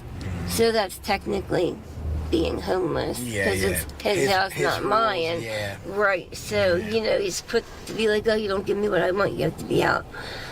And, That's sorry, you got to go through that, man. Yep. But I'm going to get back on my feet. I know it. Yeah. I'm not going to, just give up. Like, it's sad down Kensington. So many people just gave up. Like, they like it. Yeah. They don't mind living like that. And that's sad. Yeah. Because it's no way to live. Yeah, the girl I just interviewed right before you, she's like, look, I'm okay with this right now. I know. She's like, I just don't want to get help. So I can understand if you're not ready, but saying that you're okay with this, to me. Was this girl's name Tammy? I forget. What was this girl's name? Does anyone remember? Oh, this is Robin. Never mind. Tammy's family reached out to me. I was trying to see. I'm trying to remember. Tammy's the other girl, though. Tammy's parents just reached out to me if I saw her. That's why I asked. This is Robin. No, you're right. I mean, I shouldn't be judgmental. Right. And I don't think I am, and I'm not trying to be, but for me, this isn't okay. This shouldn't be okay for anyone. It's sad. It's like depressing. Yeah. Hey guys, you mind if we wrap this up after this interview? I want to go out and get some stuff done. Is that okay? We'll do another one maybe next week. We'll just keep doing these. I like doing these, man. We'll just keep doing these. Give us a chance to hang out during a day like this. I like this format. But I want to go out and do some stuff.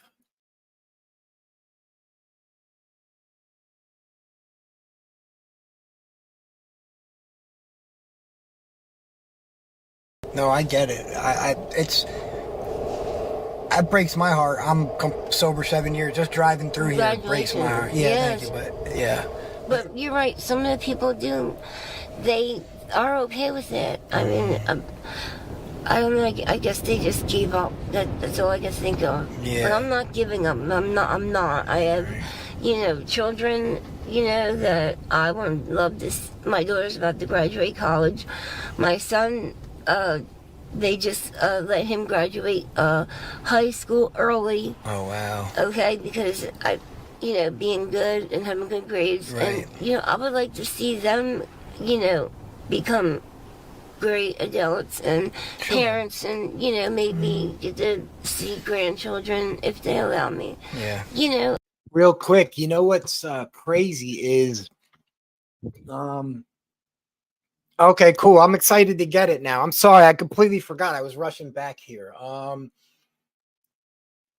I was just watching something on the way here about. Hold on, where is it? You're one of my elders, man. Sorry, buddy. So Vice.com just put a new where's it at? Jesus Christ, I'm an idiot. A new video out about the nitrazines and how it's stronger than fentanyl, and it's showing up in Bristol in England. So wow. You guys should watch that if you can. People in England, the nitrazines are over there now, apparently. All right, that's it. Okay, cool. I can't wait to see it. I'm excited now. And just to wake up without having to put a needle in my arm or a drug. I mean, I'm not saying I would give up marijuana because I smoke weed. I wouldn't give that up. No. But other than that, I just want to wake up normal, be able to walk outside, not have to hurry up and maybe rob a store or come out here and do something I don't want to do for money just to get well. Yeah. It's not okay with me. I'm glad that you think like that still. Like you said, because a lot of people just give up. So right. I'm hopeful that you will go get some help soon. Or definitely. If you do, hopefully I want to give you my number. Like okay. I bring you stuff in rehab if you go, or detox, cool. clothes, Thank stuff you. like that. I'll try to help. I'd appreciate that. I would need help. Yeah, I'll try to help anyone, especially if you're going to get help. You know what I mean? Yeah, definitely. And my parents are dead, so I really don't have that. That's what I was just going to ask. Do you have any sober support on the outside world? I mean, I have a brother. Mm-hmm. He goes to the last stop meetings. He just got sober recently. I think he's got like maybe a year or two. Oh, okay. But me and him were really close growing up, so he's a good support system. And I have two sisters, but one's in Raleigh in Delaware, mm-hmm. and the other one I forgot where I think Ohio or Ohio. All right. So Well, so if you do get sober and your brother's doing sober, you maybe get back with him, talk to him. That it's always good to have sober support, especially with people that you care about and stuff like that. Right. Do you have a phone or anything like that, or do you have a way for me to contact you? I don't have a phone now, but the guy that I live with has a phone. I can give you his number. Okay, just so I can keep in touch and find out if you do go to rehab or whatever, I can bring you stuff up, stuff like that. Thank you. All right, I appreciate it. It's been about a 10-minute interview. I appreciate you taking the time to talk to me. And you said I can stop when I see you again and talk to you and stuff? Most definitely. All right, and I wish you luck. I hope you do go to detox soon. Thank you. I hope I can bring you some stuff to detox soon. Thank you. All right, have a good day. All right. All right, I'm sitting here with Samantha. How you doing? Good, how are you?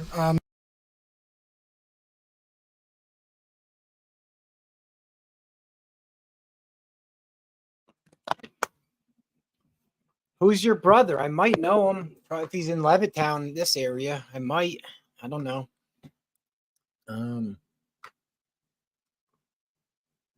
What else? I just wanted to come out here to tell you guys something. What the hell was it?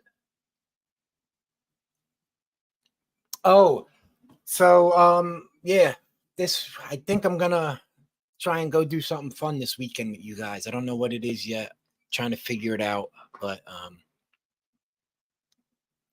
I might be getting started traveling and stuff. I don't know yet. I'm still nervous and a little bit scared. I don't know. I have to go now. I'm sorry. Do you guys, it's like a 40-minute interview. Can you please wait till the next time? I have to get this thing started and I don't know when I'm going to be back. No dick pics. I don't send dick pics. It's going to be cloudy, all weekend. So we'll see in the low 70s. So we'll see. All right, thank you. I appreciate it. I there's a bunch of shit I want to get done before it gets dark and all that. All right, guys, I love you. I will see you guys on Sunday.